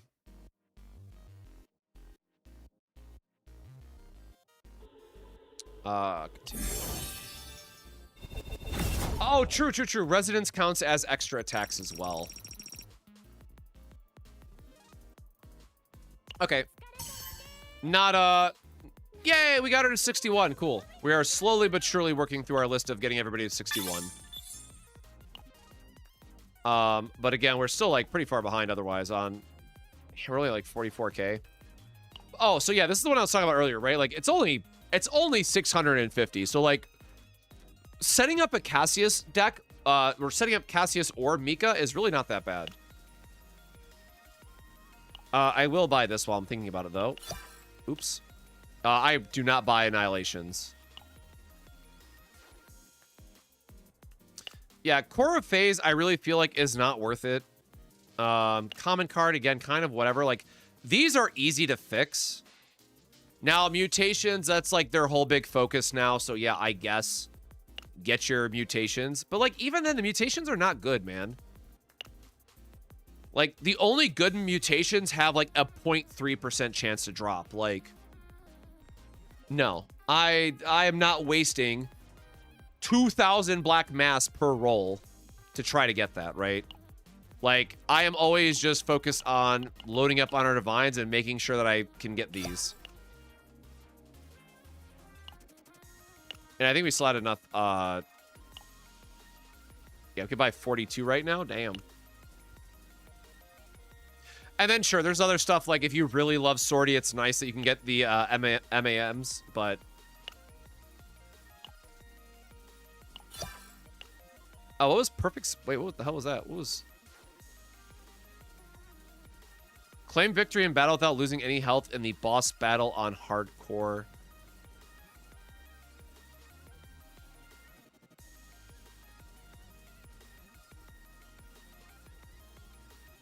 Oh, does boss... Oh, boss battles also counts for the end of stage. I was reading this as the final boss, but we got beat.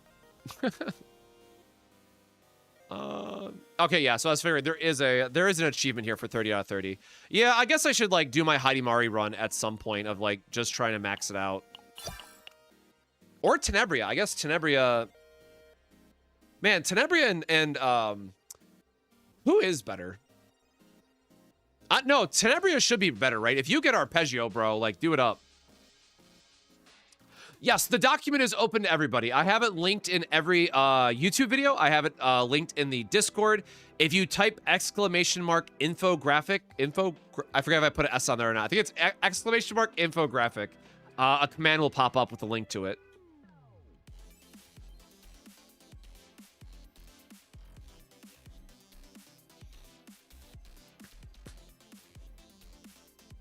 Yeah, I don't know who I would recommend actually for Sortie.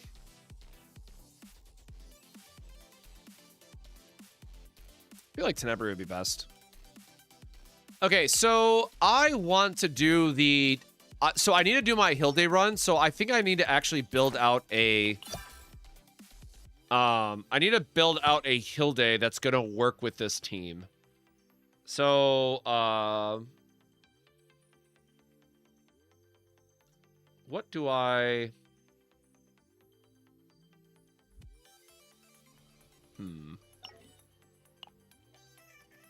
Okay, sorry, I'm just trying to think about my Chaos delegations, because reset should have just hit. So let's plan out... Because we're going to have too much AP now, so, like, that's my problem. We have too much AP for this build.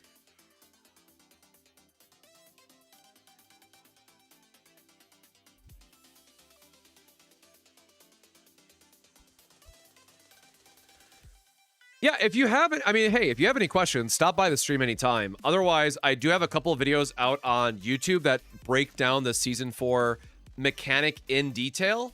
And then in that document that was just linked, there is sample builds to use for every single combatant. So if you've been, like, holding off on using your Chaos delegations, which is, like, honestly one of the most valuable things that we get for free every single day, I started that build document so that people could have something to spend their Chaos delegation on. Because there's a bunch of, like, generic recommended builds that can work in multiple teams.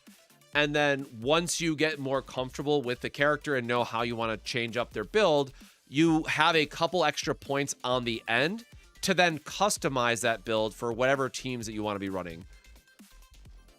So as of today, there's 60... Oh, God, no. There's, like, what? 70... There's 73 unique builds in that document now, I think. It keeps growing. So that is the interesting part. So that said, I'm going to go stretch my legs really quick, run to the bathroom before I... Oh, thank God that was empty. Before I figure out... Because we have to farm a new Hilde build that is going to go...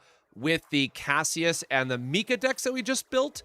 And I wonder if I could full auto.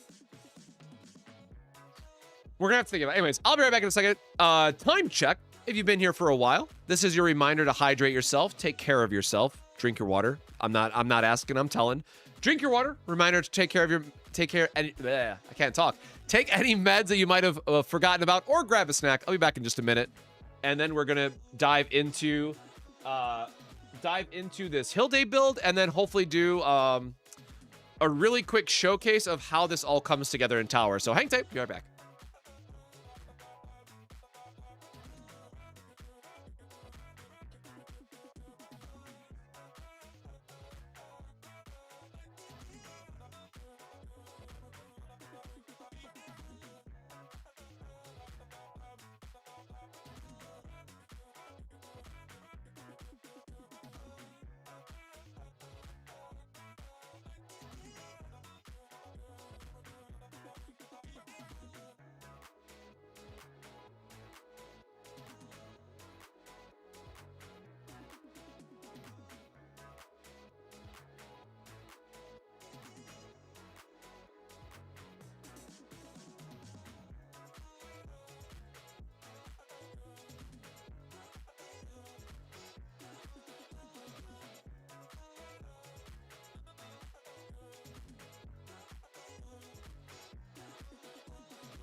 All right. Decided last minute I was going to grab myself a Celsius.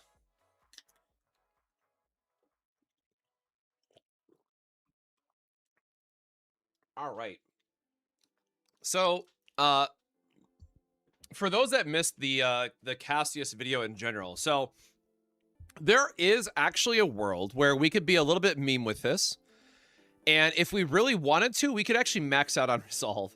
So we could do a 20 morale, 20 resolve build in tower, but is -1 arrow really worth resolve 2? Like, it's funny, but I don't think it's actually, you know, what we care about. But I do think we want to go just for something like, you know, the draw 3 basic, or the draw 4 in this case. Sorry, 4 arrows, not draw 4. And unfortunately, like, Fracture is just not bringing it home for us. Wait, the base one has draw, right? Am I crazy?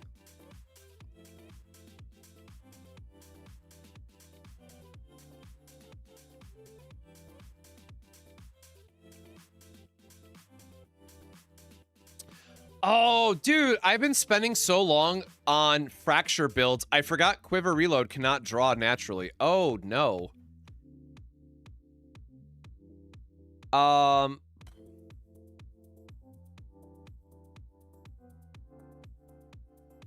So Mika is a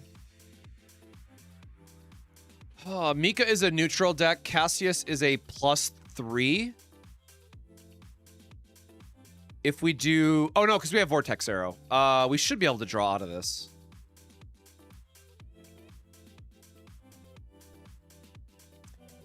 Actually, we can do it this way. Yes. That's gonna be really annoying to get that divine. Okay, yeah, let's just, I'm not gonna overthink this right now. I can change this up later.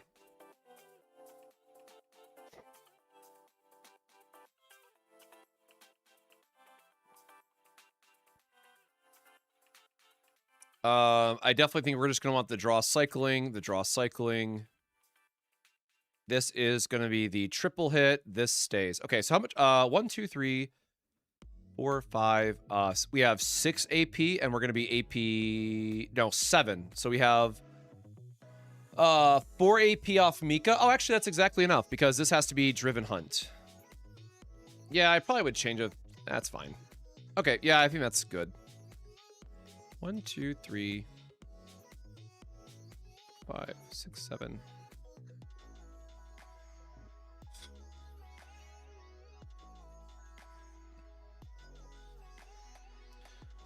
Yeah, that's fine.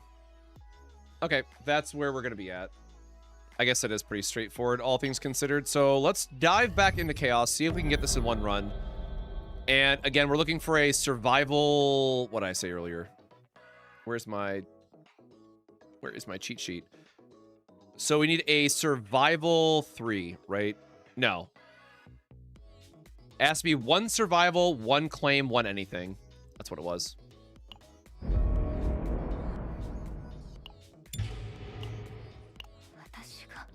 Gosh darn it. I'm so used to having her on my team. Okay, well. Oops. Damn it. That was a waste. I saw something orange and I'm like, yeah, man, we're good. Ah, damn.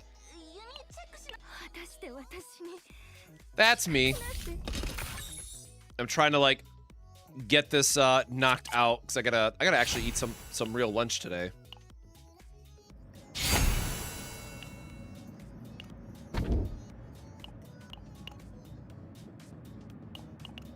And we do not care about any neutral cards.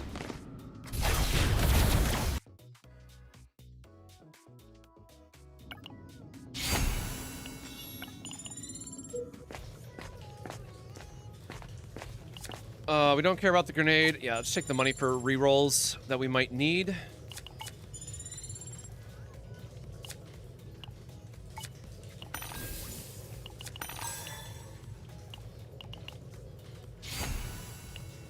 Again, the worst part coming out of this is always like when you don't get your full epiphanies.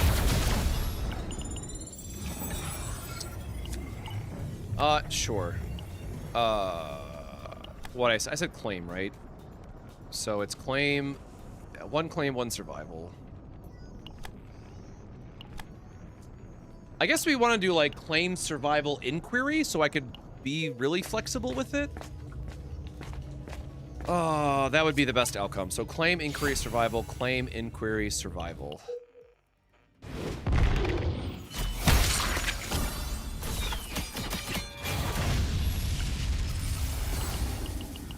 Just gotta lock in really quick to make sure I don't mess up this run because I want to save my other, sure, man. Save my other delegations.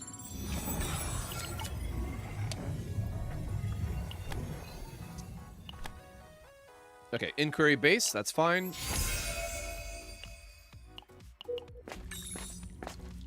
Survival card, perfect. I said perfect! I said! Okay. Jesus, man. Get our driven hunt. And then we just need any claim card, and we're good. Oh, I literally just said any claim card. I thought that was not a, okay, cool.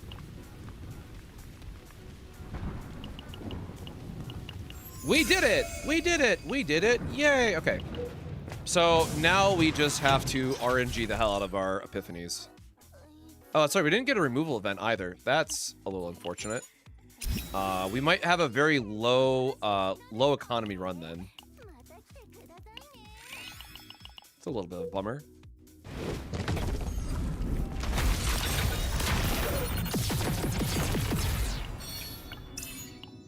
Throw some boots on her just because, I guess.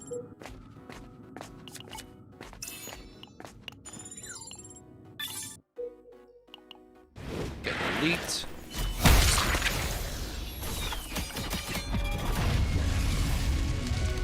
Never on the right thing that we need. That would have been so sick if that was our draw divine that we needed.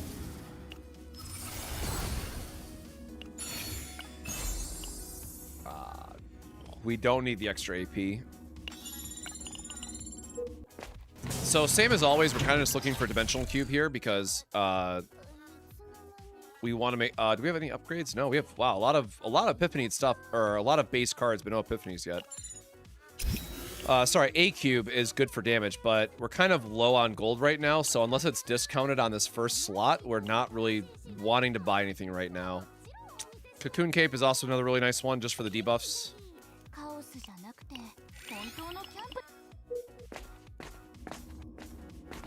I forget what the extraction event is.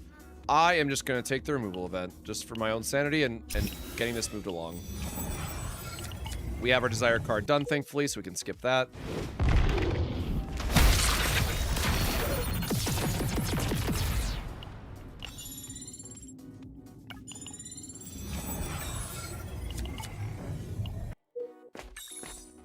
Oh, very nice, very nice. We will definitely appreciate the extra gold from this run, or credits, you know, whatever. Sure.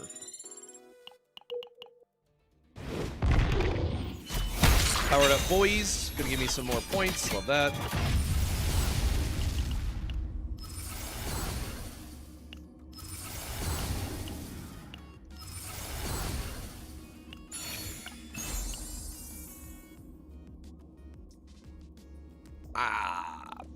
Sure, I guess. That's, like, in case we whiff somehow. I mean, that's, like, a fine one to get. Have we still not gotten any of her cards to Epiphany? We really haven't. Holy hell. Okay. Well, we're good on removal cards now, at least. So... Okay, can I talked about not being able to get cube, and I might have just jinxed myself on it. Heck. Yeah, we're not getting any of the meditations either, so that's kind of, it's a bit scuffed.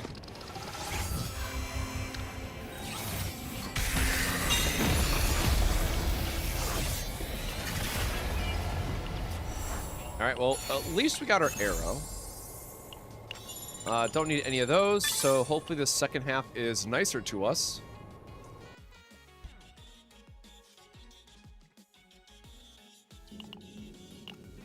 fates don't really matter when you're on Chaos Delegation. Just run through it.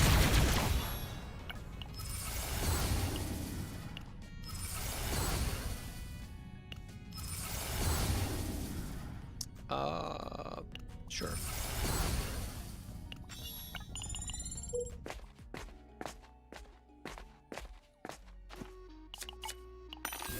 Give me a random divine, dude, because we don't have anything this run. Oh, please. Please. Please.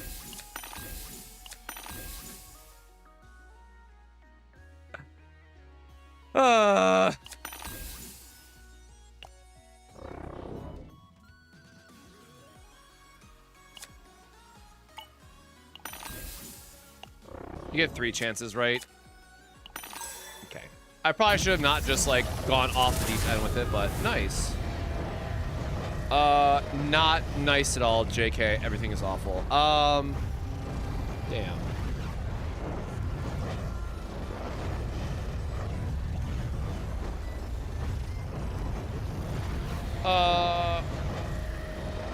I mean, we got the resolve meme, but, like, I don't want the initiation on it, is the issue.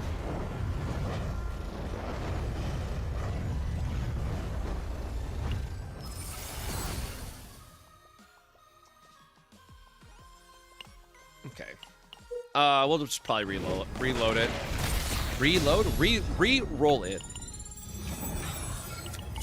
But if nothing else, we can at least, like, do a very preliminary showcase of the build.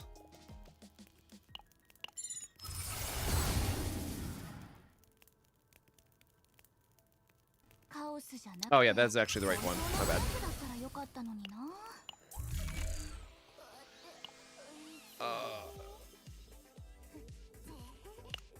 Yeah, we still need more divine events, I guess. Oh, thank God. All right, cool. So now if we can get the... Thank you. I totally forgot about second method. I was so worried about just finding the cube, I forgot about everything else, apparently. So now we're just looking for the carapace, I guess. That's only the first time, right? Yeah, it's only on the first attack card gets the buff, so that's not it.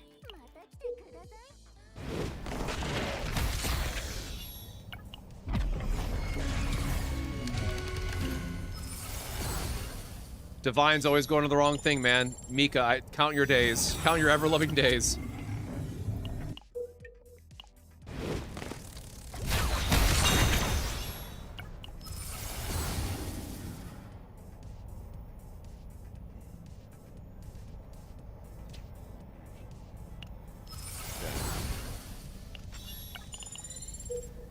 I did pick the 4 arrow for the other one, right? Pretty sure I did.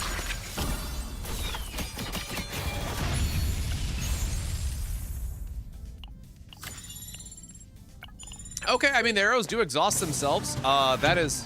Or wait, is that fixed or is that... Oh, did they change that, right? It's not... Ah, it's fixed shield. That doesn't stack with resolve, I'm like 99% sure. Oh, do we have...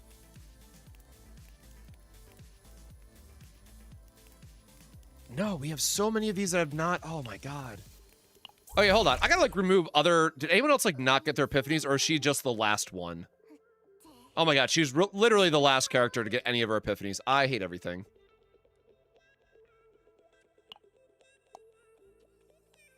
Hey, not a problem. I'm glad that people find it helpful. And as always, if y'all have feedback or questions or whatever about the Google Doc, y'all can just ping me in the Discord. I'm happy to answer questions, or if there's like a tab that should be added, just let me know. Again, I am only one person. I am not going to pretend to be an expert in this game because there's so many damn different team builds and things to consider.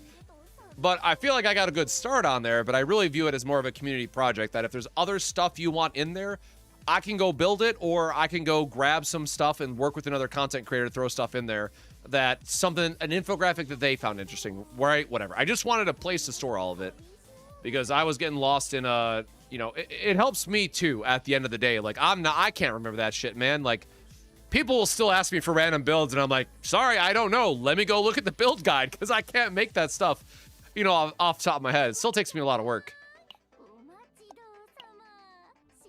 One vulnerable, crazy. Okay.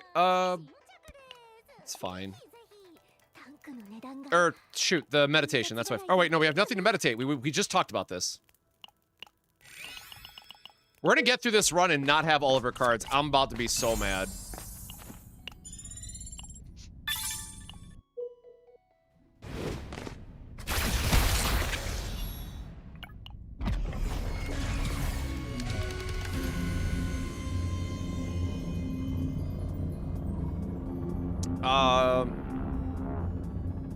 Plasma Rain. No, Plasma Rain's the draw one. Never mind. That doesn't matter. It's gonna be a little painful to fix all this up in the end. I probably won't spend the Black Mass on this build in particular, actually, now that I think about it.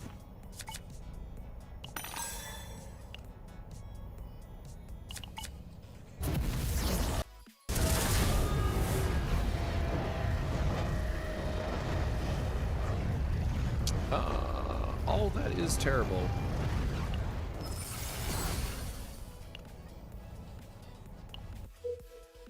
So I don't add 180. I do make that disclaimer in the start of the guide. Part of it is, well, so it got really awkward because it looks like they might remove the point cap for seasonal cards going forward, right? The previous issue was that you could never do a 180 point build because the season took up some number of points.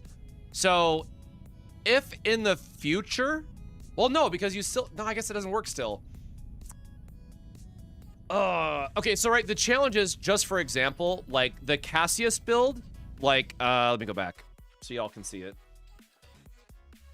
Like, so this Cassius build right here, I could not put in the build guide document because this upgrade does not exist in every season. So every season, there's usually about 20 to 40 points in a build that is different just based on what stuff they have. Previously, it was because the Persona cards, and the Persona cards took up 20 points. Now, Desire cards don't cost anything, but there's also a really good neutral that I haven't really built with because I have Cassius, to be blunt about it.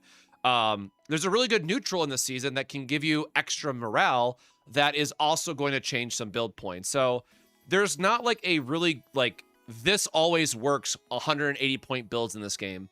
I think 160 is about as close as you can get. And then from there, it's just whatever you want for the last points, unfortunately. Or again, that could be seasonal mechanics. That could be because you need an extra AP that you take off of like a quick shelling. There's unfortunately too many variables to like have something in a document that is like, hey, this is always going to be 180 points and it's always going to be correct.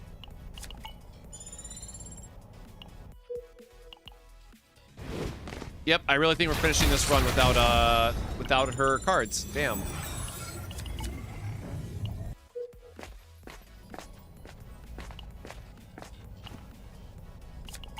Man.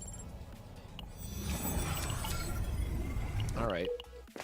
The nightmare is ongoing, as we like to say, y'all, right? I mean, I need to re-roll both of these. Draw and release is the draw too, so I think we prioritize this one. Sure, man. We got what we wanted, I guess.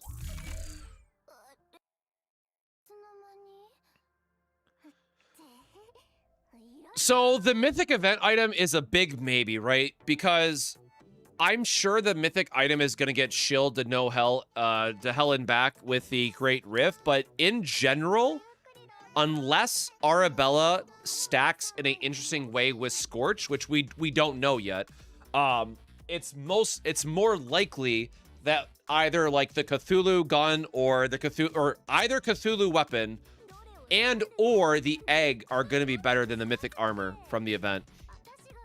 But it's one of those things where, like, in my Arabella support build with Fracture, I am including that. But I'm trying to do like a main DPS right now for the tower to showcase a very interesting interaction. Do we have oh, chess piece.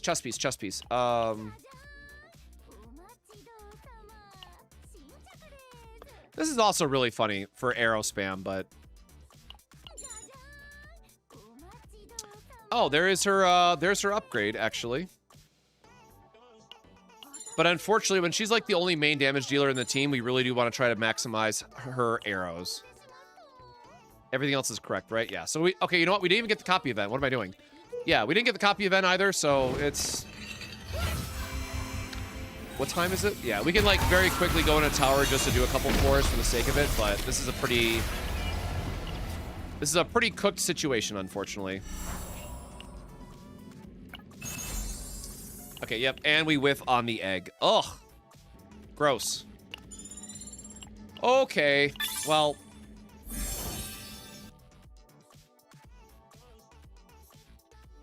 Let me close my other build document thing. Close out of this, close out of this. Okay, well, Jesus, I have like 10 tabs open.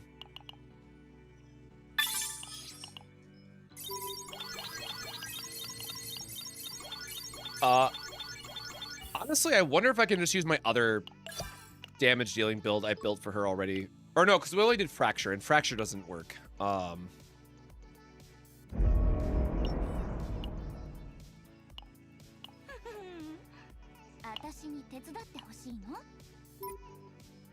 that was the test build.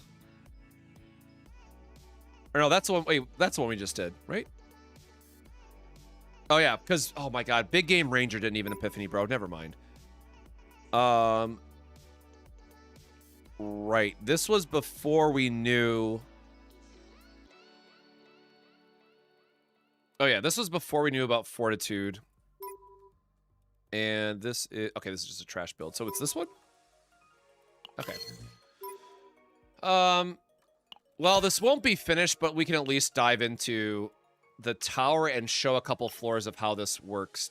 Or how it's supposed to work. Oops. Simulation, not sortie.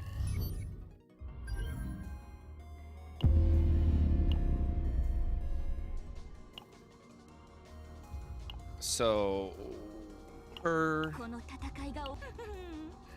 Make sure the right one is still selected. Good enough.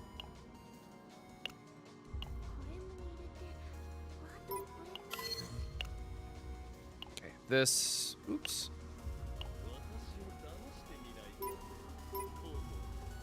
Wait, we did finish the Cassius deck, right? No, we didn't.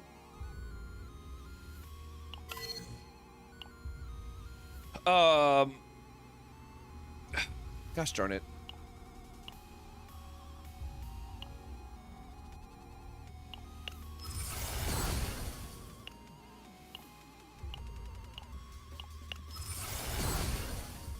Please don't give me all resolve. Like, come on, man. The one time I'm trying to go back for morale. Okay.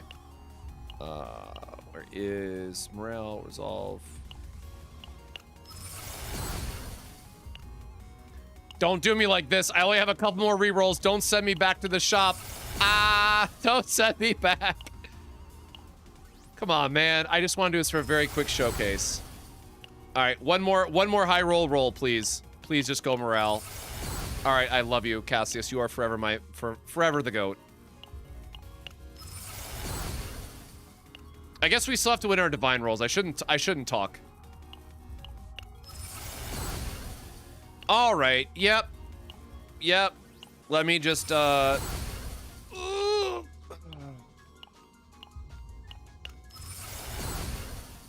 Okay, that's one.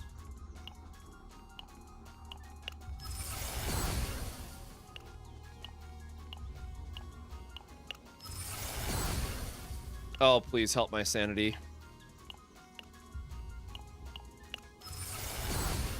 All right, all right, all right. That's two. That's two.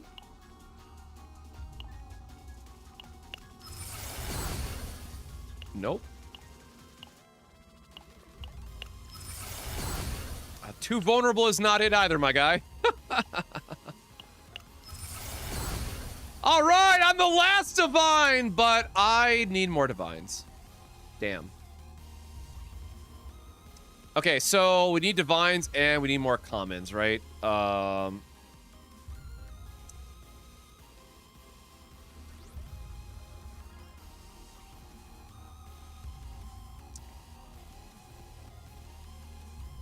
So we have two more. Oh, I forgot.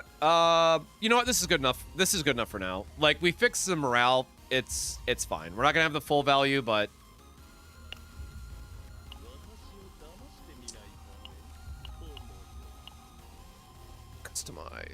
Yeah, I am the #1 shield for Cassius, so like, it does make sense. Okay, there we go. That should be everything now. And so if I did everything correctly, we should be able to have our effects stacking. What are we at? 2. Okay, yeah, we got a little bit of time. Oh, please don't auto this.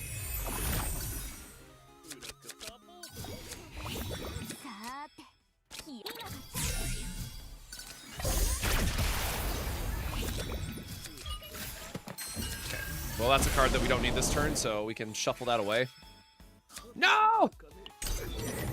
My quest!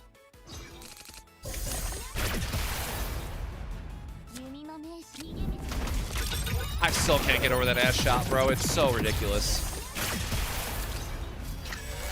Full house. Big game hunter. Alright, so now full house is active.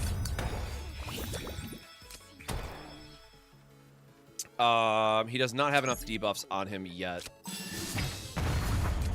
Oh, I forgot to put a homing arrow back in. Oh, he died. Dang.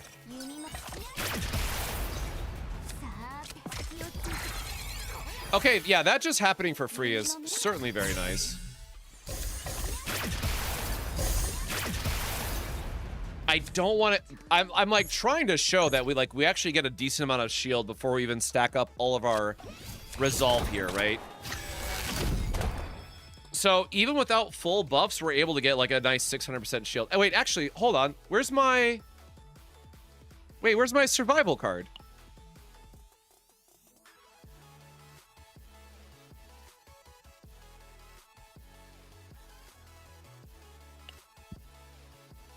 Oh, did I miss math? Are you kidding me?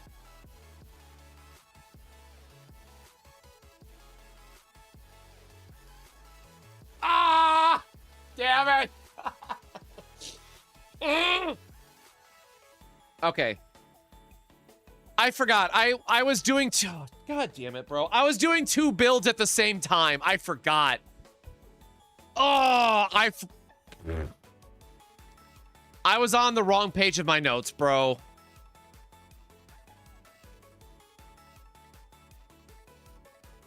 Wait, no, oh, wait, no. That means, oh, I screwed up. Oh, wait, no, that's fine, because these are 4 points, right? So 4, the last one has to be 3. Yes, okay, sorry, no, that's still correct. We were talking about 2 different builds, and we were, Okay, so this is a good learning moment, so let's talk through it. So one thing to note is with the Gilded Nest, it's a great neutral card, so it can go on anybody. And so the way that we want to set this up is that we know that for the vast majority of team builds in the game, and in Season 4, is that you're going to want 5 survival and 3 claim. The reason why you want to set up Gilded Nest, and it could be any card, I just like using Gilded Nest because as you just saw in this build, it's going to give us like 1,000 shield per turn once we actually finish it. You're able to be flexible with it so that if you are doing a double support build like this, you have 2 claim and 4 survival. And so what that allows you to do is on your last character, you can do any combination of these skills. So you have access to every base card while still maintaining the best buff in Season 4 in the game with the 5-3 split. Because again, in every other situation here, you want 5 survival, 3 claim. So otherwise, this works perfectly. If this was a real team combination and not me trying to build something for Tower to do like a showcase on, this would be fine. This is actually the buffs that we want. Unfortunately, we don't have the survival payoff card, which was the whole point of building this, so you could see that we get like 1,000 shield per turn plus a shield retain. So unfortunately, I screwed up, and I'm sorry. But I wonder if we can still see how much... Oh, gosh darn it. I want to see what my max shield off gilded is, so I still want to test this. The problem is I need somebody tanky enough that I can actually test this on.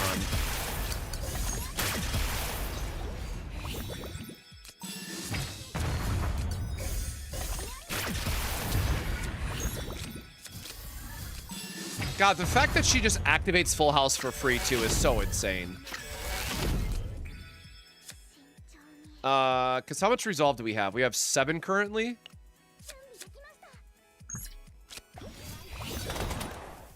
So it's like a 220.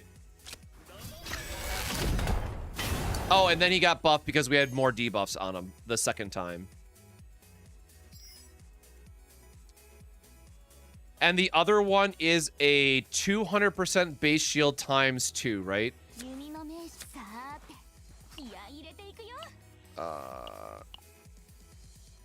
Yeah, times 2. Plus the shield retain. Okay, yeah, so I think if I finish this build, we're looking at about 1,000 shield per turn for free. Well, free, right? But...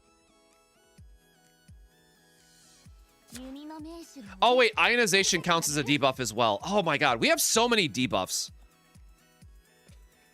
Oh, he's gonna die, though.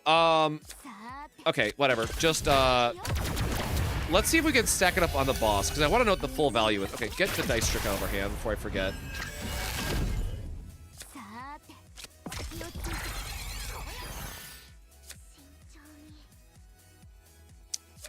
I mean, I guess we could just double it, right? So it's...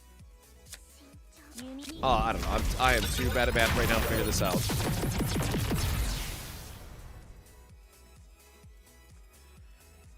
Yes, so I did another build with Inquiry, focused around OTK builds. So I think if you're trying to do an OTK build and you just need the extra consistency, it could be really good.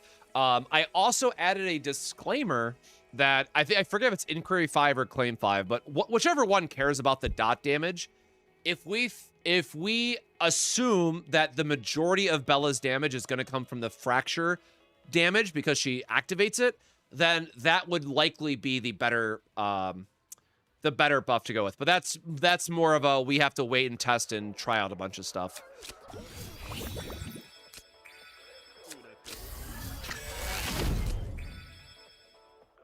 Okay.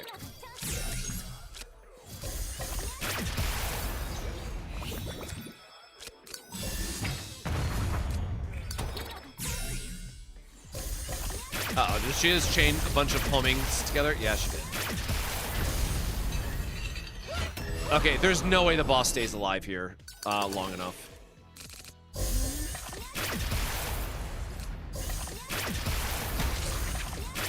Okay. Okay, pretty lucky, pretty lucky. Okay, so we gotta figure out how to get the debuffs going. So this counts as a debuff. Where are we at on Full House? We need a Mika card. Okay, we got a Mika card for Full House. Devil Dice, Full House. Sure, draw 2. Mika card for another Full House trigger.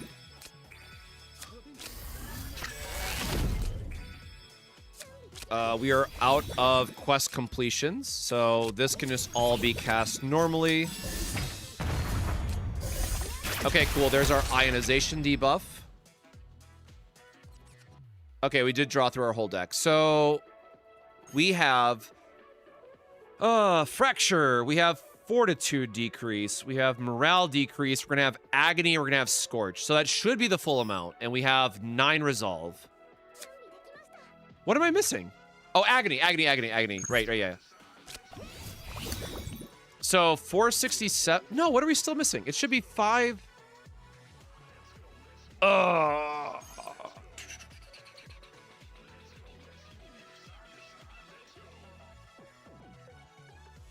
Oh, wait, where's ionization?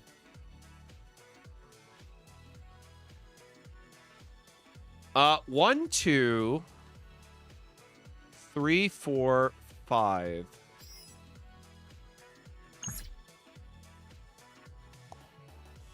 Okay, I might have to I might have to change. Oh wait, didn't cast it yet.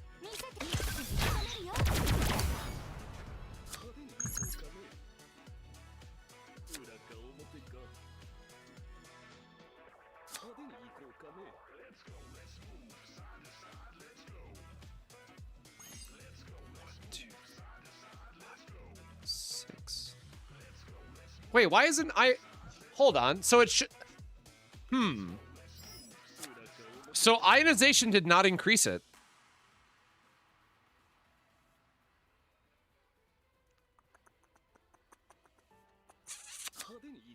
So what the hell counts then? Because what? This is a 40 base, right? So this is 6 activations, and we have 1, 2, 3, 4, 5. This is a duplicate 6. Oh no, that is right. Wait. Okay, I will have to test this more later. This would give us the morale down, which is already on him. This... Okay, so do we get the leaving with you debuff then? No. Leaving with you counts as a debuff, right? Yeah. Oh god, okay. It might be another bug then. We'll have to spend more time testing this. But anyway, so what are we at? We're at we're gaining 400. Oh god, okay, my shield math was way off then. Holy shit. We're gaining 420 shield. And that is before we get the survival card as well. So yeah, anyways, the good news is my Theorycraft team is going to work. If you have Cassius and Mika, and if you just use this team as a carry, you should be able to take every single damn combatant through tower, no issues now. Like, if you struggle with tower with this team build, I don't know what to tell you. Got a shield debuff on us? I don't think so. But yeah, there's our 9 resolve. And also, by the way, our 7 fortitude. So yeah, like we are, dude, we are immortal with this build. Nope. Okay, yeah, we're good on that end. I wonder. Yeah, I have no idea.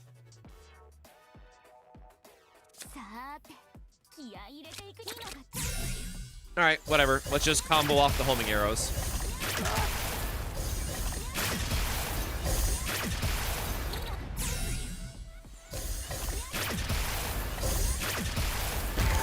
So 5,000.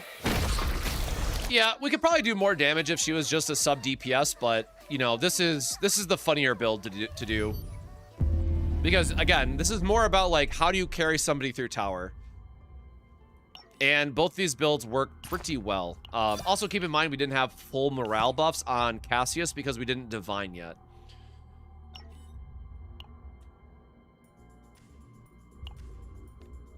But so what counts then, man?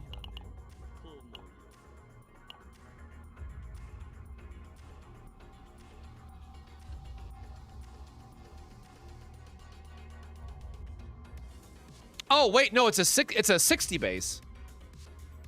So 2 of the debuffs we had on the enemy did not work.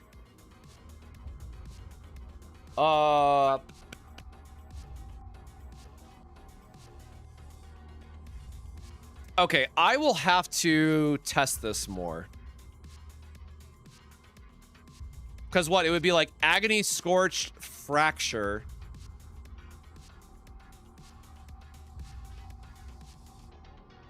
Like, I don't know, man. Like, morale down and fortitude down should work in my mind. So I'll have to... Okay, I'll have to test this one a bit more. Again, good news is we literally just proved you get a fat-ass shield, which is what we wanted from this build anyways, right? The bad news is we got to kind of change around a few things to figure out how to min-max this a little bit more. Now, there are ways to get free Agony, right? So your first Gilded Nest could deal more damage. We have other ways to ramp this up, but... I don't know, because we had 4 debuffs then, but we only had Agony and Scorched. So I don't know what the other 2 debuffs were that counted.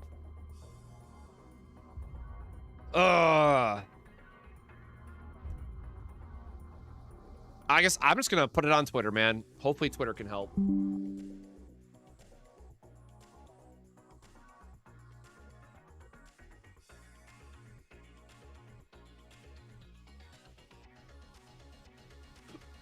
I'm just gonna start a post so I